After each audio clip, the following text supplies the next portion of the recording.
Raku lived what appeared to be a normal high school life until he was forced into a fake romantic relationship with Chitoge in order to prevent a serious conflict between their families. While pretending to be in love, Raku became trapped in a complicated romantic situation as several girls connected to a forgotten childhood promise began to appear in his life, each of them holding a key tied to his past. Pulled between obligation, slowly growing feelings, and a promise he could barely remember, Raku struggled to discover who truly held the key to his heart. 10 years earlier, Raku had made a promise with a childhood friend. Before they were separated, they each wore a pendant. Raku kept a pendant shaped like a keyhole, while his childhood friend carried the key. The locket was meant to be opened only when they met again, and the key would reveal what had been locked inside. They had promised to marry in the future. 10 years passed, and Raku grew into an ordinary teenager. On that day, Raku began his morning routine by preparing breakfast. He started by sautéing spices for the meat, cooking pasta, and finishing the dish carefully. Once the food was ready and tasted good, Raku called over the people he casually referred to as troublemakers to eat together. The men, who had intimidating appearances, immediately turned toward him and addressed him respectfully as the young master. They all ate together, genuinely enjoying the meal Raku had prepared. They praised him as a worthy heir. Raku stated that he had no interest in becoming the successor to a Yakuza organization.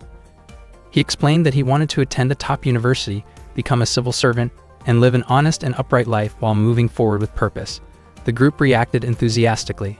Raku's father, Issei, soon arrived, and the Yakuza members immediately showed respect to him as their boss. Issei mentioned that he would discuss something important with Raku in the near future. Every day, Raku was escorted to school by his father's subordinates. Other students felt uneasy when they passed by the Yakuza members. As Raku walked toward his school, one of the subordinates warned him that an unfamiliar gang had been causing trouble in their territory and advised him to be careful. Raku could not understand why his world was always surrounded by conflict. He even thought about leaving his family behind and living a peaceful life elsewhere. Raku studied diligently so that he could be accepted into a prestigious university, which was why he never had a girlfriend. The only time he had been close to a girl was during his childhood. He often looked at the keyhole pendant as a reminder of that promise. Despite the many challenges he faced in life, that day marked a turning point in Raku's fate. A girl was running toward the school in a hurry. She attempted to climb over the fence and jump down, but unexpectedly landed directly on top of Raku. The impact caused Raku's pendant to be thrown aside. The girl apologized and quickly left the scene. Raku was left confused by what had just happened. Raku then entered his classroom, where Shu and Onodera were surprised to see him. Onodera noticed that Raku's nose was bleeding and showed concern, but Raku reassured her that he was fine. He explained that a girl had accidentally landed on him earlier. Shu was confused, wondering what kind of person would climb a fence and cause such an incident. Raku asked Shu to believe him. Onodera gently handed Raku a bandage to stop the bleeding. Raku was surprised by how close he felt to Onodera at that moment. He even felt that enduring the mishap was worth it just to be near her. Raku felt relieved and happy that he could talk with Onodera, even though he had expected the day to continue going badly. That morning, their homeroom teacher, Hyoko, informed the class that they would be welcoming a transfer student. She then introduced the new student. The transfer student turned out to be the same girl who had collided with Raku earlier that morning. She introduced herself as Chitoge, a transfer student from America with Japanese and American heritage. She spoke Japanese fluently and quickly captured the attention of the class with her bright personality. Her appearance and confidence impressed many of the students, and the classroom atmosphere became lively. Hyoko instructed Chitoge to take a seat in the back row. When Chitoge and Raku locked eyes, both of them were visibly surprised. Raku internally labeled Chitoge as a fierce and troublesome girl, while Chitoge appeared equally displeased. Raku still felt unsettled by the earlier incident, while Chitoge believed she had already apologized sufficiently. The students were shocked by the obvious tension between them. Chitoge was confused as to why Raku continued to dwell on the incident, while Raku felt that the situation had been more serious than she realized. Chitoge grew irritated and viewed Raku as overly sensitive, while Raku responded with equal frustration. Their exchange escalated into visible hostility, startling the surrounding students. Although Raku and Chitoge were seated next to each other, it was clear that the two did not get along at all. Raku was confused because it was his first time ever meeting a girl as annoying as Chitoge. Her personality was completely different from Onodera's and also very different from his childhood friend from long ago.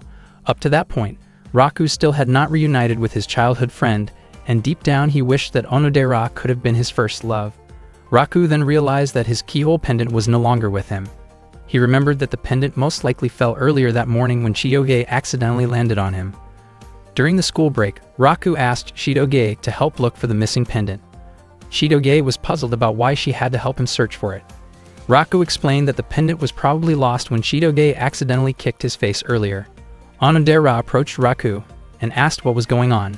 Raku told her that he was just trying to find something very important to him. Onodera offered to help, but Raku said that since the pendant was lost because of Chitoge, then Chitoge should be the one helping him look for it.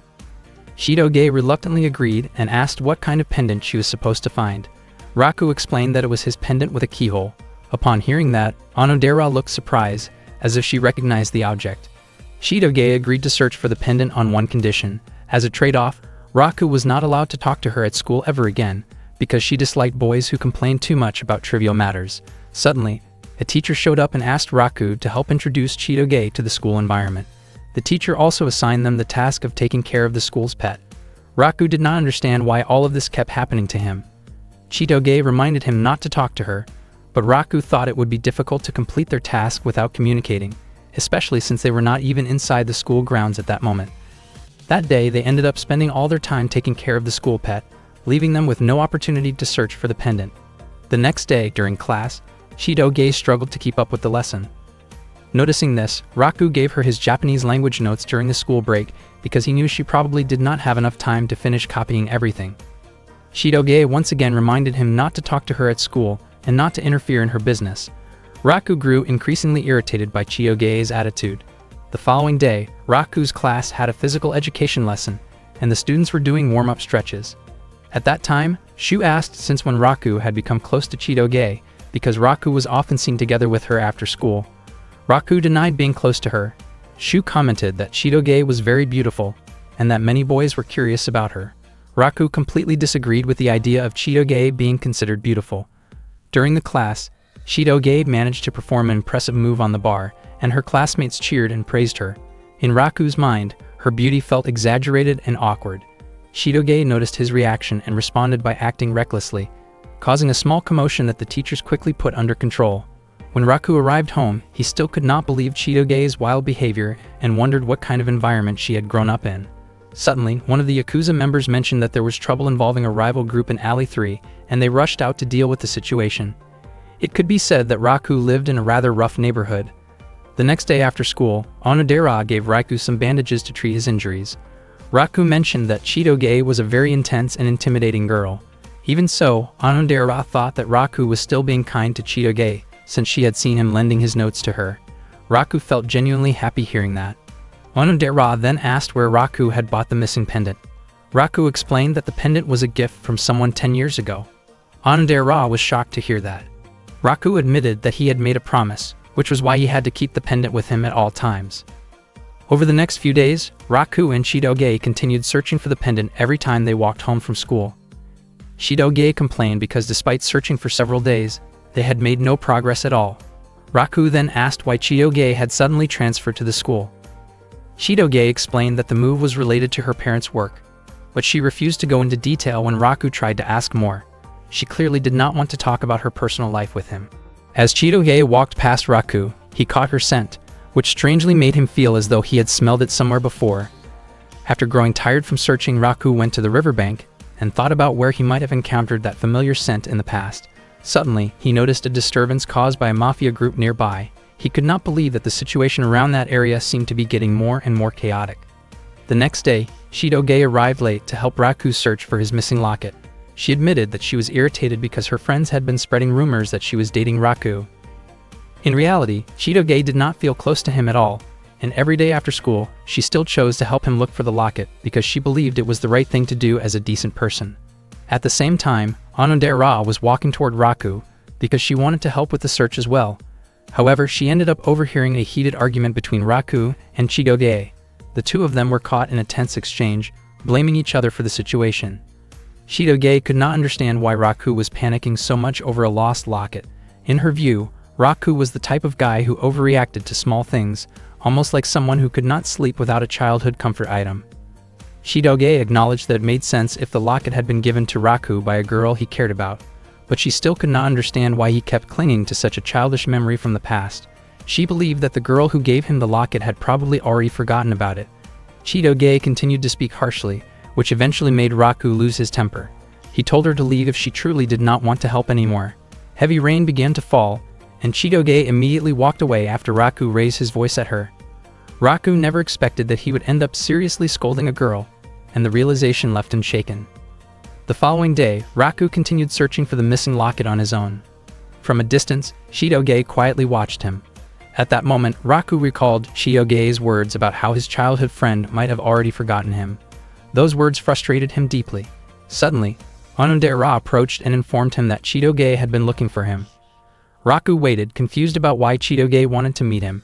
Not long after, Chitoge threw the locket toward him. Raku was stunned that she had managed to find it. Onodera later explained that even after their argument, Chitoge had continued searching for the locket in secret. Chitoge did not want Raku to know that she had been doing so all along. Chitoge had also slipped a short note inside the locket, stating that her task was finished and that Raku should no longer speak to her while they were at school.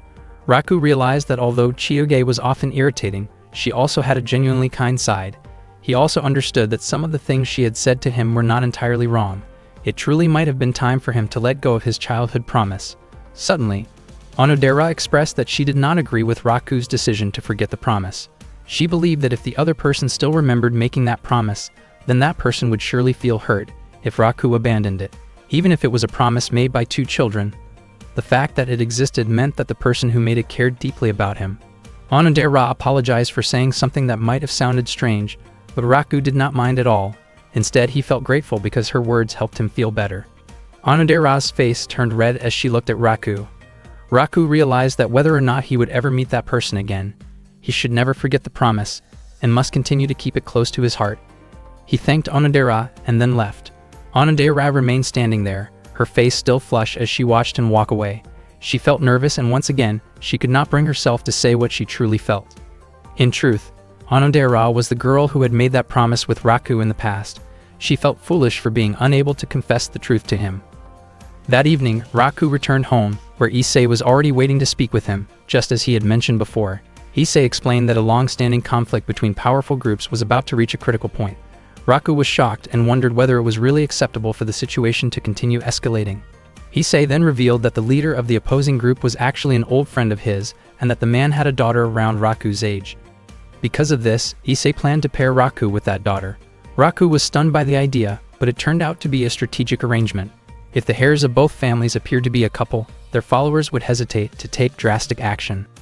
Raku insisted that he did not want to be involved in such an arrangement. Issei asked whether Raku already had a girlfriend, but regardless of the answer, Issei made it clear that lives were at stake and that his decision would not change. Raku could not refuse his father, especially since the relationship would only be an act and would likely last just a few days. Suddenly, Raku heard a familiar voice. Issei then asked the girl who would be Raku's partner to come forward. To Raku's complete surprise, the girl was Chitoge. In that moment, everything finally made sense to him. Why Chitoge had suddenly transferred schools, why she avoided talking about her family, and why the scent around her had always felt familiar. It was the same sharp scent he associated with gunpowder. Issei declared that starting the next day, Raku and Chitoge would be in a relationship for 3 years. The days filled with constant arguments between them were about to turn into a period of living out a carefully constructed false love. Raku was forced by his father to date the daughter of a mafia boss. He never expected that the girl in question would be Chitoge. Only then did he find out that Chitoge was the daughter of a mafia leader, and at the same time, Chitoge also never imagined that Raku was the heir of a Yakuza family. Chitoge's father, named Adult, was the boss of the Beehive Mafia gang. Issei was the one who introduced Adult and Chitoge to Raku. Adult mentioned that Issei had talked a lot about Raku before this meeting. Both Chitoge and Raku strongly objected to the idea of dating each other, but Issei explained that they really had no other option. Neither side wanted to allow a conflict between groups to break out. Suddenly, a group of people led by Claude rushed into Raku's residence, searching for their young lady. Claude was a high-ranking member of the Beehive Mafia and was assigned to protect Chitoge, so he came to bring her back. Not long after that, more members arrived and prepared themselves, creating a very tense situation with the opposing group. Issei realized that the Beehive members seemed to misunderstand the situation. Issei and Adult then explained together that Raku and Chitoge were a couple who were deeply in love. Everyone present was shocked and clearly found it hard to believe. Claude even looked to his boss for confirmation. Adelt admitted that both he and Issei had already given their blessing to the relationship. The Yakuza members were deeply moved, because they had been worried for a long time that Raku still did not have a girlfriend at his age.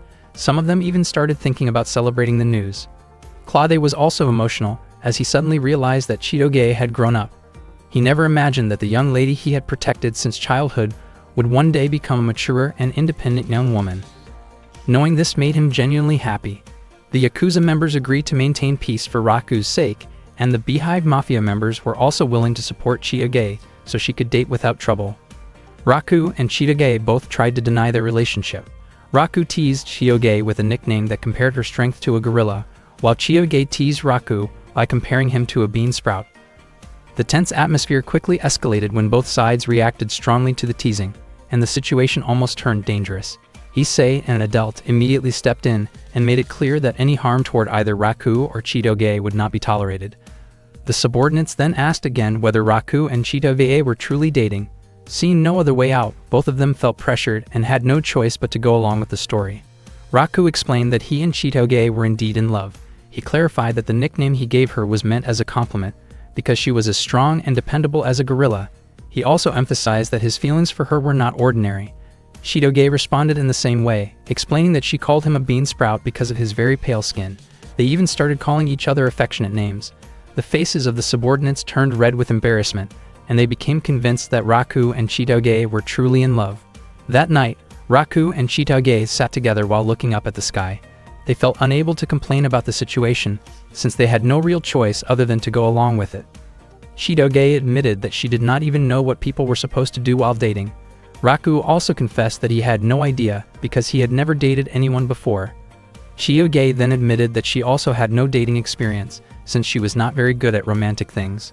Raku thanked Chitoge for finding his locket. Chitoge explained that she felt bad hearing Raku constantly worrying about it. She became curious about why the locket was so precious to him and wondered if it was connected to someone important from his past. Raku then shared that the locket had been given to him by someone 10 years earlier. When his father once took him on a trip, he became close to a girl he met there. Before they parted ways, the girl gave him the locket as a symbol of their promise to meet again someday. Raku could no longer remember her name or face, but he still remembered the promise itself. He assumed that Chitoge might dislike something like that, because it involved holding on to the past. Chitoge explained that what she truly disliked were men who remained stuck in past mistakes and never tried to change themselves. As for a romantic promise like that, she actually found it sweet. Raku started thinking about ways to handle the situation, since dating Chitoge would definitely be exhausting for him. Chitoge, on the other hand, was also reluctant to date Raku. In the end, the two of them continued to tease each other, even though neither of them was happy about being in this relationship. The next morning, when Raku woke up from his sleep, one of his father's subordinates informed him that a guest had come to see him. Raku immediately went to meet the visitor and was surprised to find Chitoge there with her father. With a teasing grin on her face, Chitoge invited Raku to go on a date that very day. Hearing this, Raku was taken aback. He wondered why he had to go on a date with Chitoge. It turned out that because they were considered to be a couple, they were expected to do activities that couples normally do, such as going on dates together. Raku and Chitoge walked around the downtown area together. Unbeknownst to them, members of the Beehive Mafia and the Yakuza were watching them from a distance. Chitoge did not understand why she had to be put in a situation like this. According to Raku, there was no other choice but to go along with it, and he asked what they should do next. Chitoge admitted that she did not know either, because in her opinion, it was usually the man who was supposed to take the lead. Raku had never dated anyone before, but he had often imagined his ideal date with Onodera. In his imagination, they would chat together at a cafe, watch a movie, eat a meal together, and take a relaxing walk through a beautiful park. Raku suggested that they visit a cafe, but to his surprise, Chitoge kept criticizing the drinks and food that were served. After that, they went to a movie theater. Chitoge chose an action-packed movie, while Raku preferred an emotional film that was currently very popular. In the end, they decided on a romantic movie, since that was the kind of film people usually watched on dates. However, Chitoge ended up falling asleep before the movie was over. Raku never expected that a girl like Chitoge would look much cuter while sleeping than when she was being loud and restless. After the movie ended, Chitoge asked Raku to buy her some juice because she was thirsty. Raku felt irritated and realized once again that Chitoge really did not have a soft or gentle side at all. While Raku was buying the juice, Chitoge was approached by a group of rude men. She said that she was waiting for someone, but they kept bothering her. Even Claude and the others who were keeping watch from afar felt annoyed by the situation. The men continued to bother Chitoge, and she was already preparing to deal with them herself. Suddenly, Raku returned, grabbed Chitoge by the arm, and pulled her away as he started running. Chitoge was shocked and could only follow wherever Raku led her. When they finally stopped at a park bench, Chitoge wondered why Raku had stopped her, acting like a man who had just saved a girl from trouble, even though she could have handled the situation on her own. Raku explained that he only wanted to keep Chitoge away from a confrontation. He did not intend to defend the men, but he believed that if Chitoge lost her temper and caused a scene, people might end up judging her unfairly. Raku reminded her not to lower herself to that level. Hearing this, Chitoge's face turned red. She admitted that she also did not want to waste her time dealing with people like that. Raku realized that this was the first time in his life that he had held a girl by the arm. Chitoge commented that going on a date with Raku was annoying, boring, and full of unwanted advice, which completely ruined her mood. Even so, she admitted that it was not the worst experience ever, and she even added 1 extra point to the score if their date were rated out of 100. After saying that, Chitoge quickly walked away. As she continued down the street, Chitoge kept thinking about what had happened earlier. It was the first time she had ever been led by a man like that, and she felt that it was a mistake. Meanwhile, Raku did not understand what Chitoge actually wanted. He thought that if he had gone on a date with Onodera instead, his dream might have come true already. Suddenly, Onodera appeared right in front of him. She was surprised because she had just heard Raku say her name. Onodera asked what Raku was doing there, and Raku reacted in panic when he saw her. He then asked what Onodera was doing in that area. Onodera explained that she was on her way home after shopping with a friend. In truth, she had wanted to surprise Raku, but she ended up being the one who was surprised when she heard him mention her name. Onodera became curious about what Raku had been thinking. Raku's heart started beating fast as he saw Onodera looking straight at him. At that moment, Chitoge was in the restroom. By chance, she overheard her father's subordinates talking. It seemed that they were starting to suspect her relationship with Raku, because it did not look affectionate like it did back at the Yakuza house. Instead, they often saw the two of them arguing. Realizing that her situation could become risky, Chitoge quickly put on a cute act again. She approached Raku while calling him by an affectionate nickname, her face slightly flushed. However, the moment she reached him, her body froze when she saw that Onodera was standing there as well. Onodera did not expect what she had just heard. After hearing Chitoge call Raku by an affectionate nickname, she asked whether that meant Chitoge and Raku were dating. Raku and Chitoge immediately denied it, but they both realized that their father's subordinates were watching them closely. Raku had no idea what to do, especially because he did not want Onodera to think that he was in a relationship with Chitoge. Unexpectedly, Chitoge suddenly held onto Raku's arm and claimed that she and Raku really were a couple who had just started dating. Onodera was shocked by that statement. Raku froze, unsure how to react. Chitoge then urged Raku to go along with it. She understood that Raku would feel embarrassed if their classmates found out, but at that moment, their safety was what mattered most. Maybe if it were only their classmates, Raku would not care. But the real problem for him was that he did not want Onodera to believe he was dating Chitoge. Onodera admitted that the news surprised her because she had never known about it before. Raku tried to deny it again, but Chitoge kept insisting on the opposite. Feeling irritated, Chitoge lightly stepped on Raku's foot to get his attention, then excused herself and left. Onodera asked whether it was really okay to let Chitoge go home alone. Raku replied that it was fine because he would catch up with her later. Meanwhile, Claude felt that even though he could not follow Raku and Chitoge everywhere, something about their relationship seemed off to him. He decided that he would eventually confront Raku for getting too close to Princess Chitoge, though his intention was more about setting things straight than causing trouble. Raku then tried to explain to Onodera that he and Chitoge did not have the kind of relationship she was imagining. However, Onodera became even more convinced that Raku was simply too shy to admit it. She said that she understood his feelings, but in her view, Raku did not need to treat Chitoge so coldly because it came across as unkind. Onodera also felt that Raku and Chitoge looked very compatible and even seemed like a couple deeply in love. Raku never expected Onodera to believe the story so completely. Onodera prepared to leave, assuming that Raku and Chitoge were on a date. But before she went home, Raku asked whether she had ever seen his locket before, perhaps when they were younger. Onodera said that she had never seen a locket like that at all, and she suggested that Raku should hurry and find Chitoge. After night fell, Raku searched around the park for Chitoge. He apologized for making her wait so long. Chitoge scolded Raku, saying that even though she had tried her best, Raku had ended up doing the opposite of what she expected. Raku bought dorayaki as a way to apologize. His face turned red as he admitted that everything really was his fault. Chitoge was surprised that Raku was actually aware of his mistake.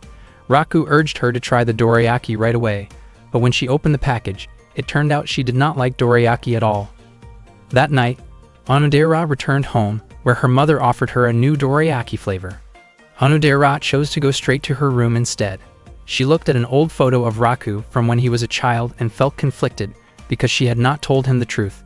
She realized that by staying silent, it was only becoming harder for her to ever say what she really felt to Raku. One day, Chitoge accompanied Raku while he took care of the school's animals. Chitoge admitted that even though Raku handled everything on his own, he took very good care of them. Raku explained that he treated the animals like his own family. Unexpectedly, many of the animals he fed became overly energetic and crowded around him, but Raku laughed happily and casually complained about how troublesome they were. Chitoge asked how many animals were actually there. Raku said there were about 90, which shocked Chitoge and made her say that the place felt like a zoo. Some of the animals had names while others did not. Chitoge wondered why only some were named even though Raku considered them family. It turned out that precisely because he saw them as family, Raku was very careful when choosing names. One animal was named Divine Spacer Kiyoshi, which Chitoge felt was far too long. Raku then told Chitoge that she could name the animals instead, but she ended up just numbering them. Raku pointed out a few animals he had already named, such as Rodriguez IV, the turtle, and Crusher Kato, the chicken. Chitoge reacted with curiosity, casually wondering what kind of food those animals might like, which made the moment feel awkward but lighthearted. In the past, a young Raku approached a little girl and asked why she was crying. The girl explained that the picture book she was reading had a sad ending. She said she loved the book very much, but the story made her heart ache. After hearing that, Raku changed the ending into a happy one. The girl felt relieved and happy because the new ending was beautiful. She smiled warmly and asked for Raku's name. However, before she could say her own name, the adult Raku suddenly woke up from his sleep. That moment from his childhood had once again appeared in his dream. Yet even now, Raku still could not remember the little girl's name. His face turned red as he recalled the girl's face from the dream, but he felt irritated because the dream never continued, even though he dreamed about her quite often. That morning, Raku quickly prepared breakfast while his mind was still stuck on the dream. After yesterday's conversation with Onodera, it was already clear that Onodera was not the girl from the pendant promise in his past. On top of that, Onodera had also been thinking about the fact that Raku was already dating Chitoge. Raku suddenly let out a frustrated scream, feeling overwhelmed by everything that was happening to him. His reaction made the Yakuza members around the house feel worried. After that, Raku headed to school with the intention of talking to Onodera to clear up the misunderstanding. He remembered Onodera's words about how the girl from the promise must have truly cared about him. Raku wondered whether that girl was still holding on to the key after all those years. Suddenly, Chitoge greeted Raku affectionately from across the street. Raku was surprised to see how exhausted Chitoge looked. She explained that she was tired because of what happened the day before. It turned out she had been overwhelmed by endless questions about her relationship, asked by her father's subordinates. Chitoge felt irritated because even at home, she could not catch a break. Raku realized that school might be the only place where they could relax, even just a little. Chitoge wondered how long this situation would last and whether it really had to continue for 3 years. According to Raku, the most troublesome person was Claude, since he was completely suspicious of their relationship. Raku asked where Claude was at that moment, but Chitoge did not know because she had not seen him yet that day. For Chitoge, the most important thing was making sure their relationship did not become known at school. She reminded Raku to explain things to Onodera, because if Onodera misunderstood and spread rumors, it would cause more problems. Raku felt confident that Onodera was not the type of person who liked gossiping. As soon as Raku opened the classroom door, he saw Onodera chatting with 2 of her friends. Onodera immediately greeted him.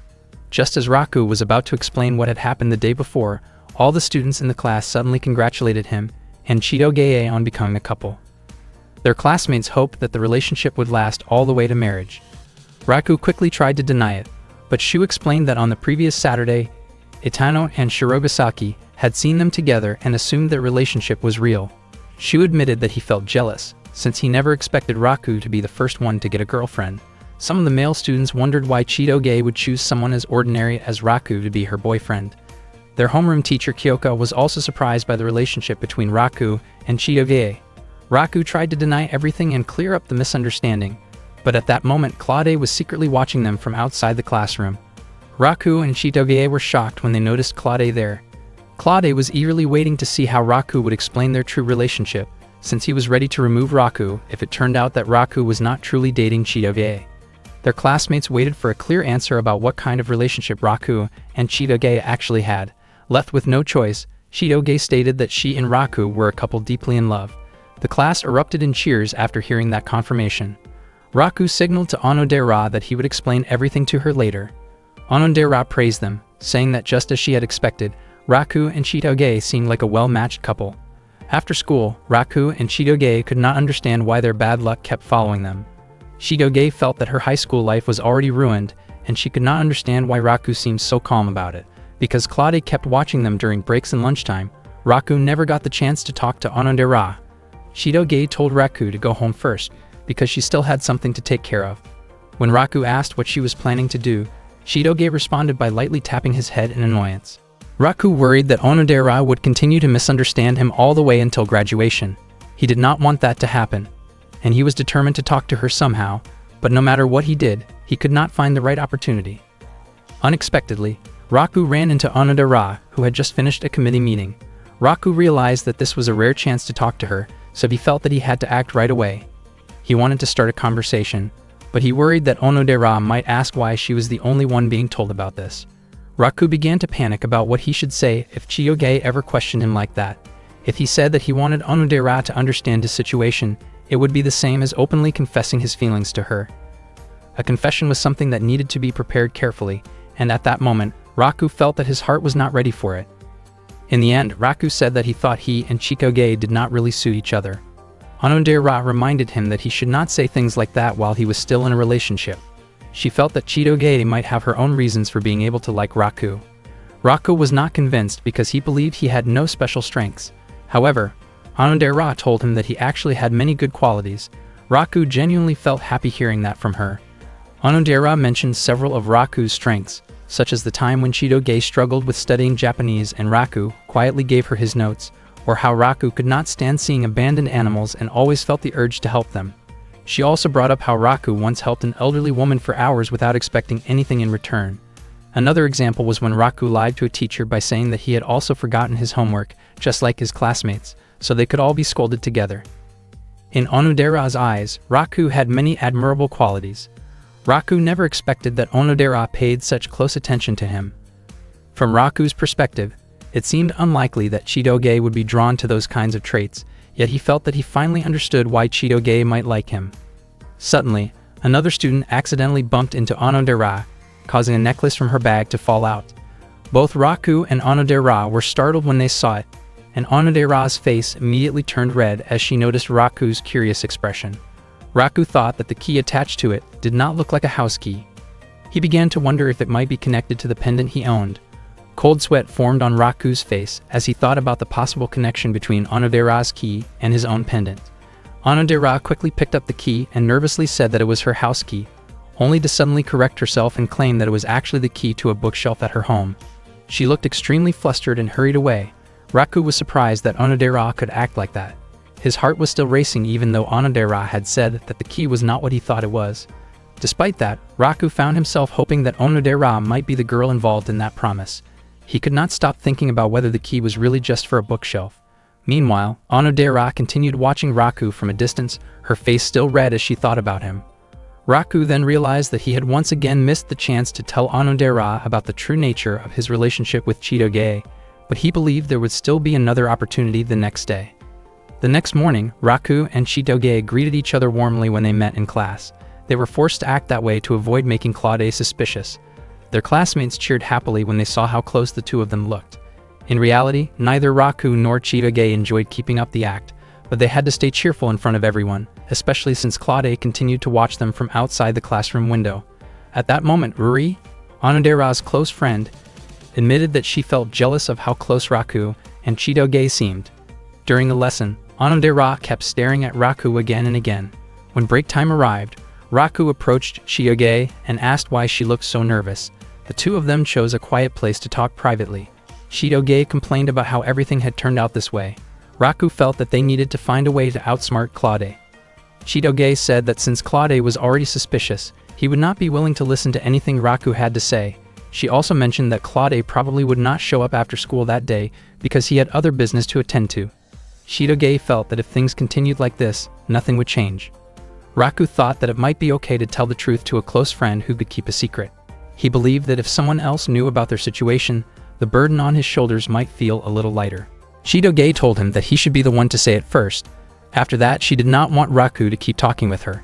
She even asked him to go home first because she had something to take care of. Raku was confused about why Chitoge suddenly started acting that way. That afternoon, Raku was heading home together with Shu. Shu had not expected Raku to open up about Chitoge to him. Raku felt confused because he believed he had not done anything wrong, yet Chitoge had acted strangely toward him. According to Shu, girls were naturally sensitive. Shu even wondered whether Chitoge's lips might feel soft, but Raku explained that nothing like that had ever happened between him and Chitoge. Shu said that he was willing to listen to Raku's worries because he was Raku's close friend. The two of them went to a spot near the river to talk. Raku explained Chitoge's behavior that day, while Shu admitted that he did not really understand the idea of keeping secrets from friends. Raku still could not understand why Chitoge had suddenly started acting that way, or perhaps she was simply in a bad mood. Shu guessed that Chitoge might be having trouble fitting in socially. Raku thought that if Chitoge had close friends, her secrets would not feel like such a burden. It seemed that Chitoge truly did not have friends. Although she had spoken with other girls before, she never acted close to anyone other than Raku. After school, when Raku turned in his assignment at the teacher's office, he asked about Onodera. Ms. Kyoko told him that Onodera had already gone home because there was no committee meeting that day. Raku felt disappointed, since that day had been a good chance for him to talk with Onodera. As he was about to leave, he suddenly remembered what Shu had said earlier, that Chitoge never acted close to anyone except him. Raku wondered why he was the one worrying about Chitoge. By chance, Raku overheard other students talking.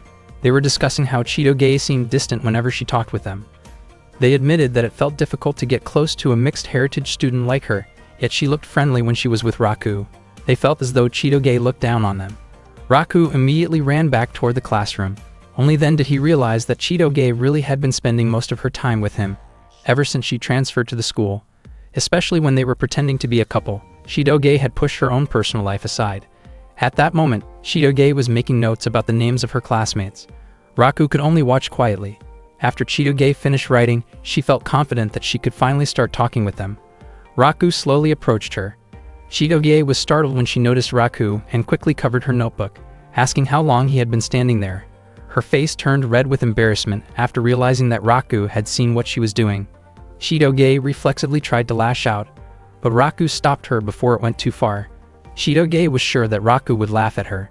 She admitted that she did not know any other way to get close to people and confessed that she had no idea how to approach classmates. Claude had been protecting her since she was little. He had always been extremely protective, even escorting Chitoge to school and constantly keeping an eye on her. He also always tried to find out who she spent time with, which made it difficult for Chitoge to make friends. In truth, she wanted to live like a normal girl. She had thought that moving to Japan would mean no one would know that she was the daughter of a mafia boss, but the situation turned out to be no different. Chitoge herself wondered why she had ended up telling all of this to Raku. Raku felt that his own life was not that different from hers. He had even made similar notes before. Since Raku was little, his father had been part of the Yakuza, and every time he changed schools, people always whispered about him. Raku explained that Ueshida was actually a nice person who got really excited when talking about sports. He suggested that Chitoge ask Suzuki about schoolwork because she was smart, and he hoped that Chitoge could get closer to Maria, who clearly wanted to talk with her. Raku knew a lot about his classmates thanks to the notes he had once made, and he even offered to help Chitoge become closer with everyone. Raku admitted that Chitoge could be annoying, but he understood how she felt. Chitoge's face turned red, yet she acted as if she was reluctantly accepting Raku's help. Raku became even more convinced that Chitoge was not cute at all. Chitoge stated that she would not act sweet toward Raku, because their relationship was only pretend. Unexpectedly, that conversation was overheard by Onodera, who was standing at the front of the classroom. She was shocked and could not understand what was really going on. One morning, Chitoge headed to school together with Raku. Suddenly, two fellow students came over to greet Chitoge. At first, she looked very nervous, but moments later she started talking about sports. They seemed very comfortable chatting about a sports match from the previous night. Raku noticed that the note she had prepared earlier seemed to help a lot. From that day on, little by little, Chitoge managed to grow closer to her classmates. She was not the type of person who struggled to make friends. Rather, her natural personality allowed her to connect easily once she was given the chance. That day, Chitoge was assigned to take care of the plants at school, and she quietly sang to herself because she felt happy. Her high school life was finally going the way she had imagined. Her mood even improved whenever she saw the school's plants and animals. She proudly told Raku that she was planning to go to McDonald's with her friends later. Raku did not feel jealous, since he also went there often. In Chitoge's mind, she felt that if she were to break up with Raku, her life might become even more perfect. Previously, whenever Raku was near her, Chitoge always showed a sulky expression, but this time she actually smiled at him. Unfortunately, Raku misunderstood her attitude. Chitoge had not really changed at all, and was still the same troublesome girl as ever. At the same time, Ruri and Onodera were watching them from a distance. Ruri did not like how close Raku and Chitoge seemed to be. Instead, she was worried about Onodera's feelings, since she realized that her best friend had feelings for Raku. Hearing this, Onodera was surprised and tried to deny it, but Ruri was completely convinced that Onodera liked him. Onodera felt that she was nothing more than an obstacle, because Raku already had a girlfriend. Ruri confidently stated that she believed Raku also had feelings for Onodera. Onodera's face immediately turned red, and she could hardly believe what Ruri was saying. Ruri had been watching the two of them for a long time and even suggested that Onodera should try dating Raku. Onodera admitted that Ruri's words were painfully honest. Ruri gently patted Onodera's head and reminded her that there was no rule saying Onodera could not get close to someone just because that person liked someone else. Onodera realized that Ruri had a point. Ruri told her not to worry and promised to create an opportunity for her. She then walked straight toward Raku, making Onodera panic and worry about what Ruri might say to him. In the end, Ruri simply suggested having a group study session in Raku's room. Raku was surprised by the idea, but immediately agreed.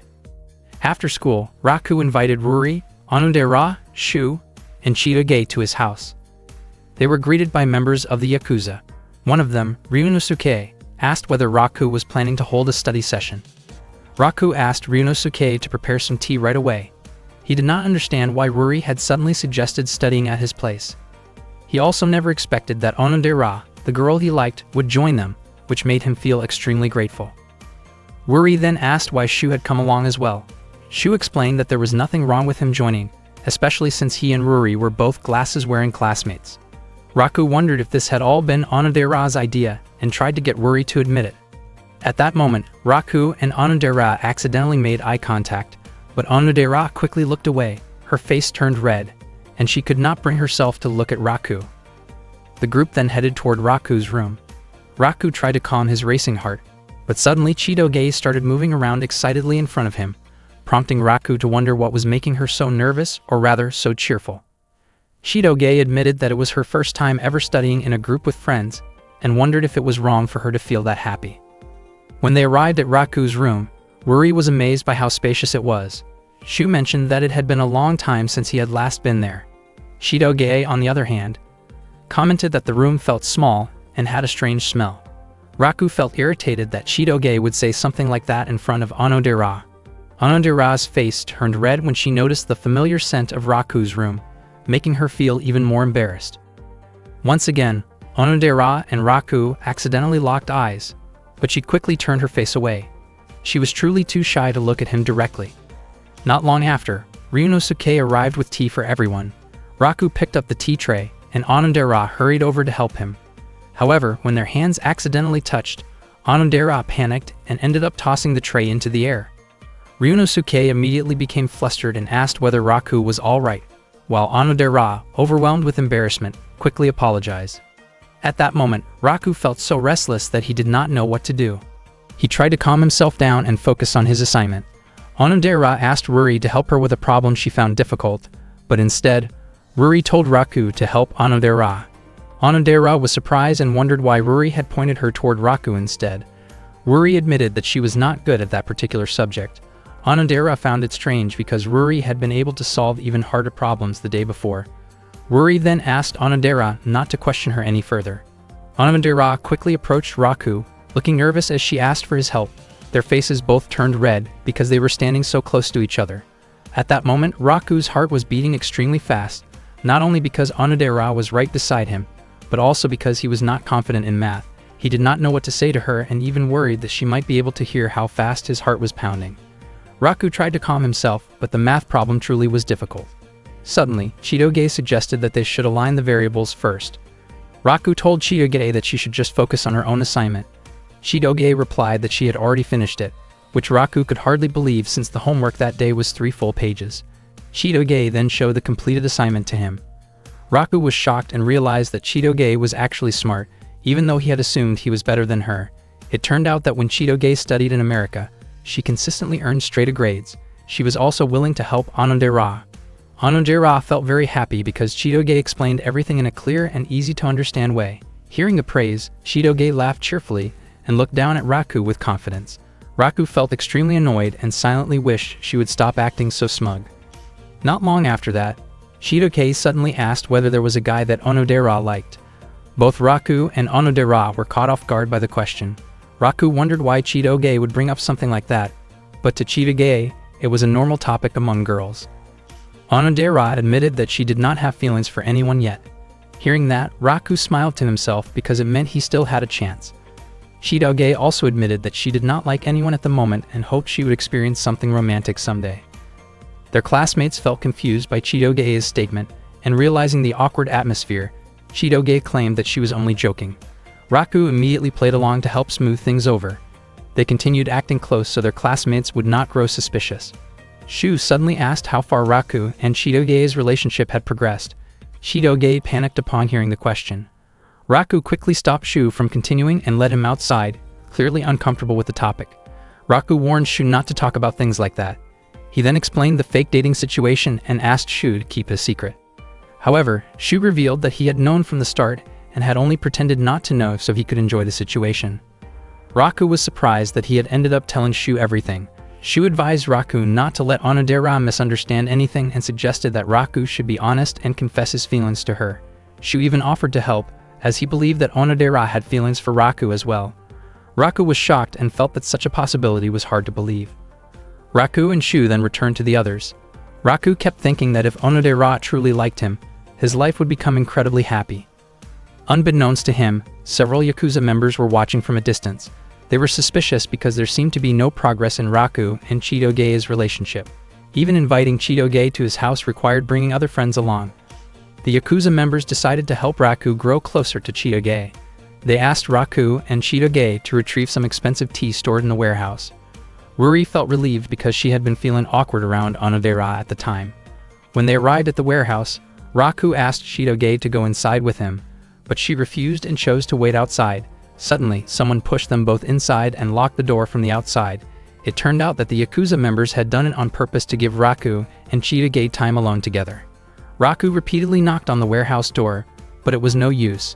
He wondered why the Yakuza members would go that far, especially after they claimed they could only help up to that point. Despite the situation, Raku remained calm because he believed they would eventually find a way out, especially since there was a ladder and a window inside. He apologized to Chitoge for the Yakuza members' actions. Unexpectedly, Chitoge held on to Raku tightly from behind. She was extremely frightened and reacted defensively when she realized how close they were. Chitoge admitted that she felt uncomfortable in dark, confined spaces due to a past experience where she had been stuck inside a washing machine for several hours. She asked Raku to stay still because holding on to him helped her feel calmer. At that moment, Raku realized that there was another side to Chitoge he had never seen before. Being so close to her, he became aware of her shaky breathing and her teary eyes, and he could sense the warmth of her presence. Raku admitted to himself that Chitoge truly had a gentle and charming side. However, he quickly pushed those thoughts away, reminding himself that he had already decided to give his heart to Onodera. Chitoge noticed a ladder and wondered whether they could get out through the window, but her condition at the time made it impossible for her to climb. She asked Raku to go out first and look for help, yet he could not bring himself to leave her alone in the storage room.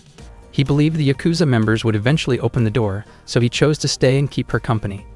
Chitoge grew irritated, feeling that Raku was trying too hard to act cool in a way that did not suit him. After that, she suggested that they talk. because staying silent would only make her feel more scared. Raku did not even know what they were supposed to talk about. Chitoge suggested that he tell an amazing story, but Raku admitted that he was not good at talking about things just like that. She then asked how he felt about Onodera at that moment. Raku was startled and wondered why she suddenly brought that up. According to Chitoge, Onodera seemed like an impressive person who was sweet and friendly, so she felt she could probably get along well with her. Raku admitted that Onodera really was kind, warm, and thoughtful. He also thought that she was beautiful, neat, charming, and feminine, and he felt confident that Onodera was the kind of girl many people would admire. Chitoge asked whether Raku might be hiding feelings for Onodera. He panicked, realizing that she had noticed. Chitoge admitted that she agreed with his opinion about Onodera. She then suddenly wondered why everyone kept bringing up questions about kissing and whether it was really that important. Raku did not understand why people enjoyed talking about that topic so much. Chitoge commented that she would rather face something extreme than ever kiss Raku, though the remark came off as exaggerated and emotional rather than serious. Raku became convinced that she had never kissed anyone before. Chitoge, on the other hand, suspected that Raku was the inexperienced one, while she claimed to have kissed many people, explaining it as a form of greeting in other countries. Raku pointed out that they were talking about kissing on the lips, not a friendly greeting on the cheek. They kept arguing back and forth about the subject. As the debate went on and became more heated, Raku unexpectedly stopped feeling scared. Because of that, Chitoge felt confident that she could finally climb the ladder. She quickly stood up, but then she stumbled and her body landed right in front of Raku. Their faces turned red because they were suddenly so close that it looked as if they were about to kiss. At that moment, Claude arrived and opened the storage room door. Seeing how close they were, he teased Raku, implying that he should not rush things like that. Ruri then appeared and admitted that she felt relieved, since she had been worried about them the entire time. Unexpectedly, Onodera also arrived and saw the scene. Her face turned red, and she apologized for interrupting before quickly leaving the area. Raku felt deeply upset because Onodera had misunderstood the situation. He never imagined that such drama would bring their group study session to an abrupt end. That night, after taking a bath, Chitoge read through a friend's notebook. Before this, she had viewed Raku as loud, overly heroic, and annoying. She added a note about him, writing that he might possibly have a good side, though it seemed like it was probably just her imagination. In the end, she thought of Raku as nothing more than a bean sprout. Earlier during the group study session, Onodera had gone to look for the restroom, leaving Ruri alone with Shu. Shu asked whether Ruri had ever kissed anyone, which caught her completely off guard. Ruri refused to answer and wondered why Shu was suddenly acting so familiar with her. She brought up her suspicions about the relationship between Raku and Chitoge, feeling sure that Shu knew something. But he only continued teasing her, making her feel uncomfortable and turned off by his attitude. Meanwhile, Onodera became confused about where the restroom was and decided to ask Ryunosuke for directions. That day, during the break, Raku bought a drink from the school vending machine. His mind was still stuck on what had happened at his house the day before. He desperately wanted to forget the incident with Chitoge in the storage room, but he could not stop worrying about Onodera, who might have misunderstood what she saw when Raku and Chitoge were together there. When Raku reached the area near the classroom, he noticed Ruri trying to cheer Onodera up and telling her not to stay gloomy. Onodera explained that she felt like she could not interfere in someone else's relationship. Unfortunately, Raku could not clearly hear their conversation. Ruri then asked why Onodera was still keeping that key and whether she was still searching for the boy she had made a promise with 10 years ago. Hearing this, Raku began to wonder if Onodera might be the girl from that promise long ago. Ruri continued encouraging Onodera to give herself a chance to express her feelings to Raku and even planned to ask Chitoge for help. Ruri was very confident that Raku truly liked Onodera, especially because she strongly suspected something complicated about the relationship between Raku and Chitoge. That same day, Ruri asked Chitoge for help by inviting her to join the school swimming team. Ruri explained that the swimming team would hold a group practice the next day, but they were short on members. She chose Chitoge because of her excellent athletic ability. Chitoge did not mind at all since she genuinely enjoyed sports, although she was surprised to see Raku there as well. Raku was confused about why Ruri had invited him, considering it was a girls' swimming team. Ruri explained that she needed Raku's help to support someone. Raku, however, was still distracted by the conversation about the 10-year promise that Ruri and Onodera had earlier that morning, making it hard for him to focus. Suddenly, Onodera arrived and was confused about why Ruri had signed her up for the swimming team even though she could not swim. Raku was startled when he saw Onodera in a swimsuit. He had not expected how sweet and charming she looked in it. Onodera became extremely nervous upon noticing Raku, while Raku kept wondering why she continued carrying the key she referred to as a bookshelf key. Onodera's face turned red as she stood there, unsure of what to do. Chitoge quickly scolded Raku for staring too much and snapped him out of it. At that moment, Onodera began to wonder if Raku might actually have feelings for her. She felt awkward being so close to him. Suddenly, Ruri casually brought up what Raku and Chitoge had been doing together in the dark storage room the day before. The question shocked everyone, and Onodera was confused as to why Ruri would mention that. Raku explained that it had only been an accident caused by losing balance. Hearing this, Onodera felt relieved and realized that Ruri had asked the question for her sake. Ruri then made sure that nothing inappropriate had happened between them. Not long after, Shu approached them, having come specifically to watch Onodera and Chitoge help the swimming team. He was clearly impressed by Chitoge and Onodera, though he showed no such interest in Ruri. Annoyed by his attitude, Ruri pushed Shu into the pool to shut him up. She then firmly warned him to stop causing trouble. Ruri explained that she had asked Raku to help teach Onodera how to swim. Both Raku and Onodera were shocked to hear this. Chitoge looked excited, while Raku became visibly nervous. Onodera's face turned bright red when she realized that Raku would be the one teaching her. It turned out that Ruri had planned everything without telling Onodera beforehand. Chitoge wondered why Ruri had invited Onodera, even though she could not swim. Onodera apologized to Chitoge for the sudden situation, but Chitoge did not mind at all and even said that she was enjoying herself. Seeing how friendly and kind Chitoge was, Onodera felt that Chitoge truly seemed like someone worthy of Raku's affection. Suddenly, a suspicious man approached while disguised, offering to help Chitoge with sunscreen. Ruri immediately kicked him away, revealing that it was actually Shu in disguise. She told him to go home if he was only going to cause trouble. Meanwhile, Raku wondered whether Claude had been watching him the day before. If Claude had been there, Raku was certain that Shu would not have acted so recklessly. In fact, Claude was watching Chitoge from a distance and was surprised to realize how much she had grown up. Chitoge demonstrated to Onodera how to jump and swim in the pool. She moved skillfully through the water, kicking swiftly, and when she reached the edge of the pool, she checked whether Onodera understood the idea. Onodera was completely amazed by Chitoge's impressive movements. Raku thought that Chitoge was so skilled that her technique might actually be difficult for a beginner to follow. Feeling a bit discouraged, Chitoge fell silent at the side of the pool. Raku then stepped in and began teaching Onodera the basics, starting with simple leg movements. Raku felt genuinely happy to be able to teach Onodera privately, especially since she was standing so close to him. He did not expect to be guiding her so closely, even holding her hand to help her balance. Onodera's hand felt warm and soft, and with a flushed face, she asked him not to let go.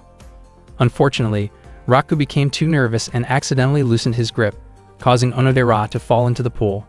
Raku immediately apologized, but Onodera realized that it happened because she was still inexperienced.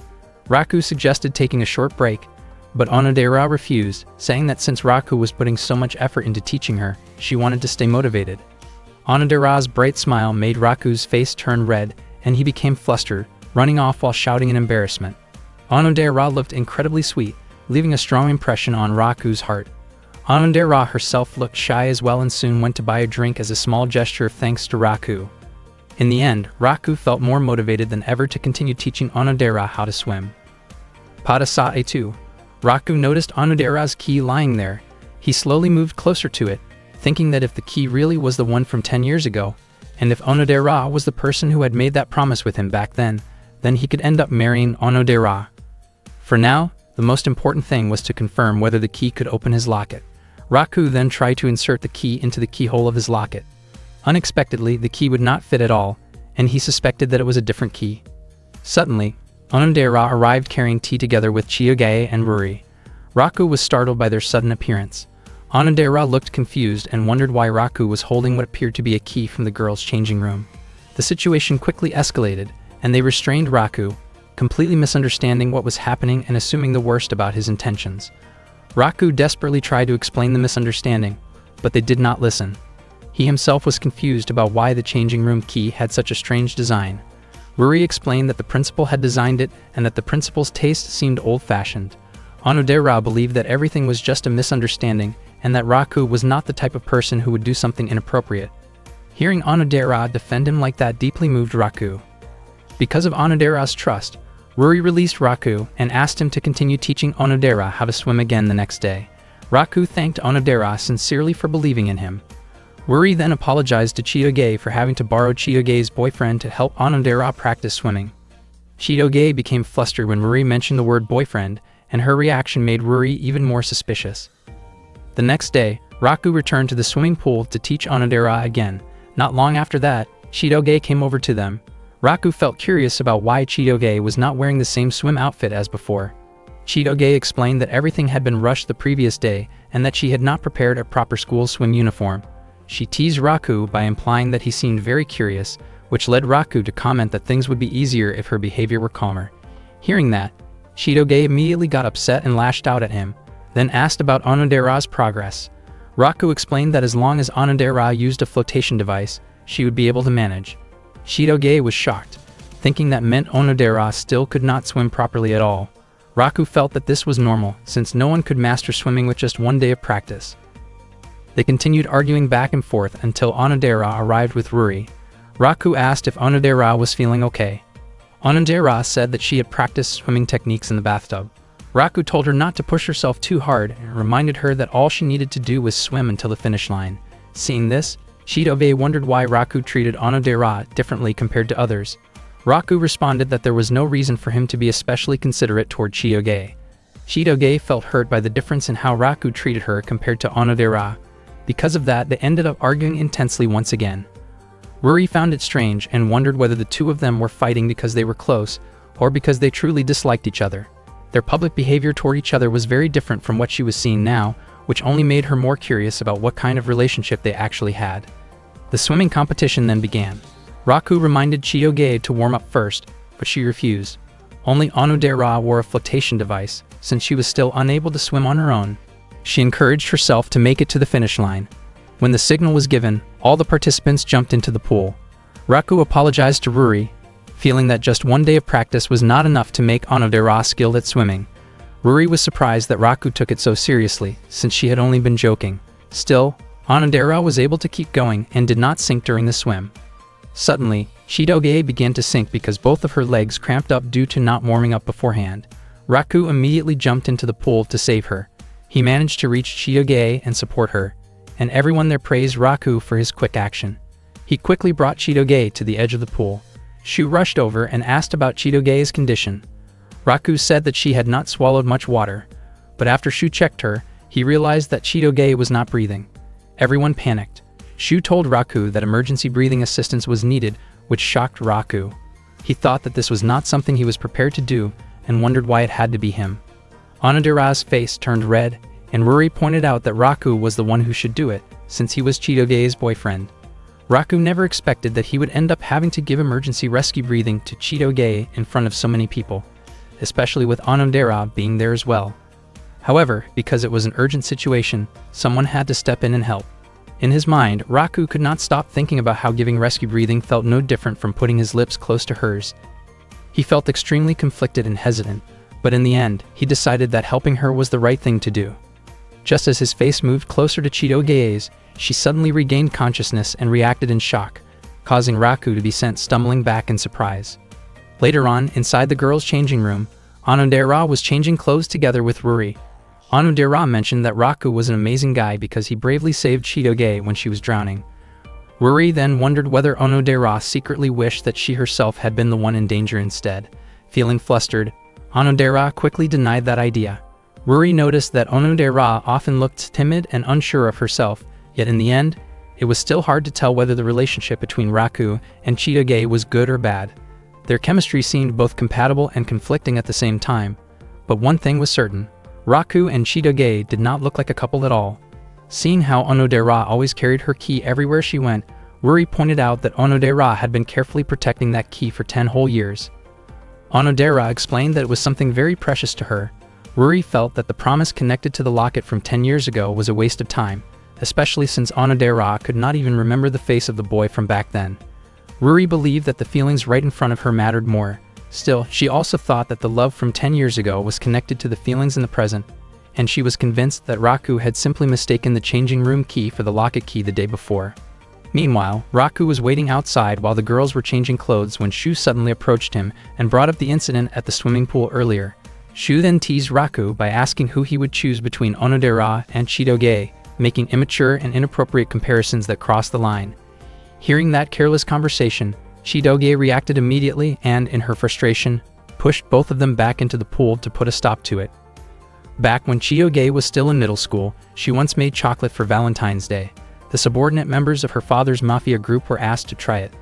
The chocolate she made was actually quite bitter and tough to chew, but because they were intimidated by Claude, they forced themselves to praise it and said that Chitoge's chocolate was the best they had ever tasted.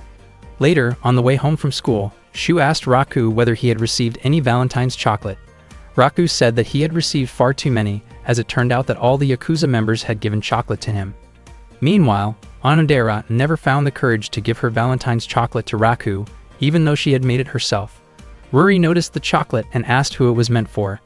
Onodera said that it was not for anyone in particular, so Ruri asked if she could have it instead. Unexpectedly, after eating it, Ruri ended up feeling unwell because Onodera's homemade chocolate did not turn out right. During the New Year's celebration party, Chitoge was invited to Raku's residence.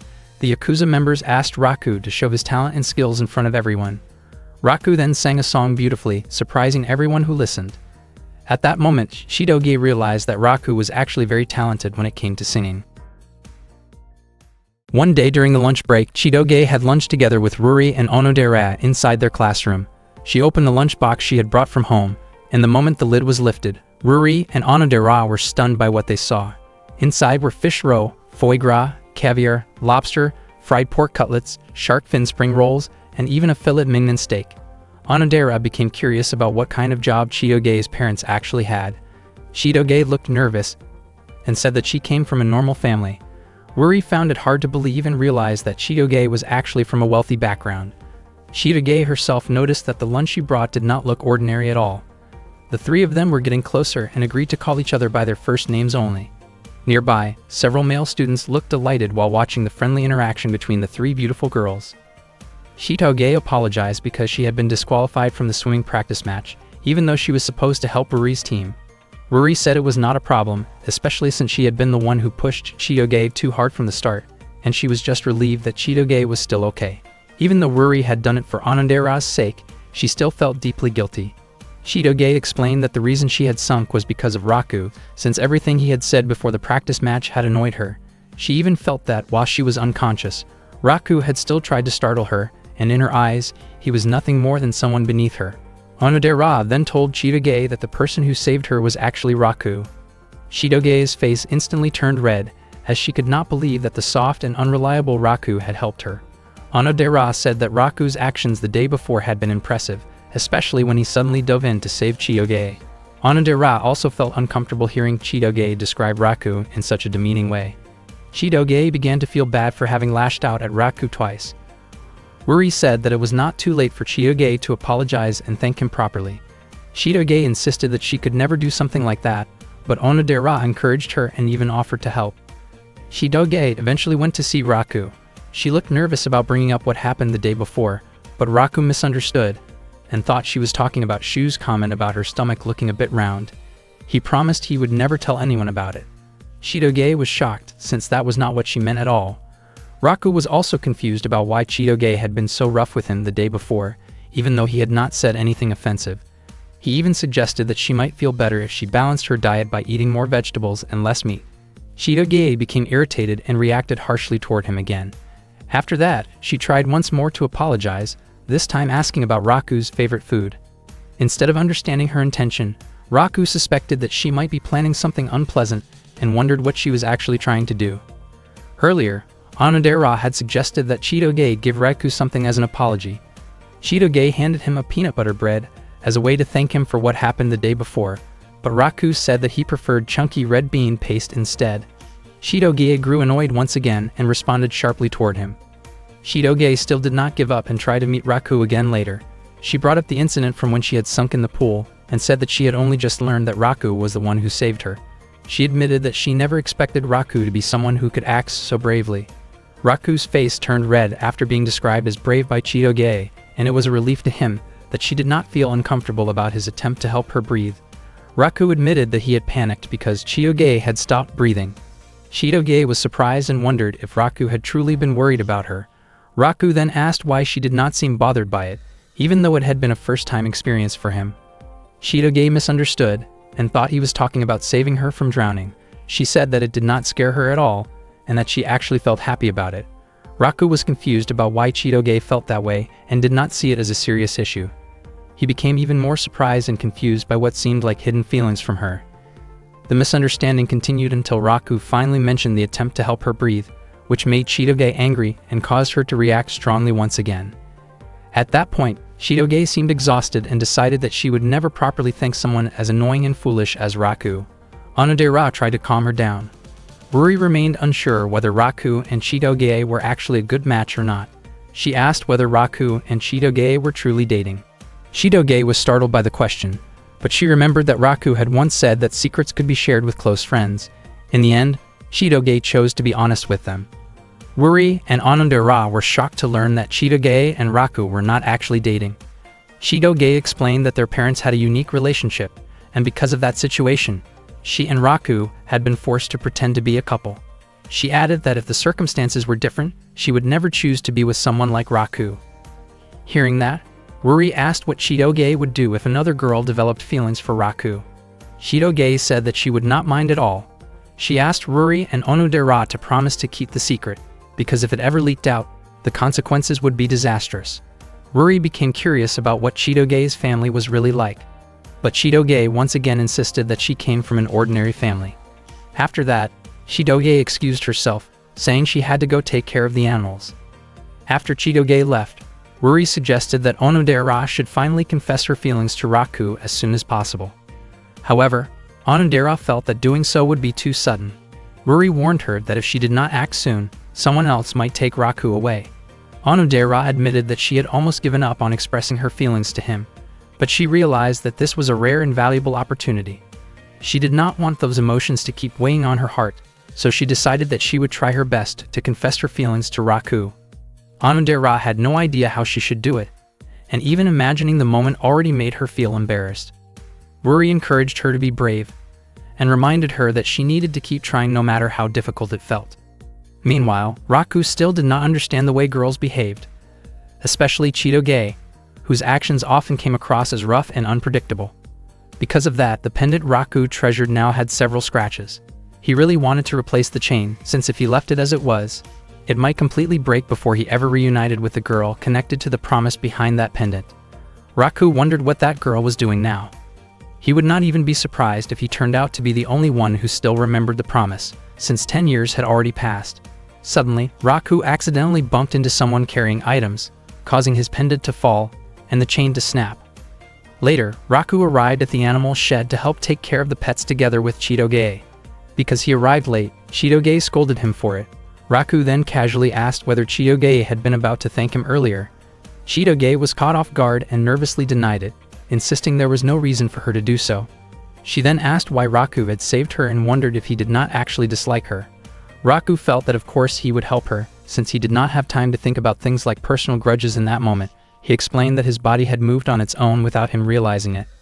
Raku believed there was some kind of hidden connection between the two of them. Even though their relationship was only an act, they were still technically a couple. Chitoge stayed silent, which made Raku think she had not heard him. Her face slowly turned red as she quietly expressed her gratitude for him saving her, and she also apologized for how harshly she had treated him before. After that, Chitoge said she was heading home. Raku stopped her because he had not heard her clearly, but her reaction once again came across as clumsy and defensive. Although Raku had not heard her words clearly, he was sure that Chitoge had thanked him. He wondered why she could not be a little gentler with him. As Chitoge walked away, she accidentally noticed Raku's pendant lying on the road. At the same time, Ruri asked Onodera what it was that she liked about Raku. Even though Ruri had been friends with both of them for a long time, she still did not fully understand that part. She admitted that Raku was not a bad person. Onodera found it difficult to put into words why she liked Raku so much. Suddenly, Raku entered the classroom and greeted them. Seeing that, Ruri quickly left so that Raku and Onodera could be alone together. Onodera's face turned bright red from nervousness. Raku was confused about why Ruri had run off so fast. Onodera truly wanted to confess her feelings to Raku, but not in such an abrupt situation. It turned out that Ruri was watching from a distance to make sure Onodera would not run away. Onodera's heart was pounding intensely, and she felt so nervous that she could not bring herself to say anything that day. Raku noticed how red her face was and wondered if she might have a fever. When he instinctively checked her temperature, it only made her feel even more flustered. Raku panicked and offered to take her to the hospital immediately.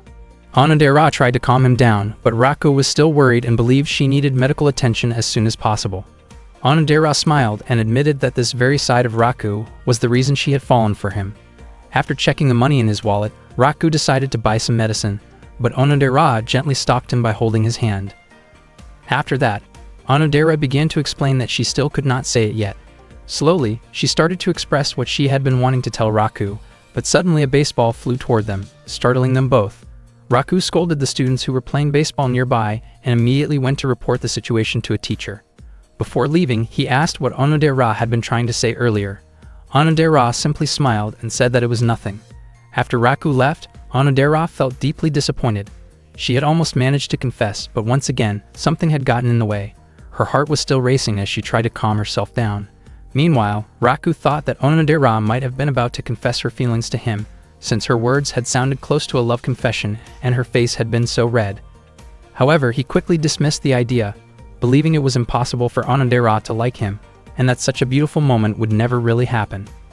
Onodera was walking home when she ran into Ruri, and the two of them decided to head back together. Onodera apologized because, in the end, she was unable to go through with it.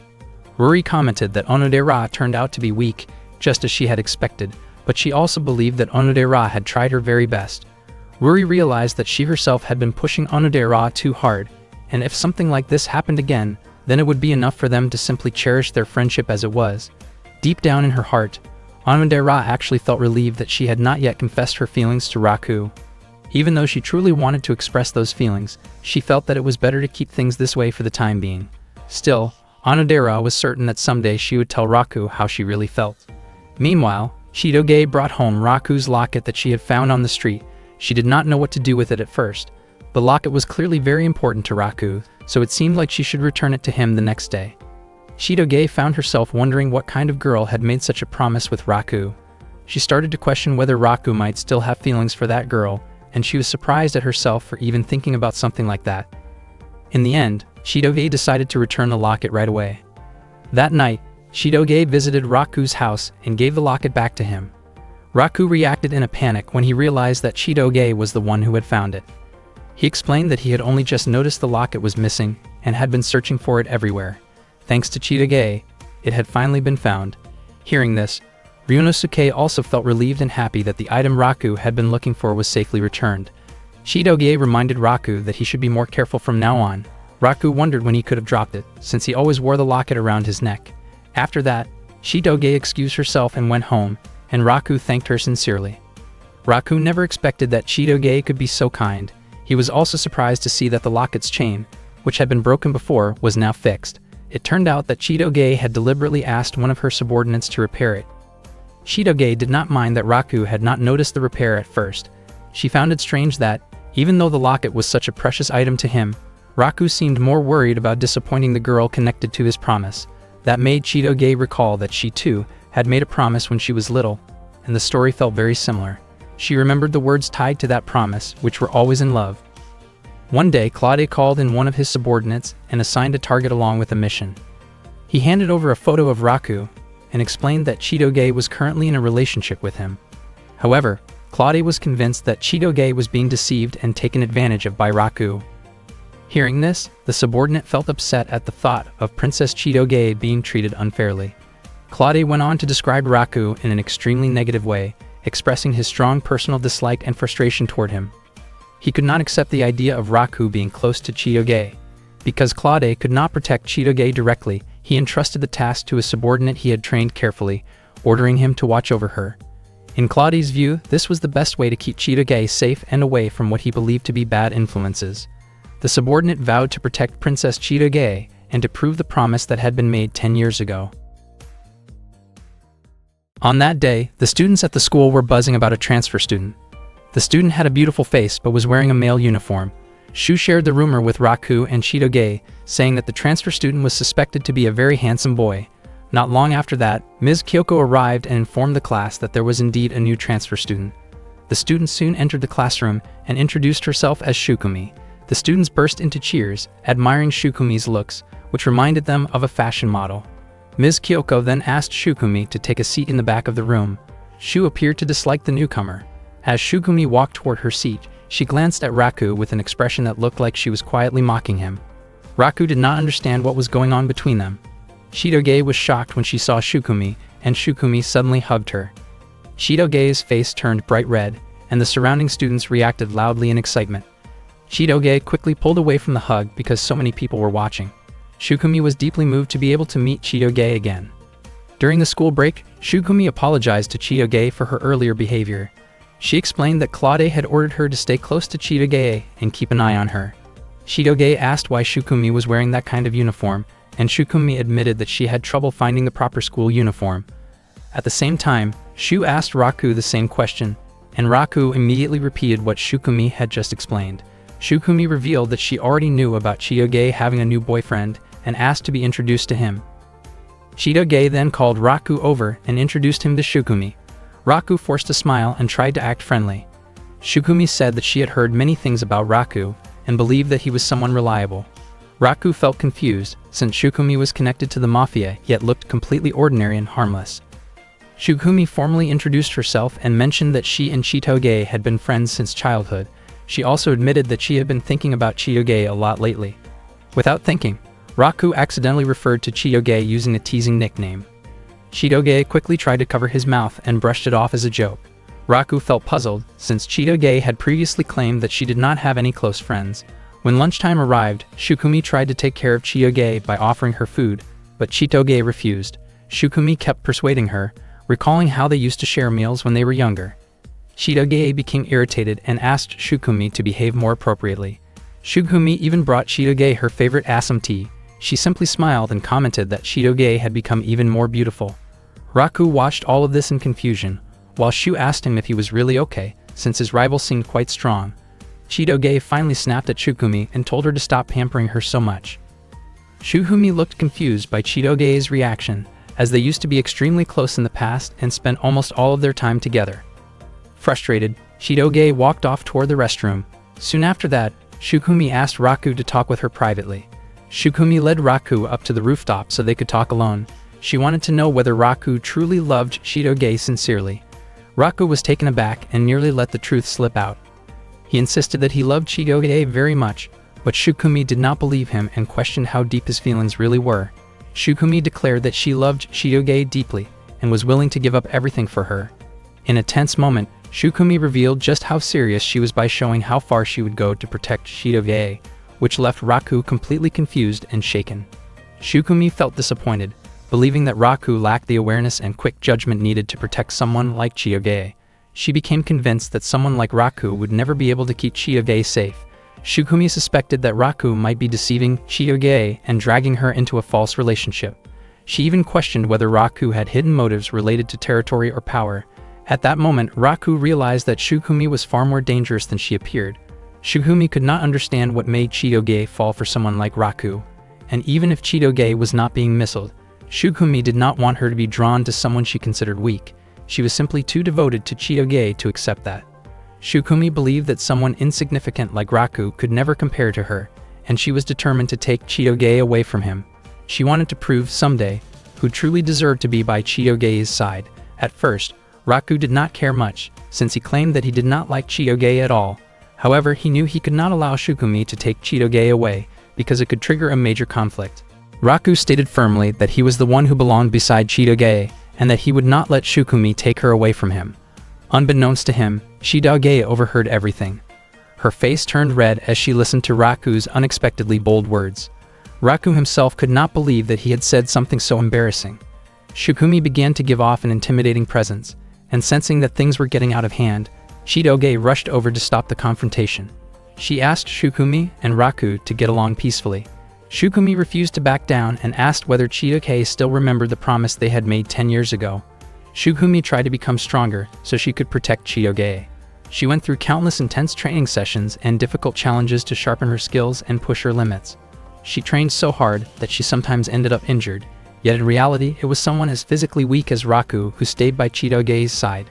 Shukumi could not accept that fact, especially because Chitoge was the daughter of the powerful Beehive Mafia family. Feeling conflicted and frustrated, Shukumi wanted to test Raku's worth. She decided to challenge Raku to a duel. If Raku managed to defeat her, Shukumi would acknowledge him as Chitoge's boyfriend. However, if he failed, Shukumi planned to make his life extremely difficult. Raku was terrified and asked her to talk things through first, but Shukumi immediately told him to meet her after school in the school courtyard. She made it clear that running away would not be tolerated. Neither Raku nor Chitoge could stop Shukumi once she had made up her mind. Chitoge felt irritated that things had escalated this far, though she had expected it. Shukumi had no parents and had been taken in by Claude, who raised her with strict discipline and specialized training. Because of that background, Shukumi grew up with skills meant for dangerous assignments. Chitoge also recalled an incident from the past when Shukumi single-handedly dealt with people who had caused her trouble. Raku looked extremely uneasy. He wondered if explaining the situation about their relationship might stop Shukumi, but Shukumi was simply not the kind of person who could be talked out of something once she decided. Chitoge ended up blaming Raku for provoking Shukumi in the first place. Raku then realized that Shukumi had devoted nearly 10 years of her life to becoming strong solely to protect Chitoge. At first, Raku assumed Chitoge wanted Shukumi to win. However, Chitoge instead urged him not to lose because if he did, something truly bad could happen to both of them, especially after everything they had gone through to maintain their fake relationship. Raku realized once again that Chitoge did not really have a gentle or sweet side, which she immediately proved through her actions. With no other option left, Raku accepted that he had to face Shukumi. After classes ended, Raku went to the courtyard to meet her. Shukumi praised him for not running away. Raku was confused by the large crowd of students cheering Shukumi on. Unexpectedly, Shu had even organized bets among the students. Shukumi used a coin as a signal to start the match. When the coin hit the ground, Raku prepared himself, only to be overwhelmed by Shukumi's use of various training tools meant to immobilize him rather than seriously harm him. Raku was shocked and desperately dodged each attempt. Chitoge silently hoped that Raku would somehow win. Raku kept running through the school hallways, trying to avoid Shukumi's relentless pursuit. Shukumi grew irritated and demanded that Raku face her head-on. She believed that Raku was incapable of protecting Chitoge, and that only she was fit for that role. Raku thought that Shukumi completely misunderstood Chitoge. In his view, Chitoge was not the kind of person who would quietly sit back and be protected without having her own strength and will. Raku continued running and used benches and obstacles around him to slow Shukumi down. He believed Shukumi should act more maturely and pay closer attention to what Chitoge truly wanted. Shukumi was deeply offended by Raku's words and increased her speed to catch him. Raku panicked as he saw how furious she had become. With no time left to think, he jumped out of a window. Shukumi followed immediately, but Raku had planned his move carefully and landed in the swimming pool below. He believed that the water would give him the advantage. When students heard the splash, they rushed over in concern. Raku managed to pull Shukumi to the edge of the pool.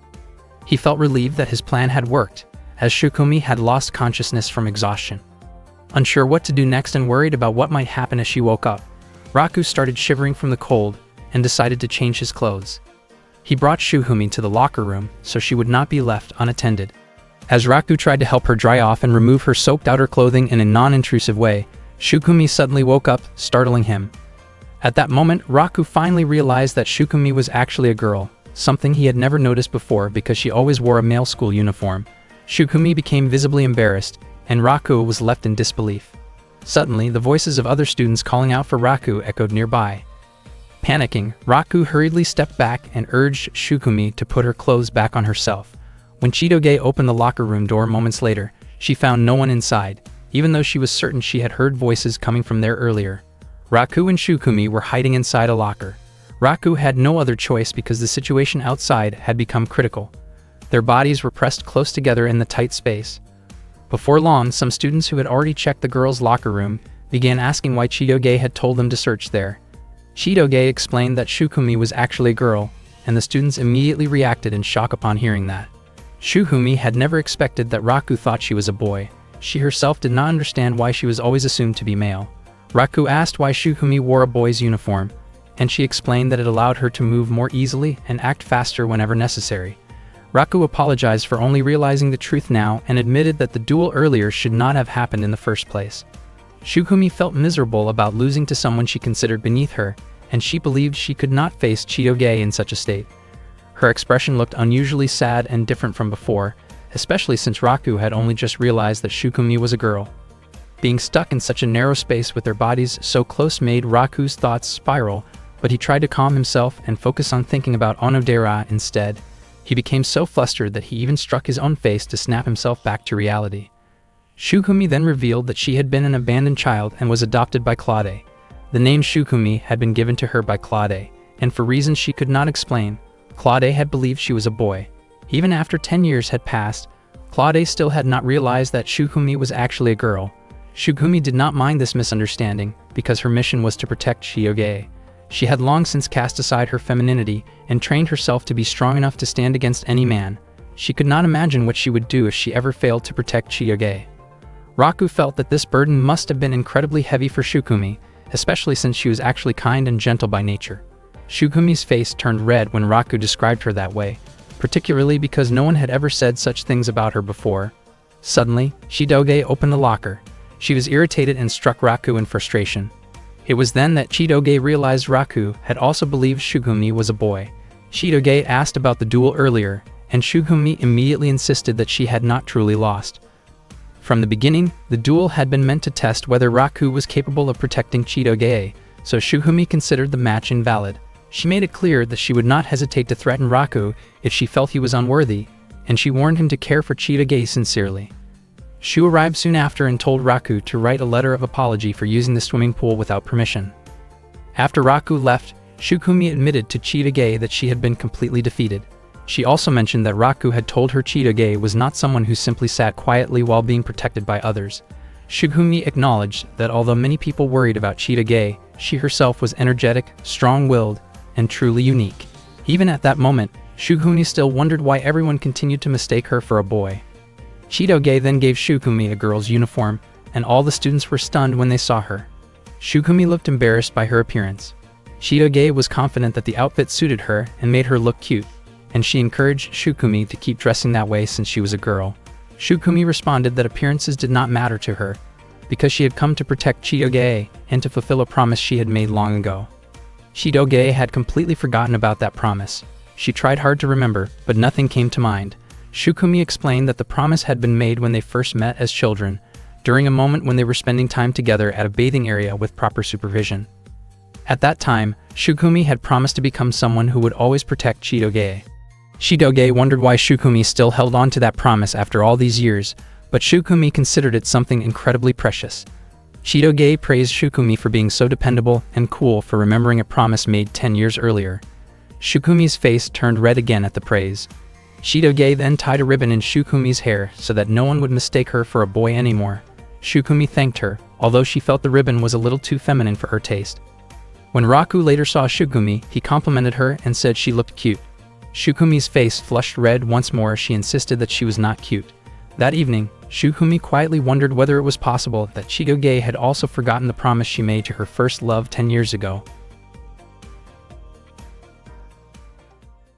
One day, Shukumi was practicing assembling and handling a pistol with her eyes closed, while Claude deliberately tested her in order to monitor her skills. Shukumi completed the task quickly, convincing Claude that her abilities had not faded. Claude then asked for Shukumi's opinion about Raku and whether Shukumi could deal with the situation efficiently. Shukumi admitted that she was not yet able to resolve it. Claude instructed that if Shukumi became completely certain that Raku and Chitoge were not truly dating, then Shukumi should take immediate action to remove Raku from Chitoge's life. Shukumi firmly stated that she would not hesitate to carry out her duty if necessary. She was convinced that Raku was not a good match for Chitoge.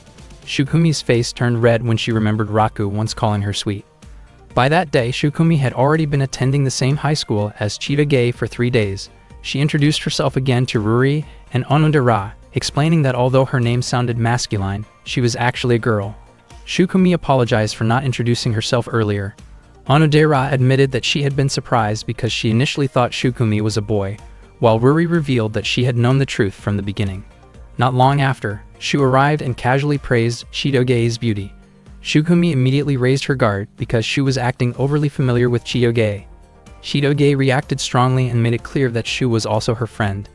The male students felt relieved when they found out that Shukumi was female, and the female students in the class stopped cheering in admiration, although many of them continued to gather around Shukumi anyway. They clearly seemed to like her a lot. From Raku's point of view, Shukumi appeared capable of adapting to the environment. At first, Raku thought everything would return to normal after that, but Shukumi continued to keep a close watch on him. Over time, this made it increasingly difficult for him to get close to Chitoge. That afternoon, Raku informed Chitoge that their teacher had instructed them to buy food for the animals at school. Chitoge wondered why the two of them had to go, since deliveries were usually an option.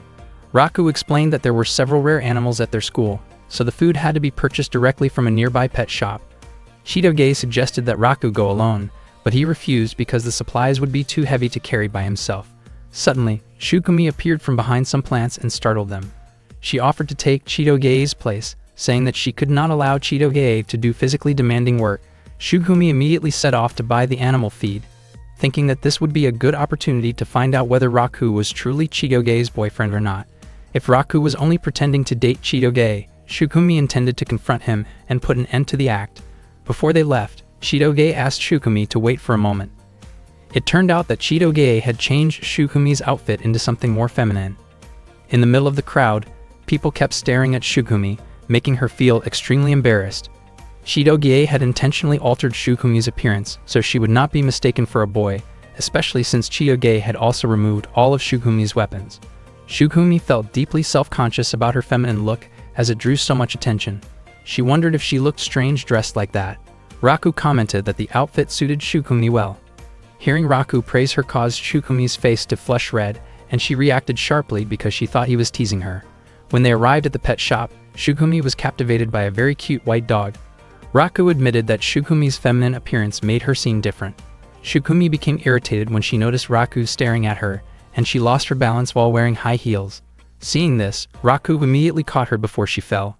Shukumi scolded Raku for holding her so suddenly, and Raku sincerely apologized to her. On the way back, Shukumi's feet were badly scraped because of the high heels. When Raku noticed how severe the injuries were, he wondered why Shukumi had not said anything earlier. Shukumi believed that if she could not endure minor pain, she could not truly call herself Chitoge's bodyguard. Raku thought that enduring pain in silence was not a wise thing to do. With no other option, he carried Shukumi on his back. Shukumi was shocked and asked to be put down, insisting that she could walk on her own. Raku refused, saying that he could not simply leave her like that, and he asked her to stay quiet and let him help. Along the way, Shukumi wondered why Raku was willing to help her, even though she considered him an enemy. She also reflected on how Raku was kind to her and even complimented her. Raku asked how long Shukumi had been with Chitoge. Shukumi explained that she and Chitoge had been together since they were 5 years old, which meant 10 years ago. She shared a story about how Chitoge once met her first love and happily talked about it. Raku was confused because Chitoge had told him that she had never fallen in love before. Hearing this, Shukumi laughed and assumed that Chitoge did not fully trust Raku. Raku then asked about Shukumi's own first love. Shukumi admitted that she had never experienced such feelings. She believed that she would never fall in love because her mission was to serve Princess Chitoge, and that alone brought her happiness. She felt that she had already set aside her femininity, and for her, seeing Princess Chitoge happy was more than enough. Raku thought that if Shukumi showed loyalty to someone the way she was loyal to Chitoge, then one day someone would surely fall in love with her. He concluded that Shukumi's first love simply had not appeared yet, and he found himself curious about what Shukumi's expression would look like when that moment finally came. When Raku glanced back, he noticed Shukumi's face turning red. Shukumi dismissed his thoughts and told him that he was acting as if he knew everything. Later that night, Shukumi returned to training with Claude. When Claude suddenly asked about Raku, Shukumi's concentration instantly fell apart, and she apologized to him. Claude then asked whether there was anything unusual about Raku. Shukumi admitted that she had not found anything strange about him so far. Claude reminded her to stay focused and continue her mission. Around that time, Shukumi began to feel that something inside her did not feel quite right. The next day at school, Shukumi kept following Chitoge as usual. Chitoge scolded her and told her to stop following her everywhere, but Shukumi explained that her duty was to always stay close to Chitoge and protect her. Shukumi genuinely felt happy whenever she was with Chitoge. Not long after that, Raku arrived, and Chitoge immediately greeted him warmly. Unexpectedly, Shukumi became extremely nervous the moment she saw Raku. She asked him not to look in her direction, not to touch her, and not to talk to her. Raku was surprised and could not believe that Shukumi seemed to dislike him that much. Shukumi then urged Chitoge to leave right away. As Raku tried to help by brushing some dust off Shukumi's shoulder, Shukumi was startled and panicked, moving away in a flustered manner. Raku and Chitoge were both confused and had no idea what was going on with her. At that moment, Shukumi finally realized that something truly strange was happening to her. Shukumi later explained everything to Chitoge. She said that she was experiencing physical changes that only appeared in certain situations, something she had never felt before. Chitoge asked what kind of changes Shukumi meant. Shukumi admitted that her heart would race around a certain person, her chest would feel tight, her face would grow warm, and when that person was nearby, she could not speak properly. Chitoge suspected that Shukumi might be dealing with a serious illness and suggested that she get checked at a hospital. Shukumi refused, because she felt that what she was experiencing did not seem medical in nature. Even though these strange sensations kept happening, Shukumi felt oddly happy and could not understand why. She was confused about why her thoughts kept circling around one person, especially since she believed those feelings could interfere with her mission. Shukumi decided to ask Claude about it, but Claude admitted that he had never heard of such symptoms before. He suggested that Shukumi consult professionals and reminded her to take care of herself, stay alert, and remain healthy while carrying out her mission. Still searching for answers, Shukumi asked Shu about her condition. Shu immediately guessed that Shukumi was talking about Raku, then laughed at her, which irritated Shukumi. She continued asking other friends, including Kyoko, but the answers she received were vague and unhelpful. Eventually, Shukumi went to see Onodera and Ruri and asked them directly. Onodera guessed that Shukumi might be in love. Shukumi's face turned red, and she reacted strongly, insisting that it was impossible and that she would never experience love. Ruri then mentioned that Onodera herself was going through the same thing. Shukumi became curious about the person Onodera liked. Ruri almost revealed it, but Onodera quickly stopped her. Even though Shukumi continued to deny the feelings growing inside her, her thoughts kept drifting back to Raku.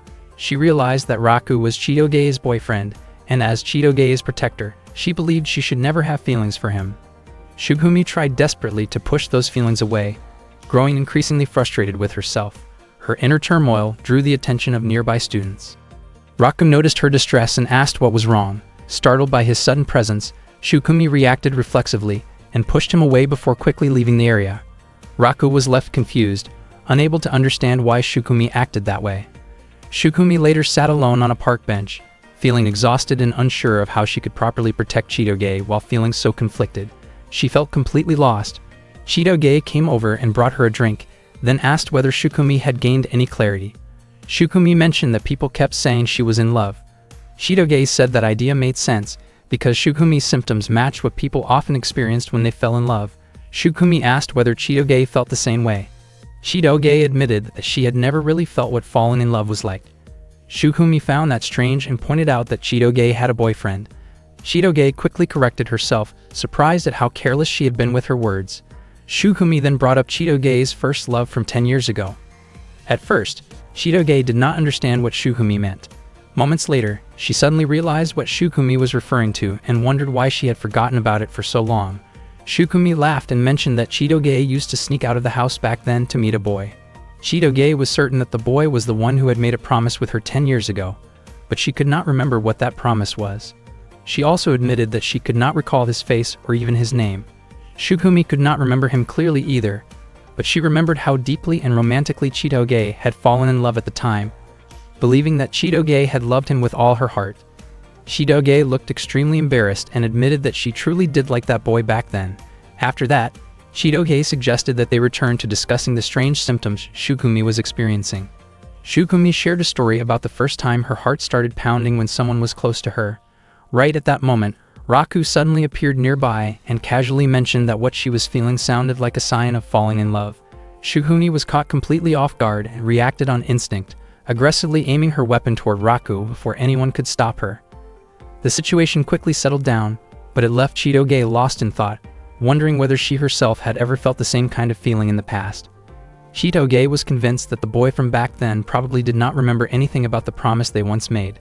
Still, she could not ignore the fact that Raku continued to hold on to a promise from 10 years ago. Driven by curiosity, Shitoge tried to look for an object or keepsake that might help her remember. She opened her closet, which was filled with all kinds of belongings, and eventually came across an old diary. She found it strange that the diary was written in Japanese and began to wonder if she had once lived in Japan. She slowly flipped through the pages. An entry dated July 30 said that Chitoge could hardly wait for the next day so she could play again with the boy who was her first love. Another entry on August 2 described something frightening that happened while she was playing on a mountain slope. A large dog suddenly rushed toward her, and she twisted her ankle, leaving her unable to run. Fortunately, the boy came to her rescue, and she remembered feeling incredibly relieved and happy afterward. At that moment, Chitoge clearly recalled being attacked by a stray dog on the mountain and how the boy had ended up with a scrape on his forehead. Back then, she stayed by his side the entire time, waiting for him to recover. The entry from August 5 mentioned that the boy still had a scar, but his condition had improved, and they promised to go out and play together again. On August 9, Chitoge wrote about spending another joyful day playing with him, feeling truly happy. The August 12 entry described them playing by the river and catching a big fish together. Then, on August 15, Chitoge slipped between some rocks, but once again, the boy rushed over to help her. He always showed up whenever Chitoge cried. On August 18, she wrote about how happy she was simply because she got to spend the day playing with him. Reading all of this, Chitoge was surprised by just how happy she had been during that time. She had always believed she had never experienced love, yet it turned out she had felt it when she was still a child. This realization made her even more curious about what kind of boy he had been. On August 21, she had even written that she would be willing to marry him someday. That diary also contained an entry about the day they had to part ways. The day before Chitoge left for America, she met the boy and made a promise with him. Unfortunately, there was no record explaining what that promise actually was. Chitoge felt frustrated with herself for not writing down something so important. Just then, a small key slipped out from between the pages of the diary and fell to the floor, leaving her completely stunned. A key slipped out from inside Chitoge's diary, and she started wondering whether it might be connected to that promise from long ago. She opened her bedroom window, only to find Shukumi already there. Shukumi asked if something was wrong since Chitoge had not eaten anything all day. Chitoge admitted that she had forgotten, and then asked whether Shukumi knew the place where she had once met her first love. Shukumi said she was willing to investigate that location. Chitoge asked her to prepare transportation for the next day because she wanted to look around that place. Chitoge assumed that the next day was Saturday and that school would be off, but she had completely forgotten that it was actually the day of the school field trip. Chitoge really wanted to find answers about that promise, but she could not bring herself to skip such a fun school event. Not long after that, Kyoko arrived and told all the students to gather with their assigned groups because they would soon be boarding the bus. Raku noticed that Chitoge looked confused and asked which group she was in. He then realized that Chitoge must have fallen asleep the day before during the group assignments. Each group consisted of 6 students. Raku's group included Shukumi, Chitoge, Raku himself, Onodera, Ruri, and Shu. At the time, Raku and everyone else in the group except Shu were seated in the back row of the bus. Raku ended up sitting in the middle, squeezed tightly between others, and he was convinced that Shu had planned it on purpose. All the male students stared at Raku with obvious jealousy because he was sitting right next to several beautiful girls. Raku's heart was pounding because his shoulder kept pressing against Onodera's, and he worried that she might hear how fast his heart was beating. Meanwhile, Onodera's face turned red as well, and she worried that Raku might notice her own racing heartbeat. Ruri looked for opportunities to nudge Onodera closer to Raku whenever the bus went around a corner, causing their bodies to press together. Onodera scolded Ruri for pushing her on purpose. Shukumi pointed out that Raku was overreacting because he kept leaning too close to Chitoge. When Ruri pushed Onodera again, Raku lost his balance and nearly fell over. Shukumi quickly stepped in and firmly stopped things before anyone got hurt. The same kind of chaos happened at every turn along the road, repeating dozens of times throughout the trip. Once they arrived at the field trip location, Shu proudly asked whether the bus seating arrangement he planned had been exciting. Raku admitted that the plan had been effective, even though he was clearly exhausted by it. Onodera hoped that she had not caused Raku any trouble, while she lightly scolded Ruri for earlier antics that had left her feeling embarrassed. Kyoko then arrived and explained that the students' task for the day was to cook rice and make curry. Shukumi asked Onodera and Ruri to gather firewood. Chitoge was extremely excited because it was her first time staying overnight on a school field trip. Although she still wanted answers about her first love, she decided to focus on enjoying herself for now. Raku noticed how genuinely happy Chitoge looked as she took in the experience. Even so, Shidoge could not stop thinking about the boy who had made that promise with her 10 years ago. She was certain that he had a scar on his forehead, and that detail felt like her only clue. At the same time, Raku was also thinking about the person who had made a promise with him in the past, and he still did not understand the purpose of Onodera's key. Shidoge returned carrying hot water, but she tripped and accidentally spilled it onto Raku's head. She quickly apologized. Raku looked annoyed and reminded her to be more careful. As Raku brushed his hair aside, Shidoge froze when she noticed a scar on his forehead that looked exactly like the one she remembered from her childhood. She asked about it, and Raku explained that he had had the scar since he was little, although he could not remember how he got it. He guessed that it might have been caused by one of his old pets. Shidoge immediately thought of the boy who had once saved her from a dangerous dog. She was not fully convinced that Raku was that boy, but she also noticed that he carried a key-shaped pendant, just like the one tied to the promise from 10 years ago. Raku asked why Shidoge suddenly seemed so distracted. Shidoge brushed it off and hurried away. Raku was completely puzzled by her behavior. Meanwhile, Shidoge convinced herself that Raku could not be connected to her childhood memories. After finishing their tasks, Raku and his friends went into their lodging rooms. They were thrilled to see how spacious the accommodations were. Shu became overly emotional when he noticed that a sliding door separated the boys' and girls' rooms, joking that it almost felt like they were all staying in one room. Ruri immediately told Shu that he could sleep on the porch or in the hallway instead. Raku's face turned red when he realized that he would be sharing a room with Onodera, and just imagining it made him nervous. Onodera mentioned that the hotel had a hot spring bath, and invited everyone to go together later. Raku became flustered the moment he heard that. Shidoge could not wait to try the hot spring, while Shugumi looked uneasy since she was not used to bathing with a large group. Raku reflected that Shidoge had been acting strangely earlier, but he concluded that he was probably just worrying too much. Shu suggested playing card games together and proposed adding penalties to make things more exciting. At first, his ideas crossed the line, so Ruri immediately shut him down. In the end, Shu suggested that the penalty should be sharing innocent stories about first crushes, and Ruri agreed. Raku and the others were shocked and suddenly very tense. Talking about first love made everyone nervous, and they all became determined not to lose the game. As soon as the game began, Raku commented that Shidoge looked pale, but she insisted that she was fine. Raku thought that this probably was not the right moment to worry about other people.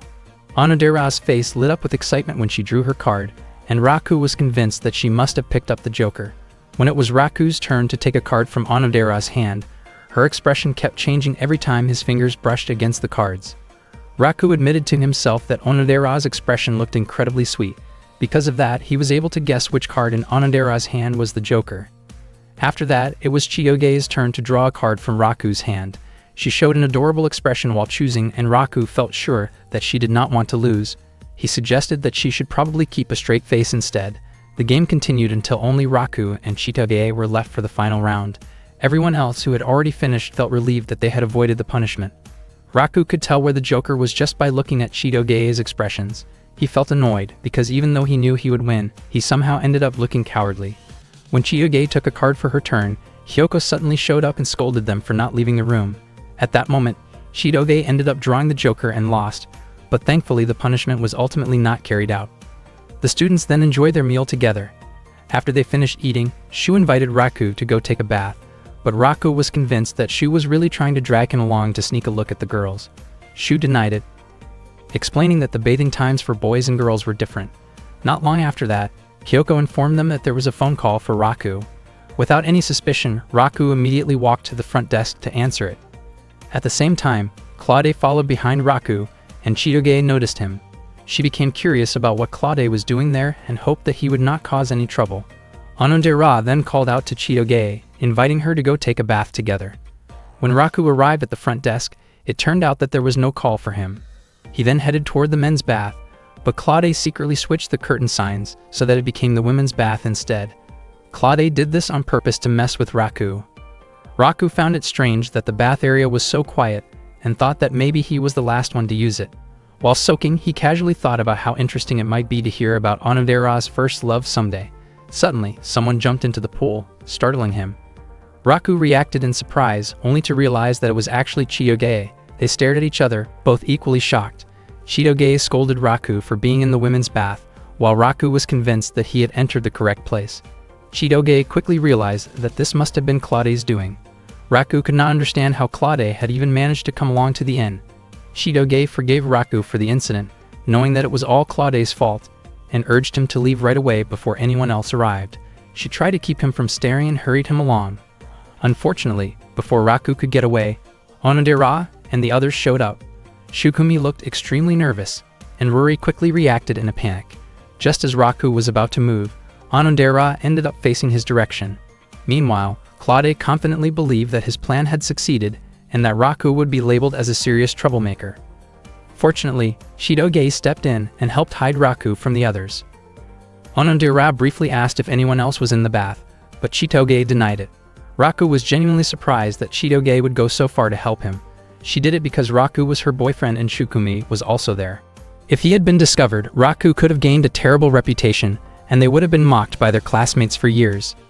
Shidoge urged Raku to quickly think of an escape route. He could not leave through the main entrance because Onodera and the others were there, and the fence was far too high to climb. Raku then hurried toward a staff-only exit. Meanwhile, Onodera, Shukumi, and Ruri were rinsing off in the wash area. Shukumi became flustered because she was not used to the situation, and her reactions drew attention. At the same time, Shu and the other boys were lingering nearby, reacting to the commotion and wondering why Raku was taking so long to join them. Raku continued struggling to reach the staff door. When Shukumi and the others came out, Shidoge deliberately distracted them. Raku felt deeply grateful for Shidoge's help. Unfortunately, just as he was about to slip through the door, Hyoko and other students arrived instead. In the end, Raku decided that the safest option was to stay hidden until everyone had finished bathing. While that was happening, Kyoko and the other students chatted casually and complimented Shukumi, making her even more embarrassed by the attention. Shu and the others reacted loudly to Shukumi's nervous outbursts, joking among themselves and thinking that Raku was missing out by not being there with them. After hearing something strange, Shukumi immediately threw a bottle of soap toward Raku. Fortunately, Raku quickly hid himself at the bottom of the pool. He was extremely worried because if he were discovered, he could end up being expelled from high school. Shidoge tried to help by shielding Raku with her body, but suddenly two of her friends approached and invited her to chat. They were curious about how far Raku and Shidoge's relationship had gone. At that moment, Raku found himself pressed closely against Shidoge due to the tight space. Shidoge suggested that it would be better to talk about Shukumi's first love instead, and the two girls quickly moved closer to Shukumi. Seeing this, Raku realized that he might have a chance to escape. Suddenly, he noticed a hole at the bottom of the pool. He quietly informed Shidoge about the hole and prepared himself to enter what he suspected was a passage connected to another pool. At the same time, Shukumi asked everyone to discuss Onodera's first love instead. Hearing that topic made Raku curious, and he wanted to listen. Shidoge became confused about why Raku did not immediately move toward the hole. Raku did want to know who Onodera's first love was, but his main priority was still getting out of that place safely. Unexpectedly, Onodera shifted her position, and her body ended up blocking the hole. That moment had been Raku's last chance, but it was now completely obstructed. Seeing this, Shidoge quickly grabbed Onodera's hand to move her aside. However, she suddenly lost her balance and fell toward Raku. Onodera felt something soft in the water, but Shidoge believed it was only Onodera's imagination. Shidoge then pushed Raku forward so he could quickly enter the hole. Suddenly, Shidoge herself was pulled slightly underwater, and she accidentally caught a glimpse of Raku in an awkward situation. Both Shidoge and Raku were shocked, and Raku immediately swam into the hole to escape. Later, sounds could be heard from the girls' bathing area. Shu was caught trying to listen in, but everyone was suddenly startled when Raku unexpectedly emerged from the water. Shu asked what Raku was doing there, and Raku explained that he had just finished practicing holding his breath underwater. Shu invited Raku to join him, but Raku refused because he felt completely exhausted. After bathing, Raku immediately went to find Shidoge to apologize. Shidoge could not understand why Raku had acted so foolishly earlier. Raku asked her not to bring it up again, explaining that he was the one who had suffered the most from the situation. Shidoge then asked what Raku had seen. She was upset at the thought that Raku might have seen her without clothes, but Raku denied it, explaining that the steam had been too thick for him to see anything clearly. Shidoge then asked one last question that Raku did not understand. With her face turning red, Shidoge quickly walked away. That night, Kyoko instructed all the students to go to sleep early because they would be heading to the mountains the next morning. Before going to bed, Ruri warned Shu and Raku not to open the connecting door between their rooms. Shu promised that he would not do it. Once the lights were turned off, Shu tried to persuade Raku to open the connecting door, but Raku refused again because he was too tired. Shu decided to open the door by himself, only to find Ruri standing right on the other side. She immediately reacted and stopped him forcefully. As a result, that night both Shu and Raku were made to hang outside their room as punishment. The next morning after the incident at the women's bath, the students gathered together for breakfast. Raku accidentally ran into Chitoge while picking up his meal. As soon as he saw Chitoge's face, his mind involuntarily drifted back to inappropriate memories from the night before, which made him feel uncomfortable with himself. However, Chitoge acted as if everything was completely normal. Shu wondered whether Raku and Chitoge were having an argument. Raku felt confused about why Chitoge seemed so relaxed, as if nothing had happened the previous night, and he started to think that maybe he was the only one overthinking the situation. Meanwhile, Chitoge questioned why her heart was beating so fast, and she quickly finished her breakfast on her own. Shu then told Raku that the annual courage test would be held that night. Not only that, but the male and female students would be paired by lottery. The most important rule of the courage test was that each pair had to hold hands no matter what obstacles they faced. Shu was extremely excited about the event, and thought it would be great if Raku ended up paired with Onodera. Shu even claimed that he could get the same lottery number as Onodera and asked whether Raku was interested in buying the lottery so he could be paired with her. Raku admitted that he was willing to pay 2,000 yen for that chance. At the same time, Ruri encouraged Onodera to aim to be paired with Raku. Onodera felt confused, since the pairs were supposed to be decided by lottery. Ruri urged her to strengthen her resolve, believing that nothing would change if Onodera did not take the first step. Ruri even offered to give her own lottery slip to Onodera if she happened to draw the same number as Raku. Ruri boldly suggested that if Onodera were paired with Raku, she should be more assertive and honest about her feelings in the darkness. Onodera was shocked by Ruri's words, and did not even know what she should do if she really ended up paired with Raku. When Onodera saw Raku getting a drink, she gathered her courage and greeted him. Raku was startled when he heard Onodera's voice, and his face turned red as memories from the previous night crossed his mind again. Onodera wondered why Raku looked so nervous. Raku quickly moved away from her, unable to look her in the eye after what had happened the night before. Onodera never expected Raku to avoid her like that. That night, Hyoko announced that the annual courage test would begin. The students were filled with excitement as they looked forward to the event. The teachers planned to relax that evening so they would not interfere with the students' activities. The lottery drawing began soon after. Raku noticed that Chitoge was afraid of the dark and warned her not to cling to him no matter what happened. Chitoge believed she could overcome her fear. Raku felt sorry for whoever ended up paired with her, imagining how tight her grip might be when she got scared. The female students drew their lottery slips first, their hearts pounding as they unfolded the papers. After that, it was the male student's turn. Raku felt as if this moment would decide his fate, and he was desperate to know what number Onodera had drawn. Suddenly, Ruri announced that Onodera had drawn number 12, which made Onodera extremely embarrassed. Hearing that, Raku did everything he could to draw the same number. When it was his turn, he carefully shuffled through the slips, searching for number 12. Sure enough, Raku drew number 12. He was overjoyed, and Onodera could hardly believe that she would be paired with him. Meanwhile, Shukumi took on a male role due to a shortage of male participants and was paired with Ruri. Shu was paired with Chitoge and was more than willing to support her if she got scared. Raku, on the other hand, could barely believe his good luck. His eyes sparkled when he saw Onodera walking toward him, but once again his thoughts betrayed him and he became flustered. His face turned red and he found himself unable to look directly at her. Onodera asked whether Raku was uncomfortable being paired with her since he had seemed to avoid her earlier that morning. Raku explained that he had been nervous because they had stayed in the same room the night before. Hearing this, Onodera felt relieved, as she had worried that Raku might dislike her.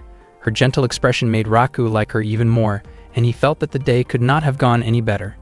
Raku made it clear that there was no way he could ever dislike Onodera. Meanwhile, Chitoge wondered why Raku looked so shy despite being paired with Onodera. She heard voices from students playing the role of ghosts behind some bushes and went over to check on them.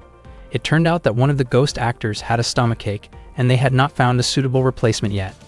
Chitoge initially tried to step away, thinking she would not be able to help, especially since she was afraid of the dark. However, no one else was willing to take the role, since all the students had already been assigned their pairs. The organizers were worried that without enough ghost actors, the event would be delayed and less exciting. Hearing their concerns, Chitoge decided to help and quickly put on a costume. She wondered whether she could really handle it, but the others thanked her and prepared for the courage test. Equipped with a flashlight, Chitoge headed to her assigned location. At the same time, Shu found himself confused as he searched for Chitoge. Chitoge walked toward the spot where she was supposed to scare other students, believing that nothing bad would happen as long as there was some light nearby. She never expected that she would end up handling the task alone, since the other ghost actors had scattered to different areas. Chitoge genuinely felt terrified, especially because the place was dark, silent, and filled with unsettling sounds. She was extremely frightened, yet she tried hard to calm herself down. To make things worse, her flashlight refused to turn on. No matter how many times she pressed the button, it simply would not light up. Chitoge kept trying to fight her fear, but when a small lizard suddenly crawled across her foot, she was startled beyond control. She panicked completely, overwhelmed by her bad luck, and wondered whether anyone would come to help her. At that moment, Raku's face unexpectedly crossed her mind. Chitoge felt completely helpless in her fear, unable to do anything but endure it. Unbeknownst to her, the teachers had deliberately asked Chitoge to cover their duties while they relaxed elsewhere, leaving her alone with the responsibility. Meanwhile, Shukumi and Ruri began walking through the forest, while Shu was still confused after being left behind by Chitoge. At the same time, Raku asked Onodera not to misunderstand his situation. Before long, it was time for pair number 12 to start their walk. Raku invited Onodera to go with him, and the two of them shyly held hands as they moved forward. Both of their hearts were pounding rapidly. Raku could feel how soft and warm Onodera's hand was, and he knew she was extremely nervous. At the same time, Chitoge was trembling in fear elsewhere. Raku's face turned red from embarrassment, and he felt incredibly tense, convinced that a moment like this would never come again. He tried to steady himself and gather his courage. His hand was sweating heavily, and he worried that Onodera might feel uncomfortable because of it. Raku could barely contain his nervousness when he suddenly noticed that Onodera's face was deeply flushed. He began to wonder whether her heart was also racing because she was holding his hand. Suddenly, Shu appeared and called out to him, disrupting the moment. Raku felt annoyed that the atmosphere had been ruined. Shu had come to ask about Chitoge's whereabouts, unable to understand why she had suddenly disappeared. One of their friends mentioned seeing Chitoge enter the forest while wearing a ghost costume. She had taken over for another ghost actor who was not feeling well. Raku found it strange, knowing that Chitoge was extremely afraid of the dark, yet she had still volunteered to help. Soon after, Ada-chan, who was also acting as a ghost, could be heard searching for Chitoge. She explained that she had asked Chitoge to fill in, but had forgotten to replace the batteries in Chitoge's flashlight. She assumed Chitoge would return once she realized the flashlight was not working. The forest was pitch black without a flashlight, but everyone believed that Chitoge would manage. Ada-chan apologized to Raku and reassured him that the forest was not very large and that there were no dangerous animals.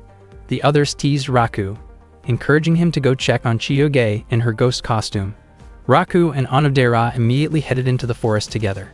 Raku kept thinking about Chitoge's condition, though he tried to believe she would be fine since she had chosen to take on the role herself. However, remembering how frightened she was of the dark, Raku decided he needed to help her. He gently let go of Onodera's hand and apologized, leaving her to continue on her own. Raku then ran as fast as he could into the deep, dark forest. Meanwhile, Chitoge was trying to calm herself by counting sheep in her head. Even so, her fear of the darkness would not fade. She desperately wanted to go home. Her body continued to shake, and she felt weak all over. Chitoge slowly realized that she had experienced a similar moment long ago, back when she was still a child.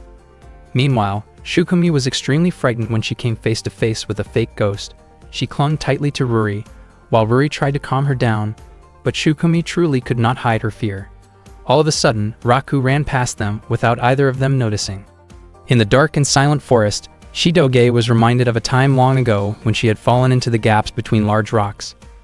Back then, young Chitoge had been so scared that she could only cry. There was nothing she could do except cry and hope that she would somehow get out. After that, a boy appeared. That boy always showed up whenever she was in trouble. Suddenly, Chitoge flinched when she heard the sound of bushes moving. She quickly turned toward the source of the noise, and her mind drifted back to an entry in her old diary. On August 15, 10 years earlier, she had been careless and fallen between rocks. She had cried because the space was extremely narrow and dark. Then the boy came and saved her. That boy always appeared whenever Chitoge cried.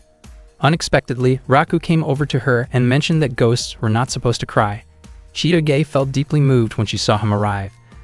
They then walked together, and Raku checked to make sure that Chitoge was alright. He suggested that she should not push herself too hard, especially since she was easily frightened, yet still forced herself to play the role of a ghost. Chitoge explained that she felt bad seeing the other ghost actors struggling, but Raku pointed out that her actions had made everyone worry.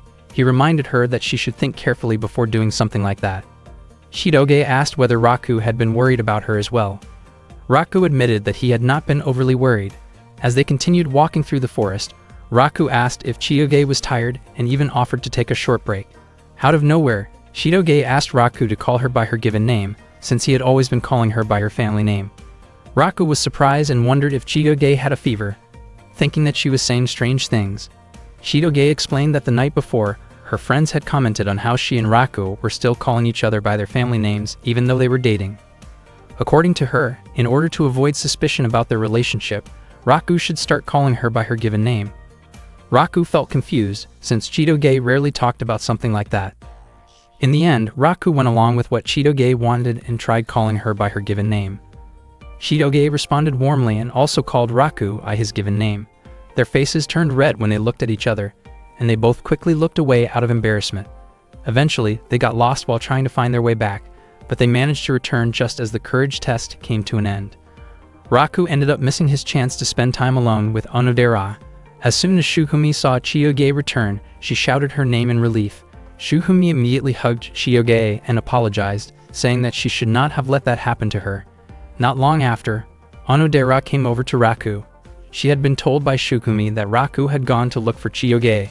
Raku sincerely apologized to Onodera, even though he had promised to come back quickly. Onodera understood, since what mattered most was that Chitoge was safe. Raku could hardly believe that he had missed such a golden opportunity to be alone with Onodera during the courage test, but he felt relieved that Onodera was willing to forgive him. Shukumi then asked Chitoge what they planned to do during the 2-day break. Shukumi suggested that they should prepare to visit the place where Chitoge had met her first love, especially since school would be closed for 2 days starting the next day. Meanwhile, Shu deliberately teased Raku for missing his perfect chance to spend time alone with Onodera. Chitoge did not seem very interested in going to the place where she had met her first love. She asked Shukumi not to rush her into going there, explaining that she did not really feel like visiting it at that moment. Instead, Chitoge looked happier as she gazed at the beauty of the night sky. One day at school, Raku felt incredibly excited when he saw Onodera standing in front of him. He immediately walked toward her, and just as Raku was about to touch Onodera's shoulder, Chitoge suddenly called out to him. Chitoge asked where she was supposed to put the journal. Raku looked annoyed because he felt that Chitoge had interrupted his chance to talk with Onodera. Raku explained that the journal needed to be placed in the science room, just like the teacher had said earlier. He also reminded Chitoge not to accidentally enter the wrong room again. Onodera was surprised to hear Raku calling Chitoge by her real name.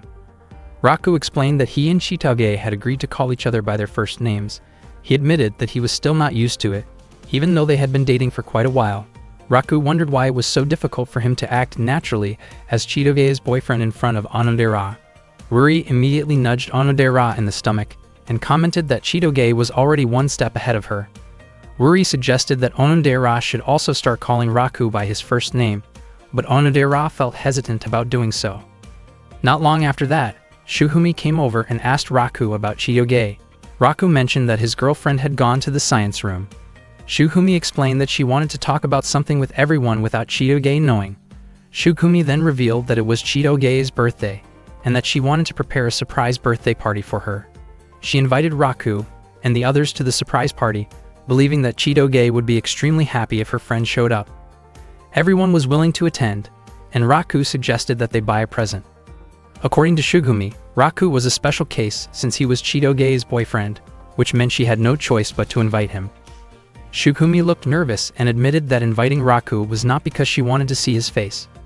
Raku responded that he was willing not to come if Shukumi truly did not want him there, but Shukumi immediately shouted at him and told him to come anyway. Ruri then asked Raku and Onodera to go shopping for the gift together after school. Both Ruri and Raku were surprised, and Raku asked why Ruri was not joining them. Ruri claimed that she had a stomachache and could not go with them. She said it would be faster if only Raku and Onodera chose the gift. Raku begged Ruri to come along, but she refused. To make things even stranger, Ruri told them to meet at a cafe at 5 in the evening and asked them to wear casual clothes. Raku and Onodera were genuinely confused. especially since Ruri was not even coming, but was the one giving all the instructions. That afternoon, Raku arrived at the cafe first. He felt very nervous about meeting Onodera. He still could not believe how forceful Ruri had been and could not understand what she was thinking. Inside the cafe, there were many couples on dates. Raku felt that if he and Onodera met in a place like that, it would look exactly like they were on a date. He then realized that aside from the fake date in the past, that day might actually be his first real date with Onodera. He wondered whether buying a gift together could really be considered a date. Raku also found it strange that Onodera had not arrived yet. Soon after, he noticed Onodera outside the cafe. She looked confused as she searched for Raku, since he had not told her that he was already inside. While looking at the cafe window as if checking her reflection, she even smiled, but her face suddenly turned red when she realized that Raku was right behind the glass. Onodera quickly entered the cafe, unable to show her face to Raku. She then suggested that they discuss what kind of gift they should buy. Seeing how unusual her behavior was, Raku realized that Onodera was probably pretending that nothing had happened earlier. Raku found Onodera's face incredibly sweet. When the cafe staff came over, Onodera quickly ordered a coffee. She looked very cute in her casual outfit, but she was clearly nervous because she kept wondering whether Raku had seen her earlier. At that moment, Raku thought about whether people around them might see them as a couple on a date. Raku was actually curious about the boy who had made a promise with Onodera 10 years ago, as Ruri had mentioned, but he felt that it was not the right time to ask about it. Onodera asked what kind of gift might make Chitoge happy. At that moment, Raku instead found himself thinking about when Onodera's birthday was and how he might want to buy her a birthday present someday. Onodera then suggested that they check nearby shops so they could find something more quickly. Raku wanted to ask about Onodera's birthday, but he did not have the courage to bring it up yet. Before long, they found the gift they were looking for. Raku felt like a coward for not being able to ask what he truly wanted to know, and he realized that their time together was about to end. Seeing Raku fall silent, Onodera asked whether he was happy going shopping with her. She worried that Raku might not have enjoyed it, especially since he had come along because Ruri pushed him to do so. Raku denied that idea and explained that he truly enjoyed spending time with Onodera. Hearing that made Onodera feel relieved. She then asked Raku to take a short walk with her. They walked along the road together, passing through a narrow street, and before long they arrived at a spot where the entire city view could be seen clearly. Raku instantly fell in love with the place. He never imagined that there could be a roadside location with such a beautiful view. He was sure that no one else knew about it. As it turned out, the place was Onodera's secret spot, which she had discovered by accident. Raku wondered whether it was really okay for Onodera to show her secret place to him. He asked whether Ruri also knew about it. Unexpectedly, Onodera said that she had not told anyone else and asked that the place remain a secret shared only between the two of them. Raku was surprised to hear that. Onodera admitted that she felt incredibly happy that day, and she considered sharing that secret place her way of thanking Raku. Raku felt genuinely happy to be seen as someone special by Onodera, and he promised that he would not tell anyone about the place. Onodera smiled sweetly while calling Raku by his real name. Raku fell silent as he looked at her smile, which reminded him of someone from his past. Onodera felt embarrassed for calling him by his real name, and at that moment, Raku began to wonder whether Onodera might be the girl who had made a promise with him 10 years earlier. Raku stayed quiet, which made Onodera think that maybe he did not like being called by his real name. Raku then gathered his courage to ask Onodera something, since the atmosphere felt just right. He hesitated, unsure whether it was appropriate to ask about her birthday and invite her to celebrate it together. Unfortunately, the words that came out of his mouth were not what he intended. Instead, he asked whether the girl who had made a promise with him 10 years ago was Onodera. Raku was shocked at himself for suddenly being so straightforward and emotional. He felt confused about how to explain himself, but to his surprise, Onodera admitted it. Raku's face turned red in disbelief when he realized that Onodera was the girl he had been searching for all this time. Onodera then showed him a key and explained that she had also been looking for the person who made that promise with her 10 years ago. The memory was vague in her mind, but she recalled that 10 years earlier, when she was 5 years old, she had befriended a boy. When they parted ways, the boy gave her a key. She could not remember his name or face, but she clearly remembered that the boy wore a pendant identical to the one Raku had. Raku never imagined that Onodera was the girl connected to the pendant promise. Onodera apologized for denying it in the past, explaining that she had been too shocked when Raku first asked her about it. Onodera explained that she had played with the boy during the summer back then. She had been very shy, and the boy was the one who invited her to play outside. For some reason she trusted him deeply, and she admitted that he could be considered her first love. Raku's face turned even redder upon hearing that. Onodera said that she had been extremely surprised the first time she saw Raku's pendant, which made her suspect that he might be the boy who made the promise with her 10 years ago. Raku finally understood why Onodera once said that even though it was just a childhood promise, she was sure that the person who made it truly cared about her. Onodera admitted that she had always hoped that the boy was Raku. Both of their hearts raced as Onodera slowly leaned closer to him, leaving Raku flustered and overwhelmed. Suddenly, the moment was interrupted by the sound of a phone ringing. Shukumi called Raku and asked him to come to the party immediately. In the end, Raku and Onodera stopped their conversation and hurried away. They got on the bus together, and throughout the ride, neither of them spoke. Raku kept thinking about whether the girl he had been searching for all this time was truly Onodera. There was an easy way to confirm it, which was by opening the pendant.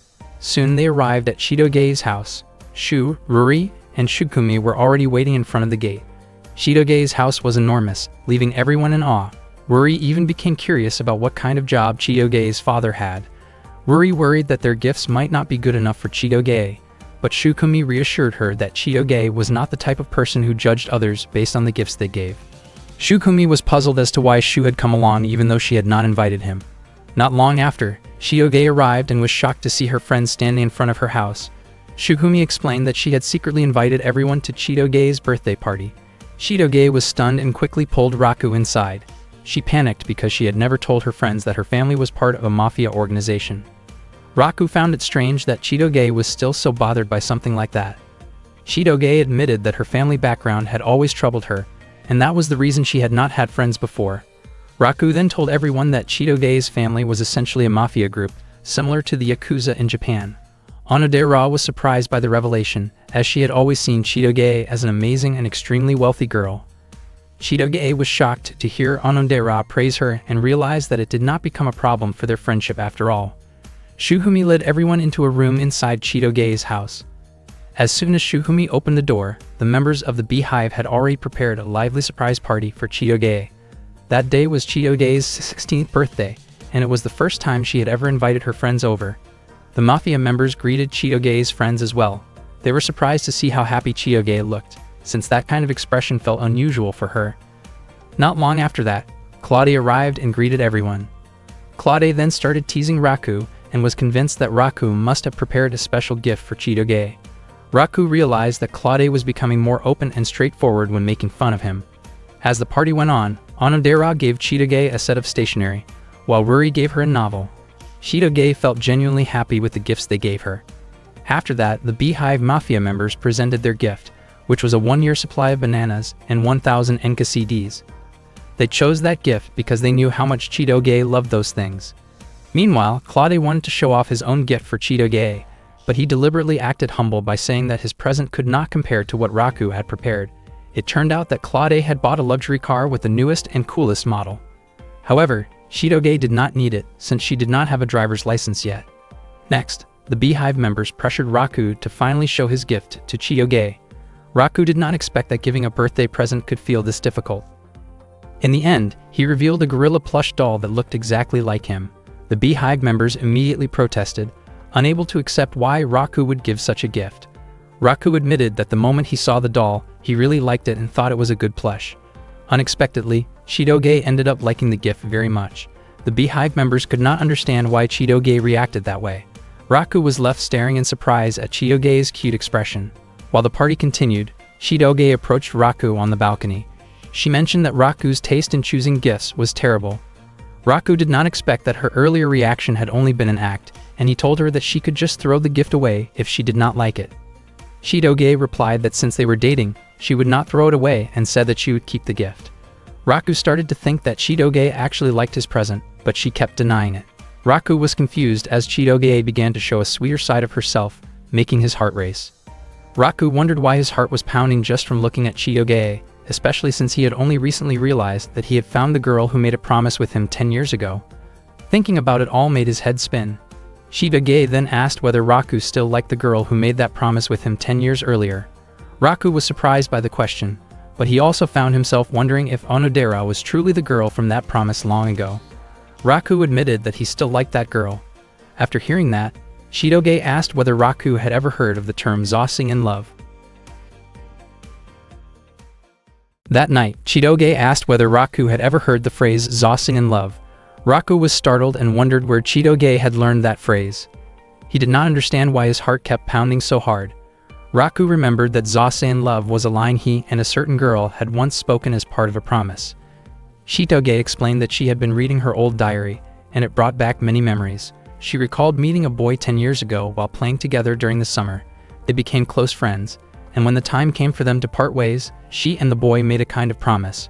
Raku was shocked because the story matched the promise he remembered exactly. What made it even more unsettling was that he had just talked about this very thing with Onodera the day before. Chitoge admitted that she did not remember the boy's face or his name, but she clearly remembered the words of the promise. She also found a key tucked inside her old diary. Raku's heart started racing again. He had seen that key before. He had always believed that the girl from his memory was Onodera, but now it turned out that Chitoge also had a key and knew the same phrase. Raku explained that if he and that girl were ever to meet again, they were supposed to open a locket together. If the girl still remembered the promise, she would definitely have the key. Both of them looked nervous as they stared at each other. Even so, they soon felt that it was almost impossible for them to have made such a promise together, especially since Chitoge insisted that she did not remember ever meeting Raku back then. Raku also pointed out that Chitoge felt very different from the girl who had lived in his memories all this time. Chitoge was convinced it was just a coincidence, because Raku was nothing like the boy described in her diary. In her mind, that boy was kind, amazing and cool, nothing like Raku. Raku, in turn, said that the girl from his promise was gentle, sweet, and feminine. Chitoge grew annoyed at the idea that she might have been the one who made a promise with Raku. At the same time, Raku was not convinced at all that the girl was Chitoge. Raku then asked Chitoge to prove it by trying her key on his locket. If the locket did not open, it would clearly mean they had no connection in the past. Neither of them truly believed it would work. Chitoge was especially sure that Raku was not that boy, because to her, that boy was like a prince who could do anything and always came to her rescue. Raku wondered what Chitoge would do if he really were that boy. Chitoge went so far as to say that she would do anything if Raku truly turned out to be him, precisely because she was convinced that person could not possibly be Raku. Raku and Chitoge prepared themselves to find out the truth. Raku hoped the locket would not open, because it felt impossible for Chitoge to be the girl he had been searching for. Chitoge was just as certain that Raku was not the boy from her past. She was too nervous to start right away, and both of their hearts were pounding intensely. When the key actually slid into the keyhole of the locket, their faces grew even redder. Then, unexpectedly, the key snapped as Chitoge turned it. Raku was stunned when he saw the broken key and could not understand how Chitoge had managed to break it. Chitoge explained that it was an accident, and that her nerves had caused her to twist the key too forcefully. Raku became frustrated when the broken piece got stuck inside the locket. Chitoge was at a loss, unsure of what to do. Raku was upset because this meant he could no longer try opening the locket with Onodera's key. Chitoge asked Raku to forget about it, especially since they both felt they had never truly shared a promise together. She quickly ended the conversation. Raku tried to stop her, but Chitoge ignored him and walked away. Raku was confused by her behavior and could not stop wondering what might have happened if the locket had actually opened. Meanwhile, Chitoge continued watching Raku from a distance. Raku walked down the hallway, still lost in thought about Onodera and Chitoge, who both seemed to have made promises 10 years ago, and both possessed similar keys. He convinced himself that it had to be nothing more than a coincidence. Raku concluded that one of them had to be the girl who made that promise with him, which meant he had definitely met one of them back then. If he could solve that mystery, he would finally know who that girl was. Suddenly, a man called out to him and thanked him for coming to Chitoge's birthday party. Raku felt like he had seen the man before, and then he realized it was Adelt. Adelt asked whether Raku was close to Chitoge and apologized for forcing him into the difficult role of pretending to be her boyfriend. Adelt mentioned that Chitoge had seemed much more cheerful since coming to Japan, and he believed it was all thanks to Raku. Raku remembered Chitoge once saying that she did not have a single friend back in America. Adelt was confident that Raku and Chitoge got along very well and even thought they were a perfect match. Raku denied it and said that he and Chitoge argued all the time. Adelt laughed and revealed that Raku and Chitoge had actually been close friends when they were children. Raku was shocked to hear this, and Adelt had already guessed that Raku would not remember something like that. Adelt explained that 10 years earlier, he had held a series of meetings with Raku's father at a secret location in Japan for almost an entire month. At that time, Adelt had brought along Chitoge, who was still 5 years old. Back then, Chitoge had been very close to Raku. Raku never expected that he and Chitoge had actually met 10 years ago. He began to suspect that Chitoge might have been the girl connected to the promise, and that Onodera might have been mistaken in thinking that Raku was the boy she had been looking for. Adele also mentioned that Onodera had played together with them as well. Raku was shocked, and his heart raced as he listened to the story. He realized that he had not spent time with just one of them, but with both of them. At that time, Chitoge had approached Onodera, and Onodera had wondered why she did not see Raku around. Chitoge had pretended not to know where Raku was.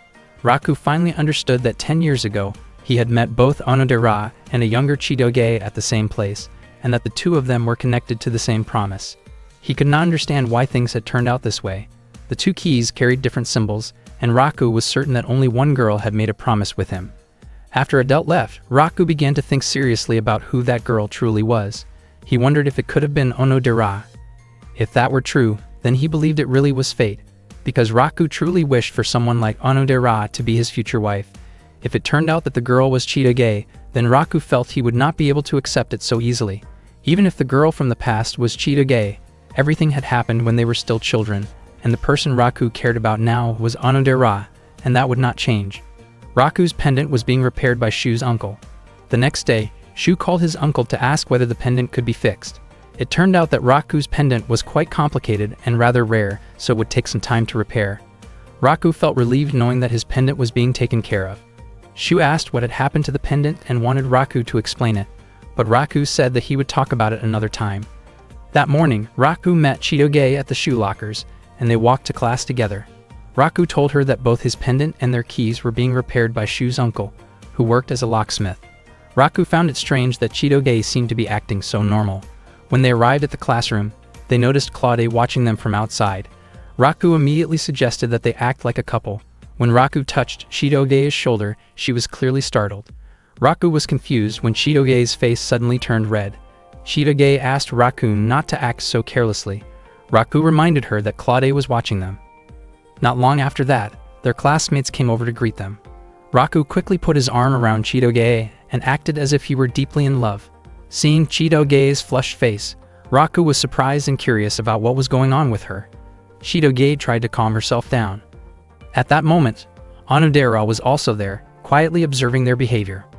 While Raku was watering the flowers, Onodera approached him and mentioned that Chitoge's behavior seemed a little strange. She wondered whether Raku and Chitoge had argued.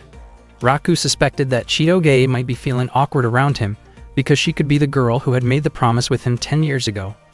But he kept pushing that thought away. Onodera then asked where the pendant Raku usually wore was. Raku explained that it was being repaired by Shu's uncle. Raku felt curious about whether Onodera remembered that they had played together in the past. His heart started to race just thinking about it. Raku was worried about Chitoge, but he believed she would be fine, and he promised himself that he would continue to look out for her. Onodera smiled when she heard that. She recalled how attentive Raku had been toward Chitoge, especially when Chitoge had gone missing before. She found it puzzling because even though Raku and Chitoge were only pretending to date, she wanted to know what Raku's true feelings really were. Kyoko came into the classroom and announced that the photos from their school trip had been posted on the bulletin board. She encouraged everyone to buy photos of the people they liked and promised that she would not tell anyone who bought whose photos. Onodera smiled to herself, and Ruri noticed her reaction. The students quickly gathered around the bulletin board to look at the school trip photos. Chitoge was amazed by the pictures and wanted to buy them. Raku reminded her not to buy too many photos, since each one cost 100 yen, which was expensive for him, and he suggested that she choose only the photos she truly liked. Unexpectedly, Chitoge became even more excited and picked out many photos anyway, with Shukumi helping her choose. Raku felt relieved as it seemed that Chitoge had finally returned to her usual self. Onodera invited Raku to buy photos from their school trip. Raku wanted to buy one of the photos that showed Onodera during the trip. Onodera, on the other hand, wanted to buy a photo of herself together with Ruri. Ruri then pointed at one photo that featured Raku, with Onodera and Ruri visible in the background. Onodera's face slowly turned red when she noticed Raku's face in that photo. Ruri deliberately chose that picture because she was confident that Onodera would want to have it. Not long after that, they came across another photo of Raku standing together with Onodera. Onodera really wanted to buy that photo, and Raku also wanted the same one. However, he felt embarrassed and worried that others might notice how much he wanted it. Raku and Onodera both acted shy and hesitant, which made Ruri feel extremely annoyed by their indecision. Shu then showed up and offered several photos of the girls that Raku had rarely seen before. The male students gathered around to choose photos they liked. Ruri and Shukumi were convinced that the boys were selecting inappropriate pictures. Shu denied it, explaining that he only collected embarrassing moments. He even had funny photos of Ruri and Onodera. Ruri and Onodera were shocked when they saw those unflattering pictures of themselves. Ruri, clearly irritated, reacted harshly toward Shu for making her upset. Raku was very curious and wanted to see those photos as well. Shu mentioned that he had a special photo meant just for Raku, which turned out to be a picture of Onodera sleeping next to Ruri. Raku was immediately fascinated by it, and was even willing to pay 500 yen for the photo. He treated it like a personal treasure. After that, Raku made a plan to look for a photo that showed himself together with Onodera. Later, Raku noticed a photo of Chitoge, but his attention shifted to a girl standing behind her. It turned out to be Onodera in the background, captured at an awkward moment while she was adjusting her clothes. Raku became anxious, worried that someone might notice the situation in the photo. He quickly picked it up and planned to hand it to Kyoko so the file could be deleted. While walking down the hallway, Raku ran into Onodera, and the photo accidentally slipped from his hands. Onodera picked it up for him. Raku panicked, afraid that Onodera might think he had intentionally searched for a photo of her in an embarrassing situation. Fortunately, Onodera had not yet realized that she was the one in the picture. Raku quickly took it back and hurried away. Onodera felt confused about why Raku had taken a photo with Chitoge's face on it. She started wondering whether Raku might actually like Chitoge. That thought lingered in her mind as she kept questioning his actions. After returning home, Raku immediately went into the kitchen while quietly looking at the photo of Onodera. He then began preparing dinner. He still did not know the identity of the girl who had made a promise with him 10 years ago, and he kept thinking about how to find her. He wished he had a photo that could serve as a clue. Suddenly, Issei mentioned that he might have the photo Raku had been searching for. Raku became curious about where Issei had kept it, since he had already searched the entire house without any luck. It turned out that the photo was stored in the back storage room. Issei asked whether Raku was looking for the photo they had taken during their trip 10 years earlier, explaining that there was still one copy left in storage. Raku was shocked to realize that this photo could bring him closer to the truth. On top of that, Issei also mentioned a photo of a girl holding a key and the existence of an important promise connected to it. Hearing this left Raku completely stunned. One morning at school, Raku looked irritated because he could not find the photo he was looking for in the storage room behind the school. That photo was supposed to be a clue to the identity of the girl connected to his childhood promise. Suddenly, Shu appeared in front of him and asked whether Raku had any plans after school. It turned out that Shu wanted to invite Raku to a group study session at Mickey D after school. Raku felt confused about why Shu was suddenly organizing a study session like this. Shu explained that the final exams were coming up soon, so he believed Raku must already have a solid strategy to deal with them. Raku looked uncomfortable hearing Shu address him so casually. He replied that he had already been studying hard every day, and especially that day he needed to look for something important, so he refused the invitation. However, once Shu mentioned that Onodera would be joining, Raku immediately decided to take part in the study session. After school, Raku went together with his friends to study. Chitoge looked extremely excited as she went out with everyone. Raku felt annoyed because he believed Shu had tricked him. Chitoge, who was in high spirits, kept shouting about how happy she was to go to Mickey D with her friends. In fact, Raku had once dreamed of going to Mickey D together with Onodera. At the same time, he felt that he was already close to finding the answer to who the girl from his promise really was. His memories were still vague, whether the girl had blonde hair or black hair, and what her defining features were. The more he thought about it, the more unsettled he became. After they finished ordering and picking up their food, they began arranging their seats. Ruri suggested that Onodera sit next to Raku so she could ask him for help studying like before. Onodera looked nervous and refused, instead asking Raku to sit near Chitoge, since the two of them were officially dating. Raku felt confused because Onodera seemed colder than usual. Ruri glanced at Onodera and wondered if something had happened between them, but Onodera shook her head and smiled. Even so, Ruri was convinced that something must have happened. They soon started their second group study session. Shu asked whether Shukumi was the type of student who enjoyed studying.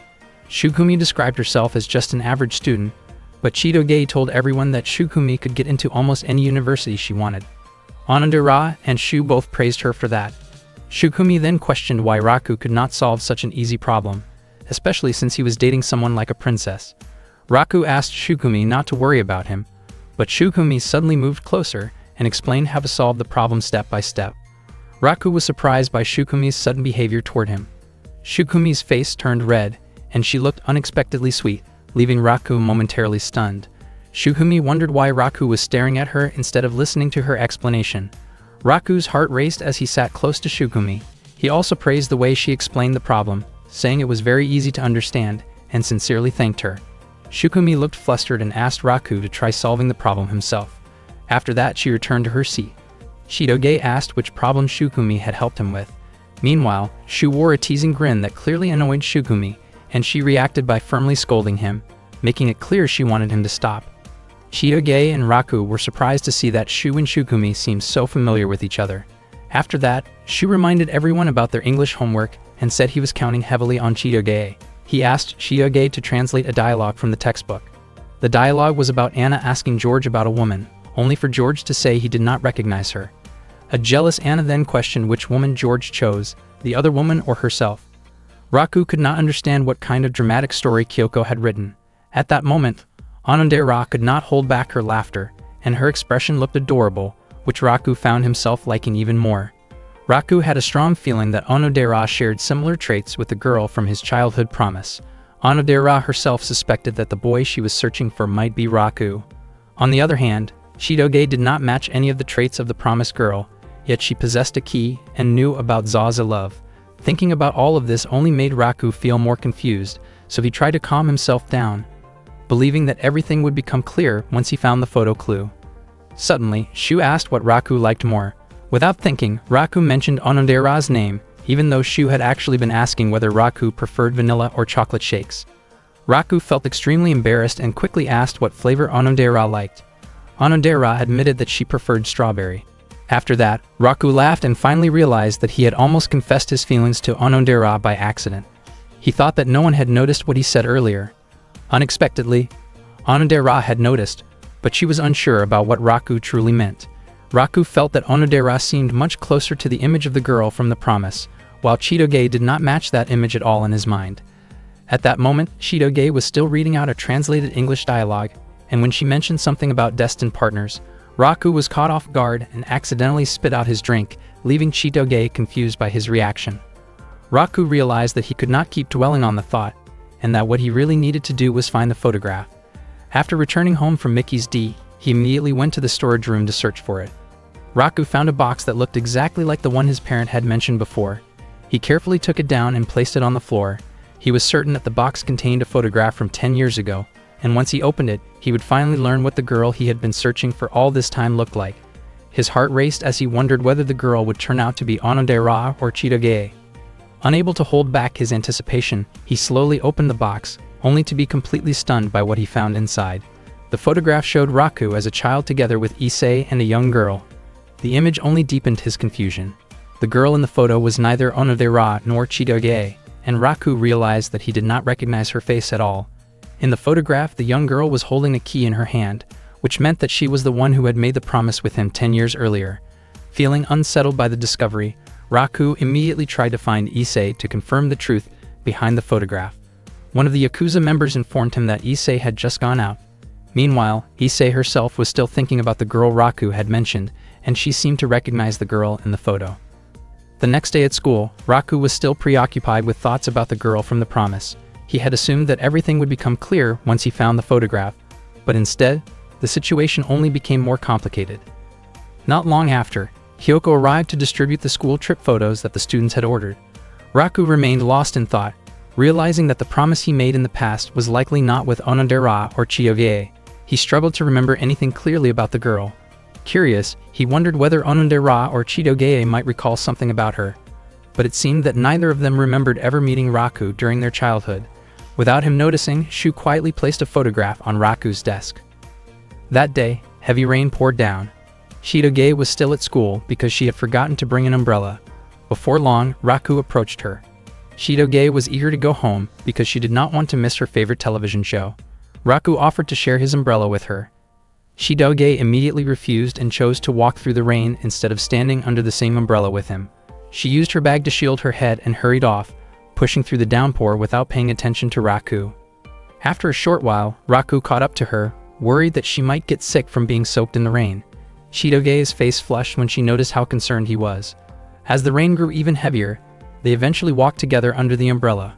Both of them looked awkward and shy, especially when a few students noticed them and teased them playfully. When rain began to soak Chitoge's shoulder, she instinctively moved closer to Raku so they could both stay dry. She explained that staying close was the only practical choice in that situation. Raku found himself confused by Chitoge's recent behavior and was unsure how to respond to it. Seeing Raku's troubled expression, Chitoge asked him not to misunderstand the situation. Raku insisted that his thoughts were completely innocent. Chitoge felt that she was already being considerate by acting that way for his sake. Raku reassured her that he had no strange intentions and that he had never asked her to do anything like that. Their exchange continued with lighthearted bickering, though Chitoge became irritated when Raku teased her with an unflattering nickname. Just as her frustration peaked, a loud clap of thunder echoed nearby, startling both of them. Raku was surprised by how close the thunder sounded. When he looked over, he saw Chitoge crouching down, clearly shaken by fear. He had never realized that she was so frightened of thunder. Raku remarked that she had more weaknesses than she let on. Chitoge warned him that she would not forgive him if anyone else found out about it. Raku promised to keep it a secret. Since the thunder continued and the rain showed no sign of stopping, they decided to stay sheltered there for a while. To help calm her nerves, Chitoge asked Raku to talk about something else so she would not feel so scared anymore. Raku invited Chitoge to look through the field trip photos they had bought. Chitoge suggested that they show each other the photos. She had purchased a total of 80 pictures. At that moment, Raku had already separated Onodera's photos from the rest beforehand. As Chitoge went through the stack, she was startled when she found a picture of herself asleep. Raku was surprised as well because he was sure he had never taken or kept a photo like that. He immediately became convinced that Shu must have slipped it in. Raku tried to explain the situation so Chitoge would not get upset, but it turned out that she understood he would never intentionally keep a photo like that. Raku was confused and a little amazed by how understanding she was. Chitoge continued flipping through the photos, while Raku felt that something about her behavior seemed different than usual. He praised her for being willing to spend so much money on the field trip photos, especially since she liked keeping memories and records of her friends. Chitoge said that many things had changed since she came to Japan, and that one of her regrets was spending her youth pretending to be Raku's girlfriend. However, she added that lately the fake feelings she had experienced did not seem so bad after all. Raku was completely taken in by what she said and admitted that he felt the same way. To his surprise, Chitoge revealed that she had just been teasing him. What she said earlier was nothing but a joke, and she laughed at Raku's expression when he thought she was being serious about him. Raku felt irritated and told her that she really should not tease him like that. Suddenly, a loud clap of thunder echoed nearby. Chitoge was startled and instinctively clung to Raku out of fear. Their faces ended up very close, and they locked eyes for a brief moment. Just then, Issei appeared and commented that the two of them looked unusually close for the middle of the day. Raku and Chitoge were shocked and quickly pulled apart. Issei did not expect the relationship to seem this serious, especially since he had only told them to pretend to be a couple. Both Raku and Chitoge immediately denied the idea, insisting that they did not like each other in that way. Issei simply laughed at their reaction. He had actually been looking for Raku because he wanted to talk about something important. It turned out that Raku also wanted to speak with his father, but Issei said that his own topic was urgent and that he wanted to bring it up first. He felt awkward about revealing it, especially since Raku and Chitoge had been spending more time together lately. Chitoge quickly denied being close to Raku. Issei then explained that someone wanted to meet Raku the next day. Raku did not understand what his father meant at first. Issei finally said that the person who wanted to meet Raku was his fiancé. Both Raku and Chitoge were stunned by the revelation and could only stand there in silence after hearing such unexpected news. Meanwhile, the girl who was said to be Raku's fiancé was eagerly waiting for the day she could finally meet him and fulfill the childhood promise they had made 10 years ago.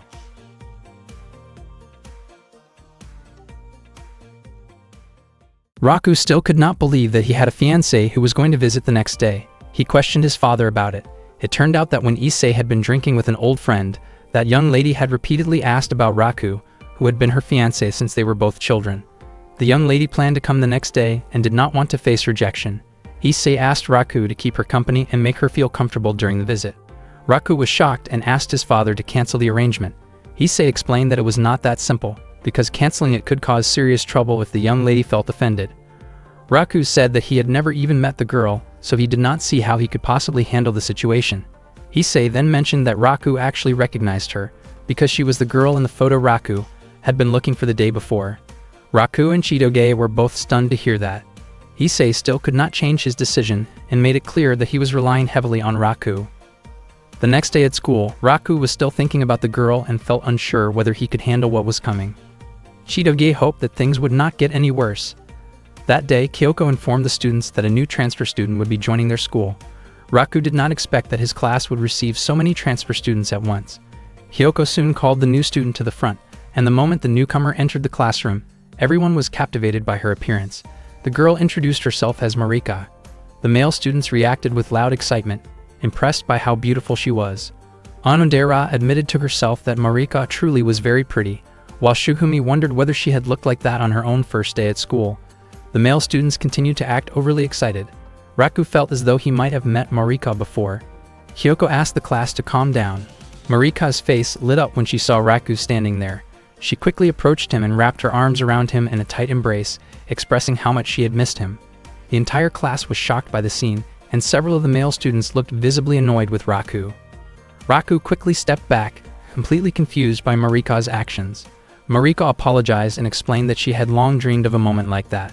She wondered whether Marika knew Raku, and Marika responded with a smile, revealing that she was Raku's fiancée. The classroom erupted in chaos after that revelation. Raku himself had not known this, and he finally realized that Marika was the girl his father had been talking about. He also noticed that she looked exactly like the girl in the photo. Onodera was left speechless by what was happening. Shukumi told Marika to stay away from Raku, because he was Chitoge's boyfriend. Chitoge then pulled Raku closer and emphasized that Raku was her boyfriend at that moment.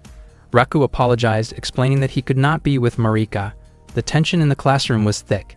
Marika insisted that she was more suitable to make Raku happy than Chitoge, making an unkind comparison that angered Chitoge deeply. Raku asked Chitoge to calm down. Shukumi became furious and stepped forward aggressively, creating an alarming situation. Unexpectedly, a group of police officers arrived to ensure Marika's safety and to de-escalate the conflict around Shukumi. Marika apologized for causing such a commotion.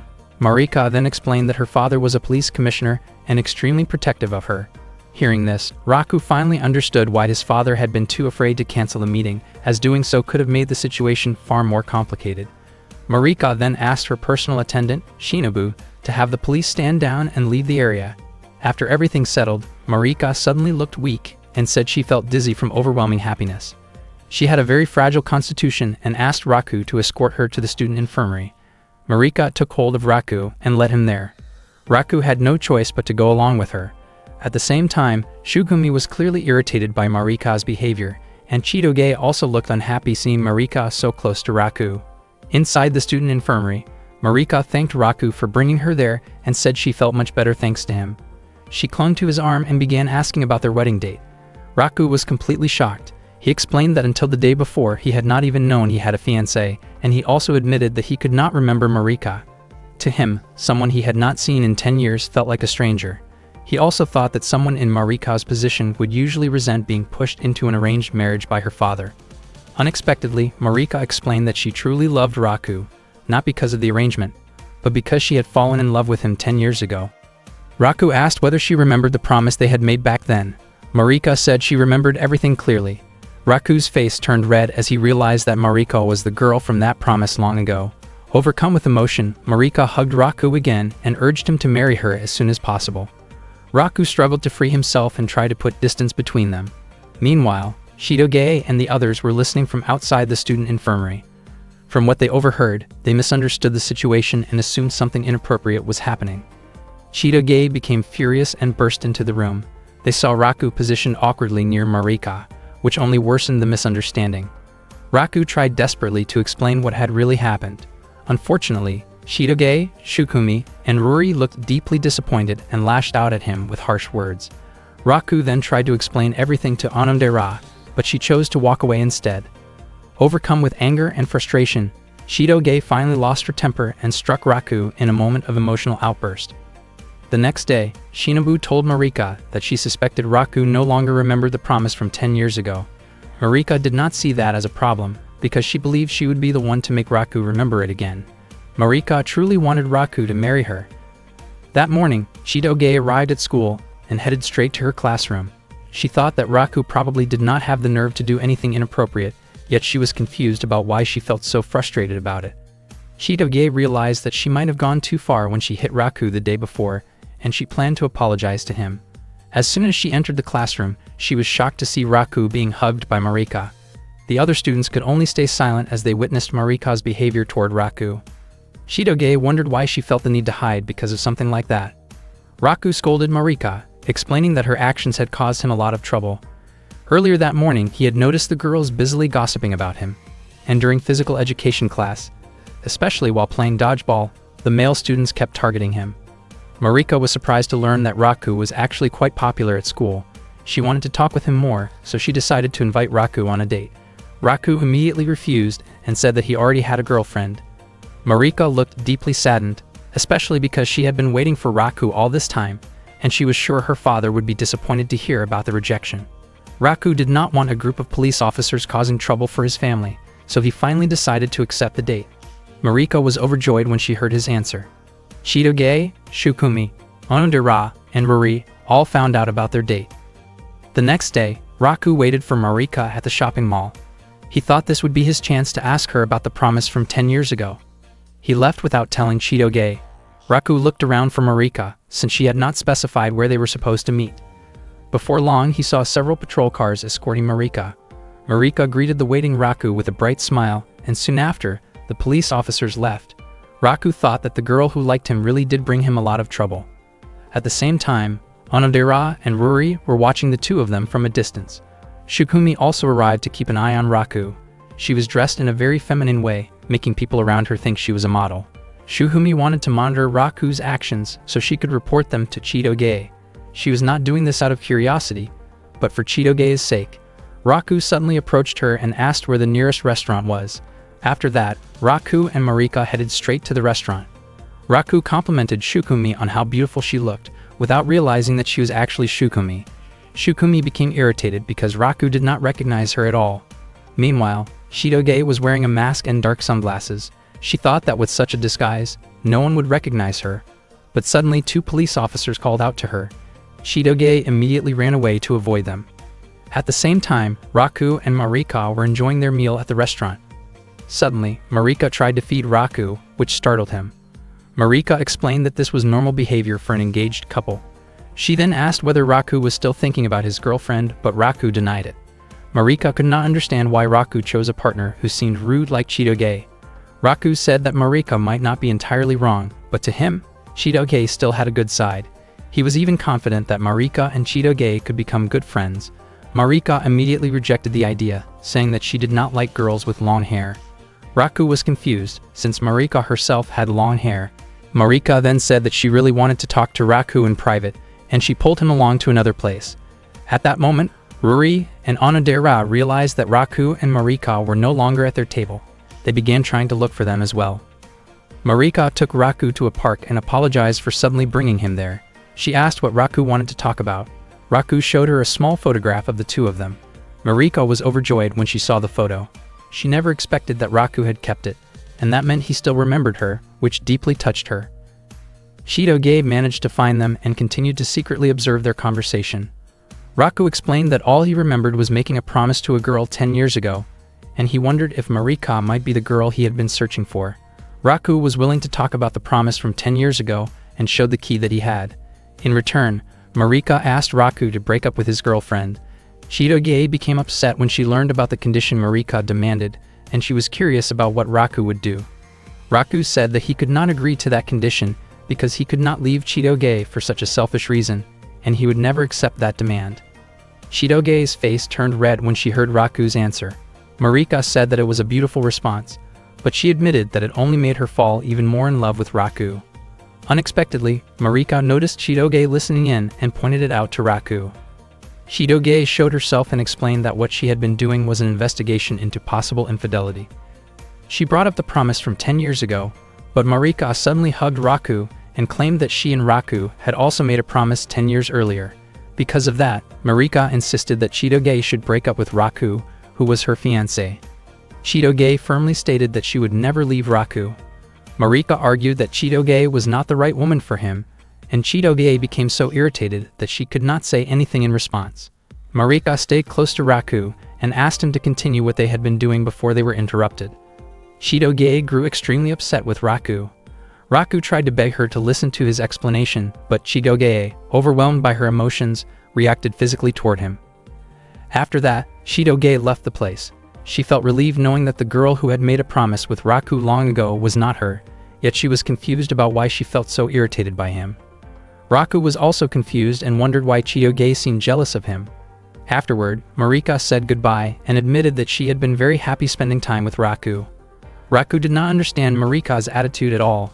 Marika accidentally left her bag on a park bench, and Raku quickly picked it up and went after her to return it. Marika later met Shinobu.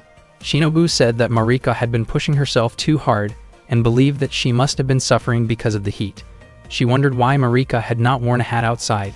It turned out that Marika had intentionally chosen not to wear one because she wanted Raku to keep looking at her face. Shinobu then left to get some medicine. Not long after that, Raku arrived and asked about Marika's condition. Marika was surprised to see him there. Raku immediately returned the bag she had left behind. Marika said that she only felt a little dizzy and that there was nothing to worry about. She then asked what Raku liked about Chitoge, considering her blunt way of speaking and her difficult personality.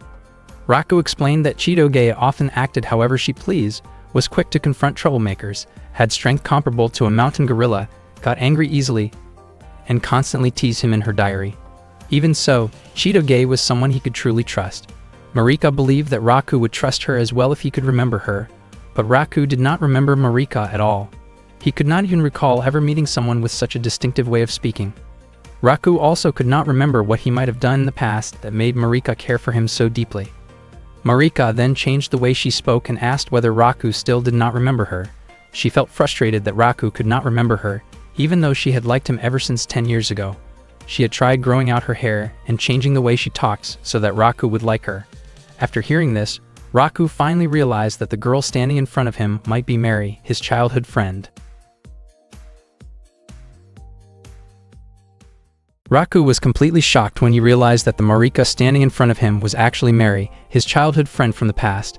He only recognized her after Marika deliberately changed the way she spoke back to how she used to talk years ago. Even though Marika had promised herself that she would never speak that way in front of Raku again, she felt she had no choice but to do it so that he could remember her. Raku suddenly recalled that he once used to play with children who spoke in that distinctive way, and he also remembered that one of those children had very poor health. Marika admitted that she had met Raku during the summer 10 years ago. Raku then realized that this meant Mariko was the same as Onodera and Chitoge, who had also met him during that same summer 10 years earlier. Marika explained that she had been physically weak since childhood, which was why her father had taken her to a mountain sanatorium with fresh, clean air. At that time, Marika had been extremely bored from spending all her days inside a hospital room. One day, Raku suddenly appeared by the window of her room. Because of her illness, Marika rarely had the chance to play with other children outside. Raku came to see her and invited her to play. They introduced themselves to each other, and Raku called her Mary. Every day after that, Raku returned with small items he found in the mountains. Marika said that Raku's kindness always made her happy. One day, Marika's father asked whether she liked Raku, and if that was true, he intended to ask Raku to make a promise to marry her someday. The next day, Marika asked Raku what kind of girl he liked. Raku explained that he liked girls who were feminine and had long hair. From that moment on, Marika pushed herself with all her strength to learn and practice things she truly disliked. She worked tirelessly to master polite and refined manners of speaking. Marika did all of this so she could become the woman Raku dreamed of. Everything she went through was for the sake of meeting Raku again one day, and the promise she had made with him kept her moving forward. She apologized for changing so much, but explained that she only wanted Raku to understand her feelings. The photograph she kept was taken shortly before they were separated. Marika was happy that Raku still remembered the promise they made 10 years ago. Raku never imagined that Marika had gone that far for his sake, and he realized that the promise meant far more to her than he had ever expected. Marika admitted that she had acted selfishly just to make sure Raku remembered her, and she asked him not to force himself to remember if it was too painful. Raku felt guilty and immediately tried to concentrate harder to recall his memories of her. Marika looked genuinely happy seeing Raku make that effort, but deep down, she wanted him to remember the version of herself from that moment, someone who had grown into a charming young woman in his eyes. She wanted Raku to pay more attention to her and truly notice her presence. From that point on, Marika made up her mind that she would never allow Raku to forget her again. She casually pointed out that there was rice on Raku's face, causing him to panic and touch his own cheek in embarrassment. Unexpectedly, Marika gently kissed his cheek. She did it intentionally, hoping it would become a beautiful memory for both of them. Raku was left frozen and unable to react. Shortly after that, Marika quickly said her goodbyes and left. Raku's face turned bright red as he reacted in complete shock. Marika then walked toward Shinobu, feeling much better and believing she no longer needed her medication. The next day at school, Raku explained that he had met Marika 10 years ago, along with Chitoge and Onodera. He said that he learned this information from Chitoge's father. Even though they had been close back then, none of them could clearly remember it now. Chitoge wondered why Raku's face kept turning red, while Onodera admitted that she had felt a sense of closeness with Chitoge from the very beginning. Raku explained that he had simply been waiting for the right moment to tell them both. Chitoge was surprised to learn that Onodera also possessed a key like hers. Onodera admitted that she did not truly understand what the key meant. According to Chitoge, it seemed likely that both she and Onodera had met Raku 10 years ago and made some kind of promise with him, which explained why they each had a key. Raku still could not remember the details, but he was certain that he had only made a promise to one person. Both Chitoge and Onodera felt confused and curious about what kind of promise it could have been, since neither of them remembered anything at all. Marika later admitted that she clearly remembered the promise she had made with Raku before they were separated, which was a promise to marry in the future. Everyone was shocked to hear this. Chitoge asked Raku if Marika was truly the person he had been searching for all this time, but Raku still could not say for certain. Onodera began to wonder whether she might have made a similar promise with him long ago. Chitoge never expected a childhood promise to carry such serious weight. Raku questioned why there were 3 keys in total, feeling confident that Marika must know something about it. Marika admitted that she did not know the reason either, and she was just as confused about why anyone else would have the same kind of key. She also recalled that Raku once told her he had played with other children besides her. Marika openly admitted how deep her feelings for Raku were, which was why she had made such a serious promise in the first place. In her view, only one of the 3 keys was real, while the others must be replicas. Onodera suggested that the only thing they could do for now was wait until Raku's pendant was fully repaired. No matter what happened, the most important thing for Marika was her belief that Raku would eventually marry her, especially since they had shared an intimate moment. Chitoge immediately doubted that claim and believed it was nothing more than an exaggeration. Raku fell silent, his face turning red once again. Seeing his reaction, both Chitoge and Onodera were stunned. Raku tried to explain that the situation was not what they were imagining, and that it had happened unexpectedly. Chitoge became extremely irritated and criticized Raku harshly for being careless with someone he had only recently reconnected with. Marika stated that it was already obvious that she was the one who suited Raku the most.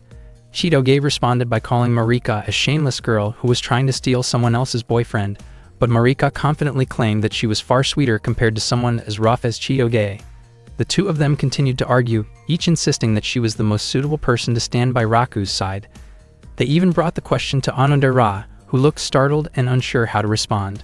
Marika then asked how Raku appeared from Onodera's own perspective, adding that it seemed like Onodera had once made a promise to marry him as well. Onodera was reminded of the photo of Chitoge that Raku had bought before. She admitted that she had once shared such a promise, but for her, Raku was now someone she considered a close friend.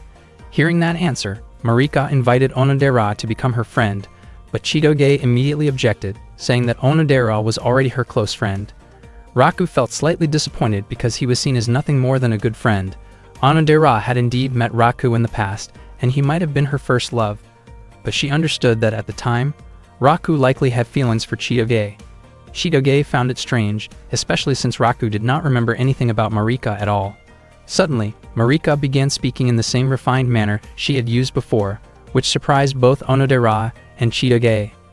The next day, Marika approached Raku at his desk and urged him to meet her father so they could decide on an engagement date. Chitoge was clearly irritated by this. Raku pointed out that he had not even decided who his fiancé would be, but Marika confidently said that their engagement would not be cancelled. She also tried to act overly affectionate toward him, but Raku explained that he was still too young to even think about marriage. Chitoge wondered how Marika could say such things so casually in front of someone who was supposed to be Raku's girlfriend. Marika instead thanked Chitoge for taking such good care of her future husband. From Chidoge's point of view, since Raku did not even know about the engagement, it could not be considered valid. Marika explained that in the past, engagements were often decided by an agreement between parents, and if Chidoge wanted to object, the only way was to speak directly to Marika's father.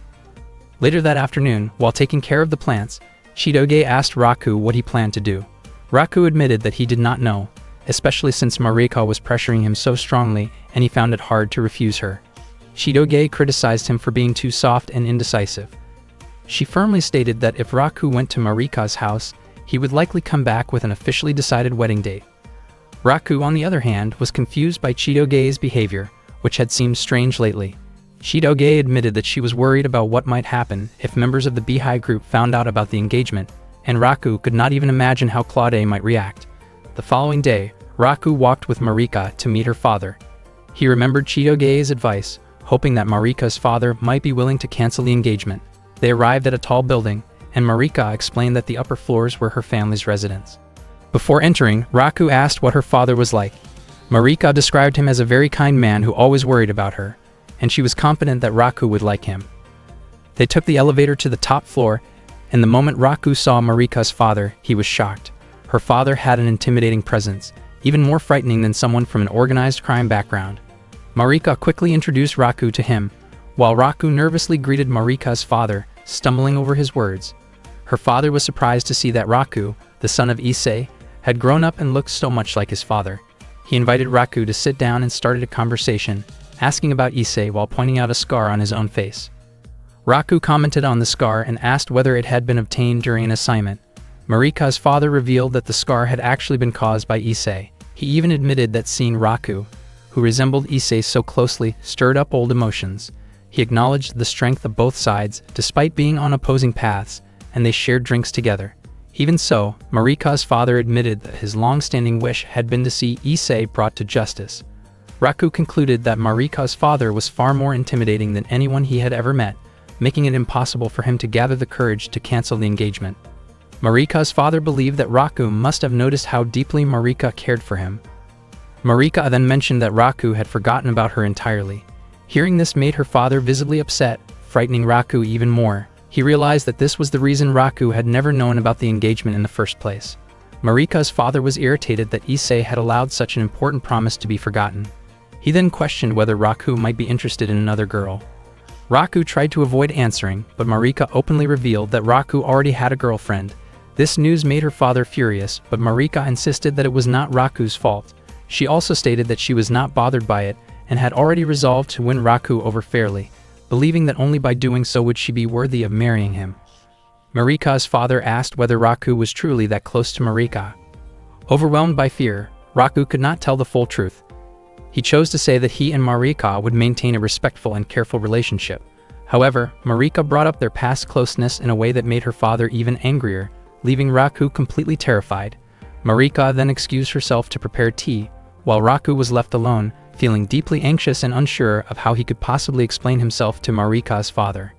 Marika's father explained that Marika used to be a good girl, but back then she constantly bragged about Raku and often lied about small, trivial things. He also mentioned that Marika still kept some old scrap items that Raku had brought to the hospital long ago. Raku never expected that Marika would still be holding on to those things. Raku then admitted to Marika's father that there was someone he liked, and that person was not Marika. It was not that Raku disliked Marika, but he had already fallen for that girl a long time ago. He sincerely apologized to Marika's father for being honest about his feelings. Hearing this, Marika's father felt relieved that Raku was finally able to speak openly with him. He told Raku not to dwell too much on the matter. Marika's father then asked whether that girl was Raku's girlfriend at the time. Raku was unable to admit it, and Marika's father began to suspect that Raku might be unintentionally confusing people's feelings. Raku tried to explain that the situation was far too complicated. Marika's father did not seem concerned about the details and believed that a promise was still a promise, so he expected Raku to do his best to make the stubborn Marika happy. Some time later, Raku hurried back home, where Marika asked about his earlier conversation with her father. Raku felt that Marika's father was actually kind and truly cared about Marika, even though he came across as intimidating. Marika was pleased to hear that Raku got along well with her father, especially since she believed that her father would one day become Raku's father-in-law. Raku was shocked by that idea and also deeply impressed by how far Marika was willing to go. In Marika's view, the only way to win someone's love was to take the initiative first. She expressed herself openly and tried to become the kind of girl she thought Raku would like. She was even willing to change herself completely for Raku and follow everything he asked of her. Raku told Marika that she was already sweet just the way she was. He praised her for being amazing, since not everyone could do what she did. To him, Marika looked equally charming whether she had long hair or short hair, and whether it was the way she spoke in the past or the way she spoke now. Hearing this, Marika's face turned red and she became extremely embarrassed. She tried to avoid him and asked Raku not to look at her. Raku could not understand why Marika suddenly acted so differently. Marika then hid herself, and Raku assumed that she was simply feeling shy around him. Marika denied that assumption and asked Raku not to come any closer. Marika later complained to her father that Raku had made her uncomfortable. After hearing this, her father confronted Raku and expressed his displeasure. Raku insisted that he had done nothing wrong. Meanwhile, Chitoge was still lying alone in the sun, looking gloomy, while Claude watched over her with deep concern.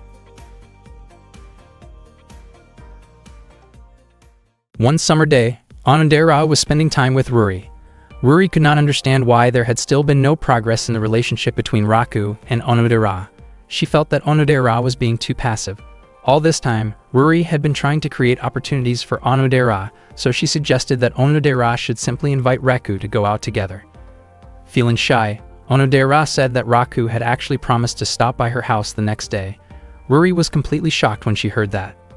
Earlier, on the last day of school before the summer vacation, Onodera had met Raku and asked whether he had any plans for the upcoming weekend. Raku initially thought that Onodera was asking him out, but it turned out that she was inviting him to work a part-time job with her instead. One of the employees at her family's business was unable to come in, and Onodera's mother was looking for someone who was good at cooking. Onodera did not know anyone else who could cook well besides Raku. Raku was genuinely happy to receive that offer. Raku never expected that he would be able to see Onodera during the summer vacation. He had never worked a part-time job before, but he wanted to show his abilities in front of her. He soon arrived at the traditional Japanese sweets shop owned by Onodera's family. As soon as he opened the door, he saw Onodera's mother speaking angrily on the phone. Raku felt intimidated by the atmosphere, especially when she sharply questioned why a student had come to her shop. Not long after that, Onodera arrived and calmed her mother down, explaining that the boy was her friend and that he would be working there part-time. Raku was captivated by the sight of Onodera wearing the shop's employee uniform, which made her look especially sweet. Onodera's mother was surprised to learn that the person Onodera claimed was good at cooking was actually her classmate. She doubted Raku's abilities, believing that the kitchen was a serious place meant for skilled professionals, and that it was unlikely for a high school student to be truly proficient at cooking.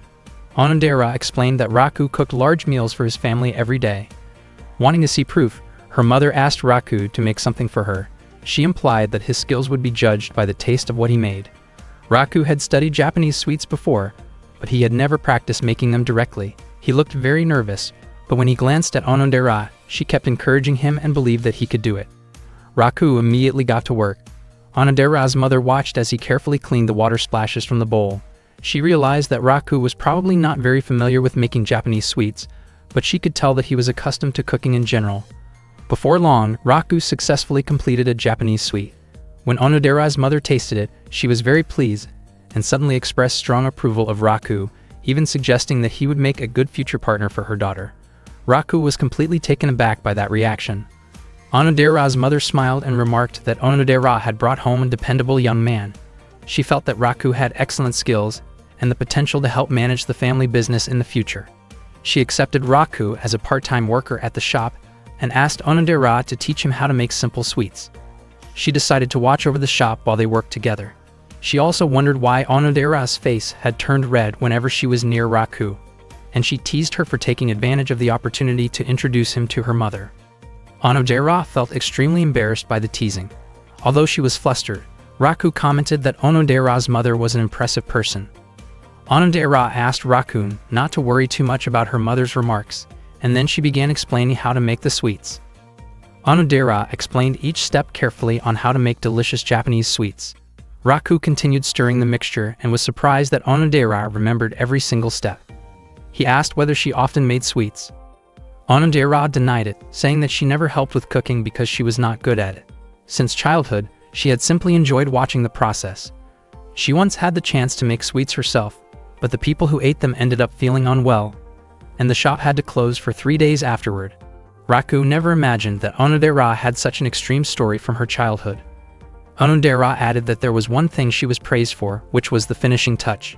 She was especially skilled at decorating sweets and making them look more beautiful. Raku praised the appearance of the sweets that Onodera shaped. At that moment, Raku had just finished preparing the mixture. Onodera suggested that Raku focus on adjusting the flavor while she handled the appearance. That way, they could create delicious Japanese sweets together. To Raku, her words sounded almost like a proposal meant for the future they might share. Just then, Onodera's mother mentioned that she needed to step out for a short while and reminded them to take good care of the shop while she was gone. Raku felt as if a powerful tremor had struck his heart, making him want to stay right where he was and imagine building a happy family someday. Not long after that thought crossed his mind, a customer arrived at the shop. The elderly man looked genuinely delighted to see Onodera taking care of the store. The customer was Yoshino, a man who had been a regular at Onodera's family candy shop for a very long time. Onodera prepared Yoshino's usual order, just like she always did. As usual, Yoshino lightly teased her by suggesting they spend time together sometime, but Onodera simply responded with a warm smile. Raku felt uncomfortable with Yoshino's behavior, so he stepped in, gently pulled Yoshino away from the counter, and handed him his change. After that, Yoshino left the shop without any trouble. Raku never expected that even an elderly customer could behave in such a playful way. Onodera smiled and calmly explained that some customers were just like that. She then asked whether Raku was still dating Chitoge. Raku almost denied it out of reflex, but he quickly caught himself and admitted that he was still in a relationship with her. Suddenly, Onodera revealed that she had actually known the truth about Raku and Chitoge's relationship for a long time. Raku was shocked and immediately wondered how she could have known. It turned out that Chitoge had told her everything a long time ago, and Onodera had assumed that Raku already knew she was aware of it. Raku could not understand why Chitoge had never told him about that. Onodera then realized why Raku had continued pretending to be Chitoge's boyfriend whenever he was alone with her. However, she still did not understand why Raku had been hiding Chitoge's photo, and she did not yet have the courage to ask him about it. Meanwhile, Raku began to wonder whether this meant he might finally be able to confess his feelings to Onodera. His heart started pounding intensely, but he knew that confessing was not something he could do so casually. He would need the right moment. Outside, the wind was blowing fiercely, and even the weather forecast had warned of a storm that day. Soon after, heavy rain began pouring down, and Raku started worrying about Onodera's mother. Not long after that, Onodera's mother called and explained that she could not make it home because the storm was too strong. She asked Onodera to take care of the shop and also suggested that Raku stay over for the night. Raku was completely caught off guard by that suggestion and reacted with extreme surprise. He never imagined he would be allowed to stay at Onodera's house. He asked whether anyone else was home. Onodera explained that her father was away on business and could not return, while her younger sister was living in a dormitory. That was when Raku learned for the first time that Onodera had a younger sister. After thinking it over, Raku felt that staying over might not be necessary. He borrowed an umbrella and decided to head home, but the storm had grown far too dangerous. Realizing the situation was unsafe, he returned inside, feeling confused about how things had turned out this way. Raku wondered what Onodera might be feeling at that moment. She might have been nervous as well. Her face turned red, and she could not stop smiling. Her heart was beating faster than it had earlier when they were working together. Onodera tried to act normal and asked what they should do about dinner. Unexpectedly, Raku pointed out that she had been smiling non-stop. Onodera brushed it off by saying that she had just remembered a funny TV show.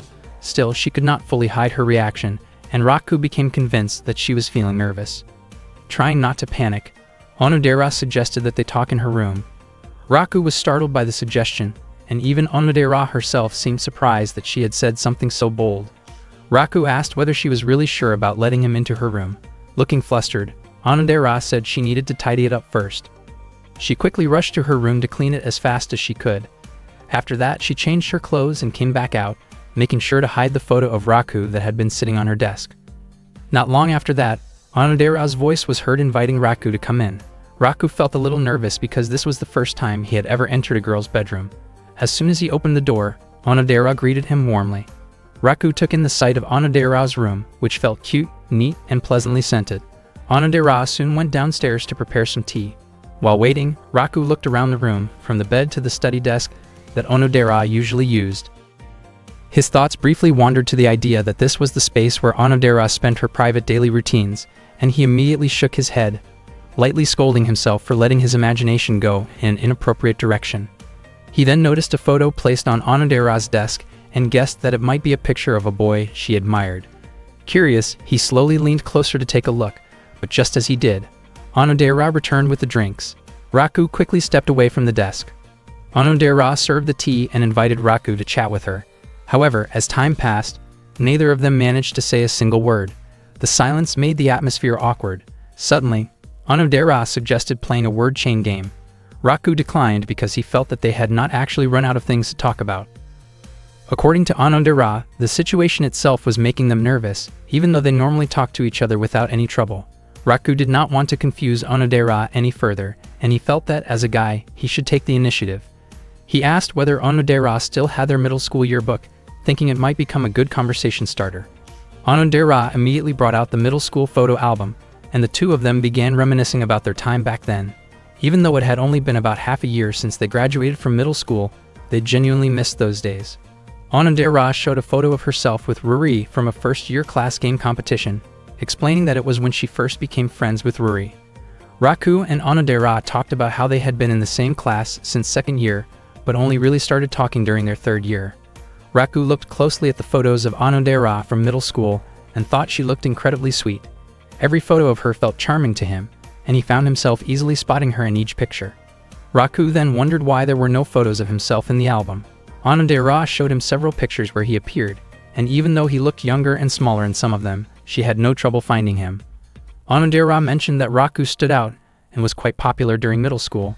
Raku denied it, and said that Onodera was actually the popular one. Onodera also added that Raku was a genuinely kind person. Suddenly, Onodera mentioned that she knew there had been a girl who liked Raku back in middle school. Raku was surprised and became curious about who that girl was. Onodera only smiled and kept it a secret. Raku wondered why she would not tell him and tried to persuade her, saying that he probably would not even meet that girl again. Onodera explained that she could not reveal it unless the girl herself allowed her to. Onodera then asked how long Raku had known Shu. Raku explained that he and Shu had been close ever since they were in kindergarten. Onodera was surprised to learn that their friendship went back that far. Raku looked at Onodera and realized how enjoyable it was to talk with her. He found himself wishing that they could keep talking like that forever. Onodera suddenly looked outside through the window and noticed that the rain had stopped. Raku felt disappointed that the storm was over because he still wanted to stay in Onodera's room. Even so, he decided to excuse himself, thinking it would not be appropriate for a guy to stay alone in a girl's house for too long. Deep down, Raku wished he could stay over and even hoped that Onodera might ask him to remain, but instead, she agreed that it was better for him to go home since the rain had ended. Raku felt regretful, but he had no other choice. Onodera walked Raku to the front of the house. Raku said his goodbyes and hurried off. He did not know when they would meet again, especially since it was summer vacation. After taking a few steps, Raku stopped and pointed out that they did not have each other's email addresses yet. Onodera smiled and suggested that they exchange them. Raku felt genuinely happy, and after they shared their email addresses, Onodera's face turned red. She had not expected Raku to ask for her email. That day made her truly happy, even though she had no idea when they would see each other again. Later, Onodera typed a message admitting that the girl who liked Raku during middle school was herself, but she deleted it because she was not ready to say it yet. After that, Raku finally left, his face looking bright and cheerful. He could not believe that after 2 years of friendship, he had finally gotten Onodera's email address. Raku immediately sent her a message, and Onodera replied right away, wishing him good night. Raku was surprised to see her quick response and realized that he was not the only one feeling excited. Meanwhile, Onodera got ready for bed, feeling sure that Ruri would praise her when she found out that Onodera had exchanged email addresses with Raku. That night was the night of the summer festival. A huge crowd gathered to enjoy the full lineup of festival events, and countless food stalls filled the area. At that time, Raku was busy cooking food to be distributed to Yakuza members at another stall.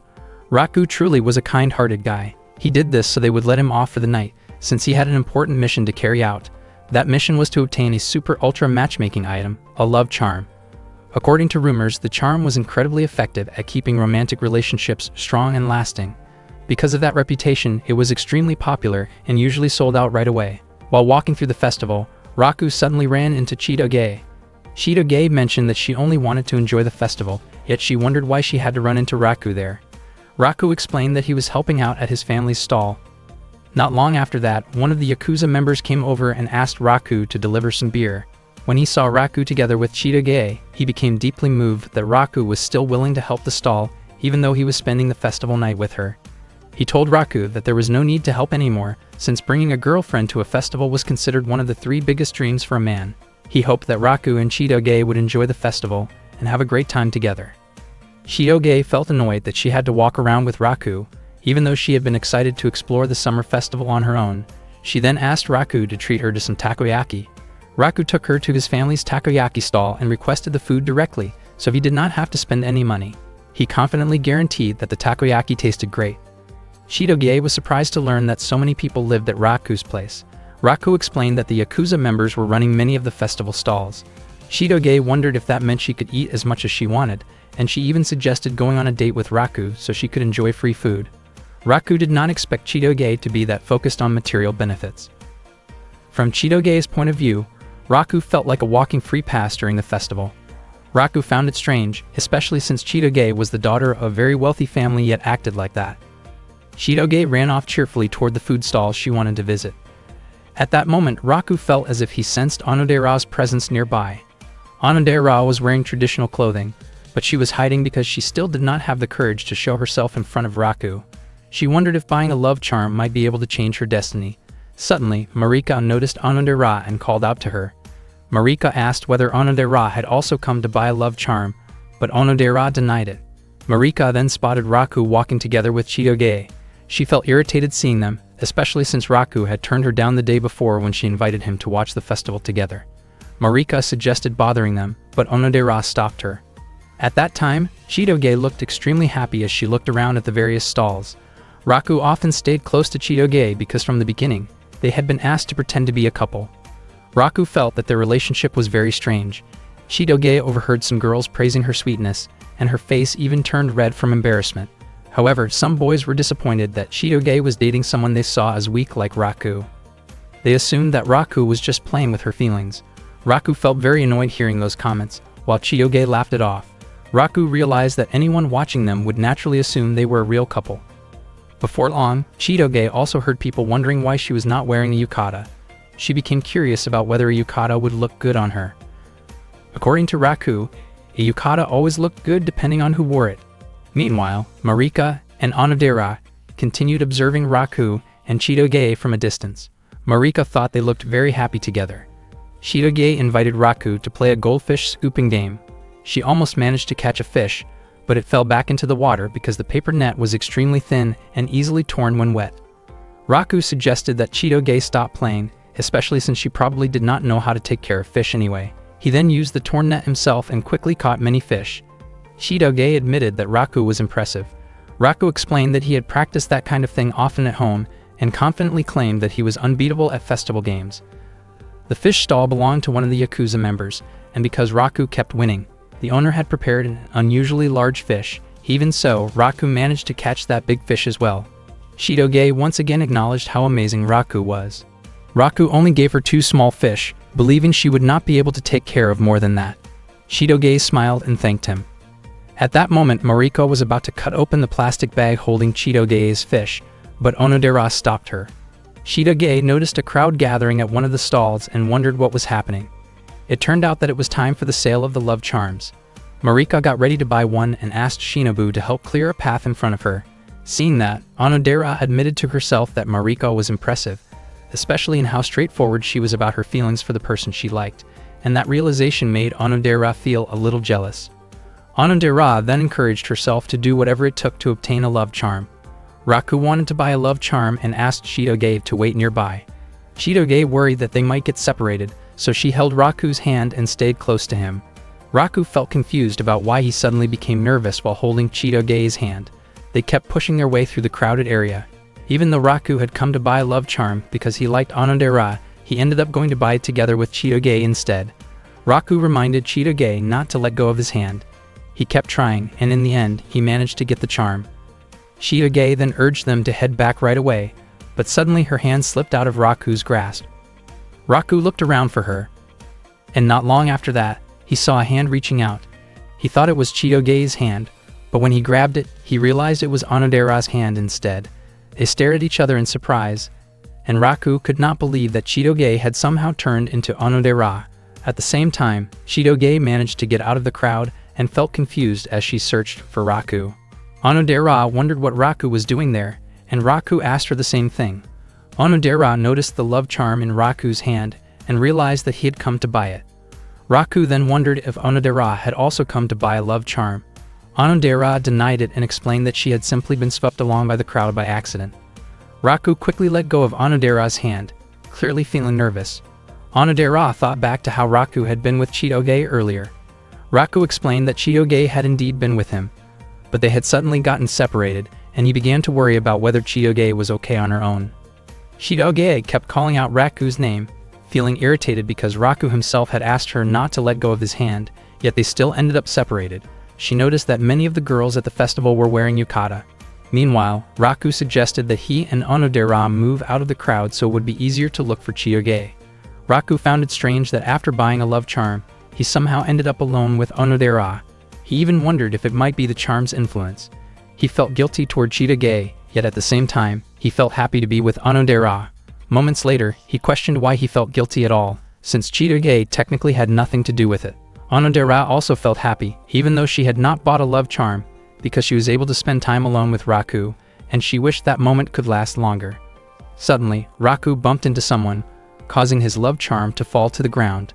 Onodera picked it up for him, but at that moment, the strap of her sandal snapped. Raku immediately lifted Onodera and carried her so she would not fall. Onodera could hardly believe what Raku was doing, and her face turned red as she became extremely flustered. Raku checked to make sure that Onodera was okay. She nodded and apologized, thinking that she must be heavy. Raku brushed it off and said it was not a problem. Onodera could not believe that her wish had come true, and although she felt happy, she was also very embarrassed. Raku then fixed Onodera's sandal, and afterward, he decided to look for Chitoge again. Onodera searched for Raku's love charm, which had been there just moments earlier, and realized that it had been taken by a cat. Raku immediately ran after the cat at full speed. The cat dashed away and stopped near Marika. Marika looked annoyed because she had failed to get a love charm after they had sold out. Suddenly, Raku called out to Marika. She smiled brightly as she greeted him. Raku asked Marika not to move. Marika's face lit up, thinking that Raku had chosen her over Chitoge. Raku reached toward Marika and told her again not to move. Marika's face turned red as she misunderstood his intention and thought he was about to kiss her.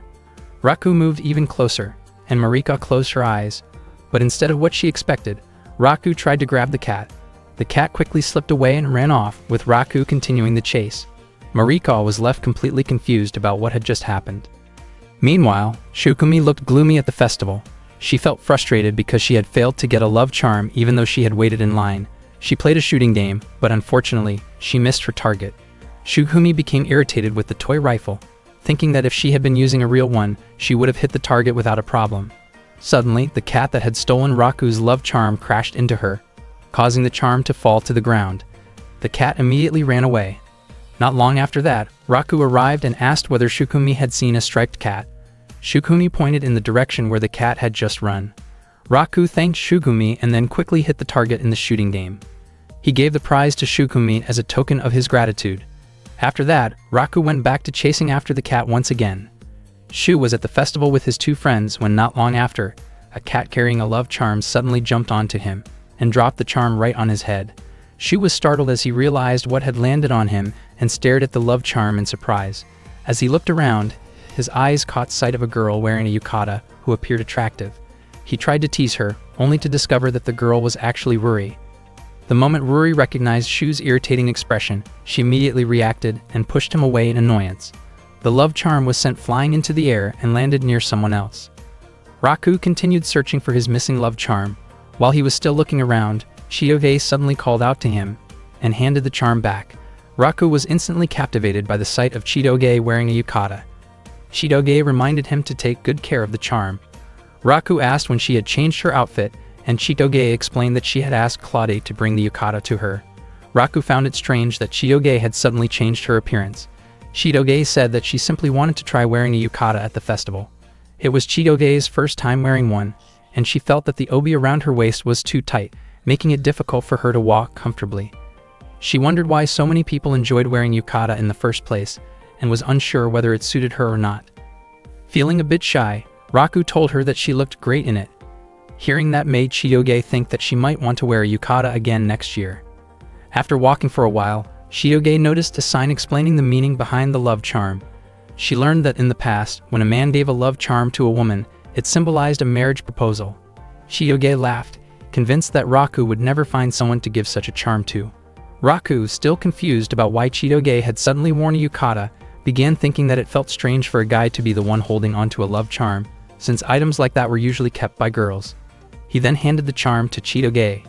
Chitoge was clearly surprised when she received it, and Raku did not understand her reaction.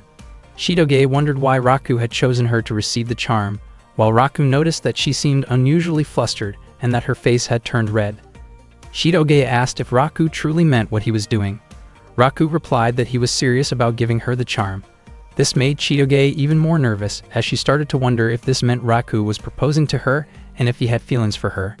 Meanwhile, Raku simply thought that maybe Chitoge really wanted the charm.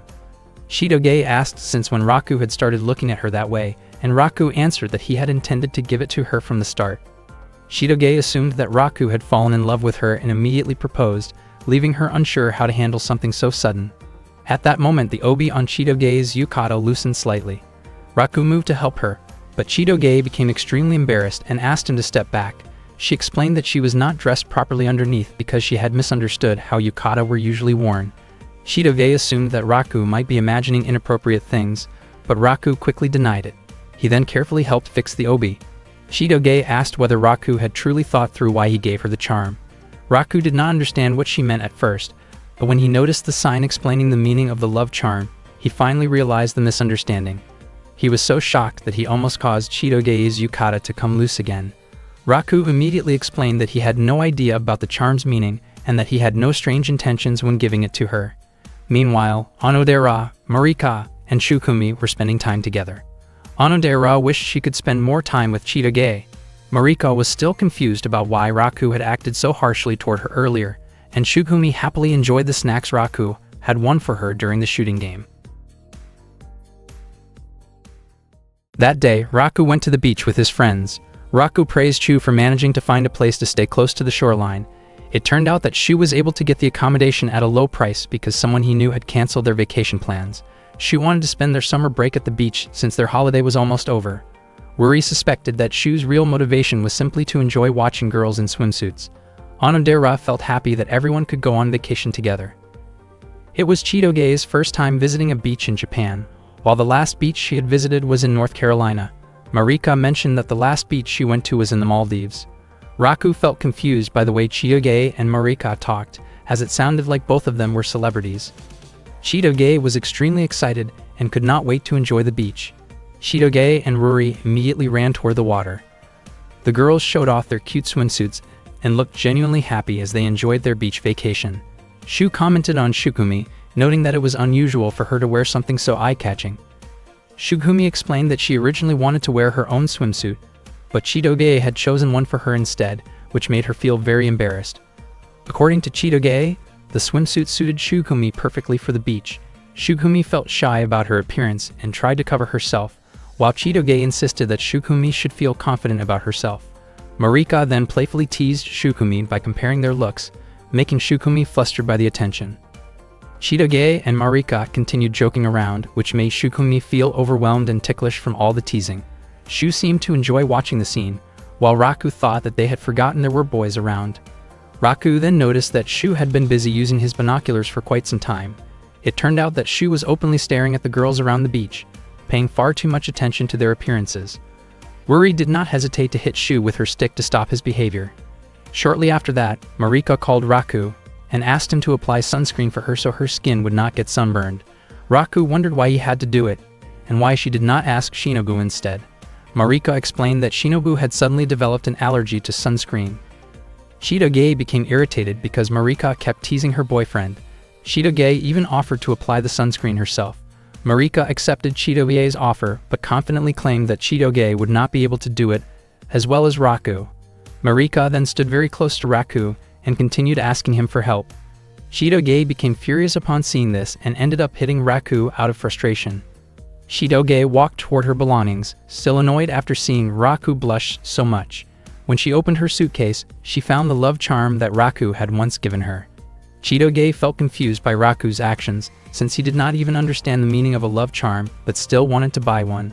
She felt foolish because of it. Chitoge did not know what she would do if giving a love charm truly meant a marriage proposal. She laughed to herself and thought that it was impossible anyway, since their relationship was just pretend. She wondered why she had not given Raku an answer back when he handed her the charm. Later, Shu decided who would be responsible for buying ingredients for the barbecue that evening by drawing lots. Raku and Chitoge ended up being chosen. Marika looked clearly unhappy with the result. Chitoge questioned why she had to be paired with Raku again. Raku and Chitoge walked together while carrying the groceries. Chitoge realized that ever since she first came to Japan, she had always been by Raku's side because they were pretending to be a couple. Raku asked Chitoge to help with the preparations, and she said she could handle it. Raku peeled the potatoes and asked Chitoge to cut them into bite-sized pieces. As they worked, their hands accidentally touched while reaching for the potatoes. Chitoge immediately scolded Raku, accusing him of touching her on purpose, while Raku insisted that it was actually her hand that touched his. Chitoge continued blaming him, and Raku chose to give in. The same thing happened again, causing Chitoge to panic and scream. She did not understand why she felt so nervous just from holding hands with Raku, even though they often held hands like a real couple during their fake relationship. Accidentally, Chitoge's finger was cut by the knife. Raku asked to see it so he could put a bandage on the wound, but Chitoge simply put her finger in her mouth and said it was nothing serious. Raku gently took her hand and checked the injury himself, knowing that Chitoge would not want a scar left behind. Raku treated her wound carefully, and Chitoge's face turned bright red. She could not say anything and simply let Raku take care of her. That evening, Raku and his friends enjoyed a barbecue together. Shu praised Raku's cooking, saying it was very different from a typical barbecue. Raku explained that the key was choosing the right ingredients and properly preparing the seasoning. Marika complimented Raku's skills, while Onodera noticed that Chitoge had gone unusually quiet. That night, Onodera approached Raku, who was sitting alone by the edge of the beach.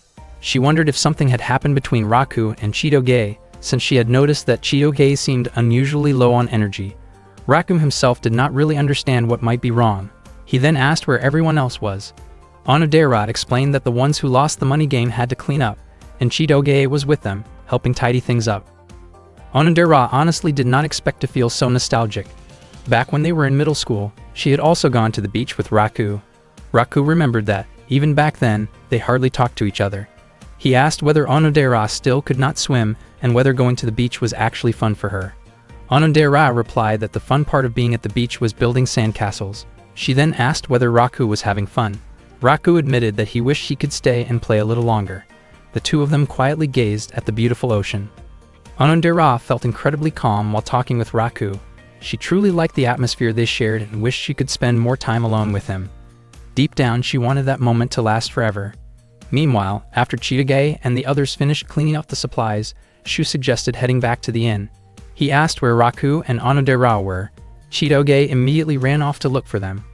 From a distance, she spotted the two of them and called out in their direction. At that moment, Onodera had been nervously asking Raku whether it would be okay if they could become a little closer in that quiet moment together. Hearing this, Chitoge froze in shock and stopped in her tracks. Onodera herself was startled by what she had just said. She panicked, realizing that she had accidentally voiced the thought that crossed her mind without thinking it through. She could not believe she had been so careless and worried that Raku might find her strange or feel uncomfortable around her. Onodera grew anxious when Raku did not respond at all. Unexpectedly, it turned out that Raku had dozed off, likely because he had struggled to sleep the night before. He then asked if Onodera had said something to him. Onodera quickly brushed it off and said that she wanted to rejoin everyone else. All of a sudden, she ran away from Raku, leaving him completely confused. From afar, Chitoge was still trying to process what she thought she had heard earlier. She had not heard it clearly and convinced herself that Onodera had probably been talking about kimchi, not anything serious. Shortly after that, Raku asked Chitoge what she was doing there. Feeling extremely embarrassed, Chitoge immediately left the area. The next day, while Chitoge was lying in the sun, she reflected on how things had become awkward between her and Raku since that night. Just a few days earlier, they had been talking like usual. Around the same time, Ruri asked Onodera why she had not come back with Raku the previous night. Onodera could not bring herself to answer that question. Instead, she asked what was going on with Chitoge, since Chitoge looked unwell to her. Onodera even offered to listen if Chitoge wanted to talk and gently asked whether she had fought with Raku. Chitoge replied that she and Raku were used to arguing almost every day.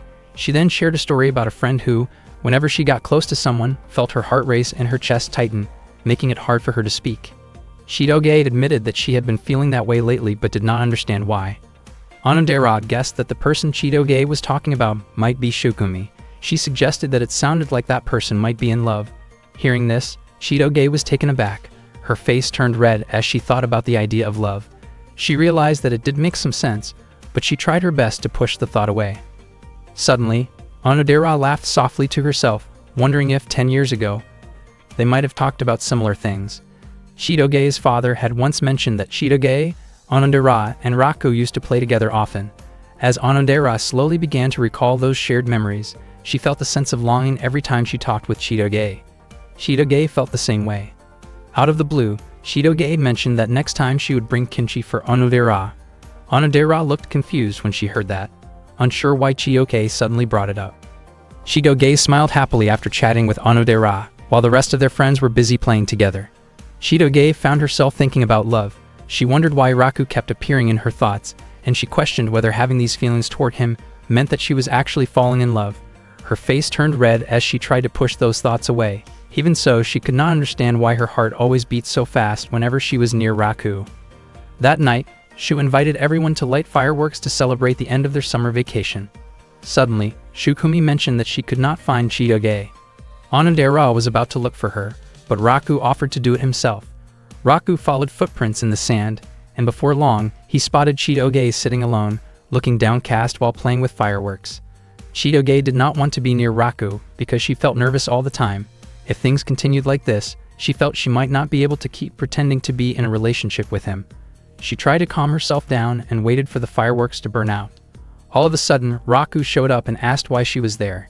Chitoge was startled and said that she was just bored, but Raku did not immediately believe her because he knew she was not the kind of person who would wander off for no reason. Chitoge felt confused by how familiar Raku acted toward her, but Raku explained that he knew a lot about her because they spent so much time together, both at school and outside of it. Chitoge reflexively hit Raku lightly, leaving him confused about why she suddenly seemed offended. Raku then asked if something was bothering her. Chitoge said that it was nothing important, especially since they were only pretending to date, so there was no need for them to be that close. She also mentioned that she knew Raku disliked her. Raku was surprised by this sudden topic and explained that he did not hate her anymore, unlike when they first met. He then asked whether Chitoge still hated him. Chitoge admitted that she truly did hate him, but Raku did not feel pressured by that answer. Chitoge then wondered aloud whether things would go smoothly if they were really dating. Raku was confused about why she would ask something like that. Chitoge insisted that he answer her question. Raku felt that something was clearly wrong, since Chitoge was acting unlike her usual self, and that made him uneasy. Even though the person he liked was Onodera, he noticed that he felt nervous standing in front of Chitoge. He also found her expression strange and assumed she might be joking. Raku explained that it would never work if they actually dated, because Chitoge was not his ideal type. He thought she was rough around the edges, lacked manners, and was not sweet at all. He also believed they would argue every single day. Raku suggested that Chitoge should try to be more mature and feminine. Without realizing it, Chitoge snapped at him, then quickly apologized and walked away. From that incident until the end of summer, Raku and Chitoge did not speak to each other at all. When the new semester began, Raku still could not understand why Chitoge had been ignoring him since that day. He could not figure out why she had suddenly gotten angry with him, and just thinking about it irritated him. Onodera looked at Raku, and felt that he seemed gloomy, guessing that he might still be fighting with Chitoge. Raku could not guess what Chitoge was thinking, and his mind kept returning to what she had said to him at the beach. He wondered why she had suddenly apologized back then, since that was not like her at all. Before long, Chitoge arrived in the classroom and quietly took her seat. Raku asked why she was ignoring him. Chitoge apologized and said that she had been dealing with a lot of personal issues. Raku did not understand why she had become so distant and asked why she had suddenly been upset with him. Chitoge said that she was not angry and told him not to make a big deal out of it because class was about to start. Raku was left feeling confused by her behavior. Day after day, Chitoge remained cold toward him and acted as if their previous issue had never happened. One day, Shu gathered everyone to discuss preparations for the school cultural festival. As a member of the festival committee, Shu explained that their class would be putting on a stage play for the event. The play they would perform was Romeo and Juliet. Shu immediately chose Raku and Chitoge for the lead roles, and the class agreed, but Chitoge stated that she would not participate in the play. Shu decided that Raku and Onodera would be cast as the main leads in the Romeo and Juliet drama that would be performed during the school cultural festival. Suddenly, Marika asked Onodera to give that role to her, believing that Onodera would not mind handing it over. Marika was extremely eager to play the leading role alongside Raku. She kept pleading with Onodera, hoping she would be willing to give up the part. Raku had already expected that things would turn out this way. Onodera apologized to Marika and explained that she could not give the role to her, because she also wanted to play it herself. Marika smiled and said that she would be ready to step in and replace Onodera if Onodera was unable to perform during the show. Raku asked whether Onodera had started to become interested in acting. Onodera admitted that she was a little curious about acting, and she smiled at Raku. Raku truly never expected to end up acting as a romantic partner with Onodera. Even though it was just acting, he still felt a bit nervous. At the same time, he could not stop wondering why Chitoge had turned down the role. At that moment, Chitoge was sitting alone, quietly lost in thought. After school, Raku and his friends were scheduled to practice for the play. As soon as classes ended, Chitoge quickly hurried away. Raku immediately chased after her and asked why she was in such a rush to go home. Chitoge explained that she was not participating in the drama, so she had no reason to stay at school. Raku said that they should go home together so that other people would not become suspicious about their relationship. Chitoge responded that acting that way differently for just one day should not be a problem. Raku then asked why she had refused the role of Juliet, even though they were supposed to be a couple. Chitoge said that she simply did not want to play the role, and after that, she quickly walked away. Raku wondered why Chitoge's attitude had suddenly become so strange. He questioned what had made her upset, but he could not understand what she was feeling when she chose to ignore him. Raku knew that he could not solve all of Chitoge's problems, but he still asked her to tell him what was going on. Chitoge said that it was nothing important and that she was not angry about anything. She asked Raku not to act overly familiar with her since they were not a real couple. Because of that, she thought it would be better if they did not act close to each other when no one else was around. Chitoge then walked away, leaving Raku unable to understand why she was behaving that way, even though he was constantly worried about her. Raku returned to school afterward. Onodera invited him to start practicing, but Raku acted distant toward her. Onodera guessed that Raku might still be arguing with Chitoge.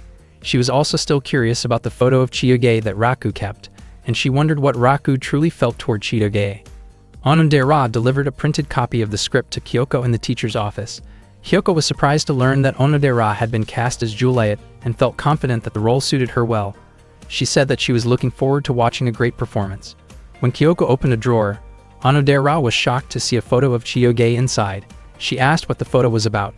Kyoko explained that it was from a class trip during the previous semester.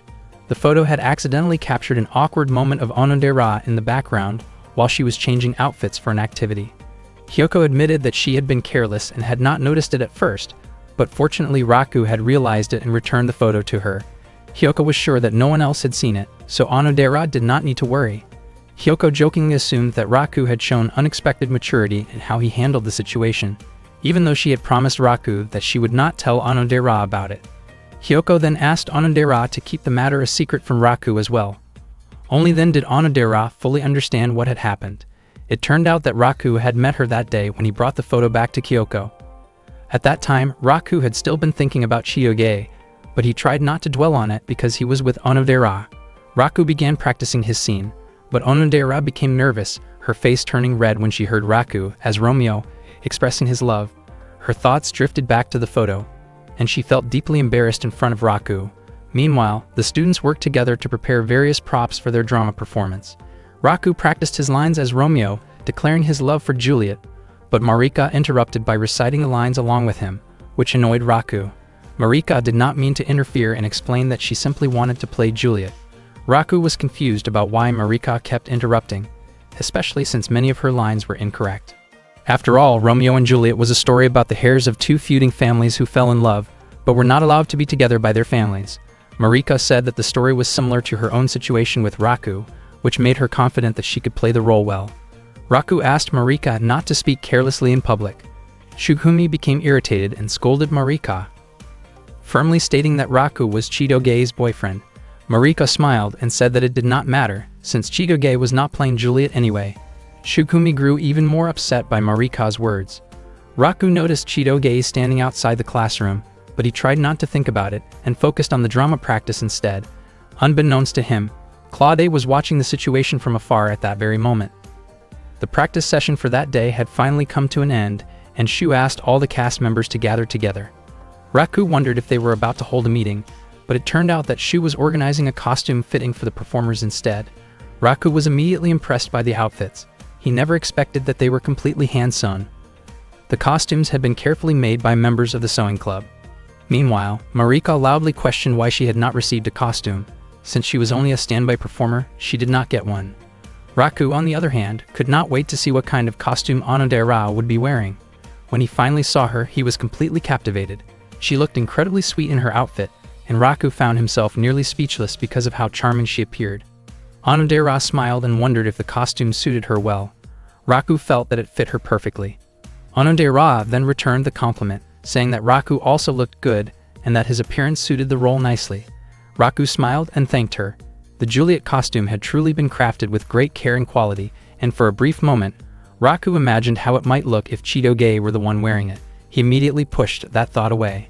Raku ended up hiding when Chitoge passed by the classroom.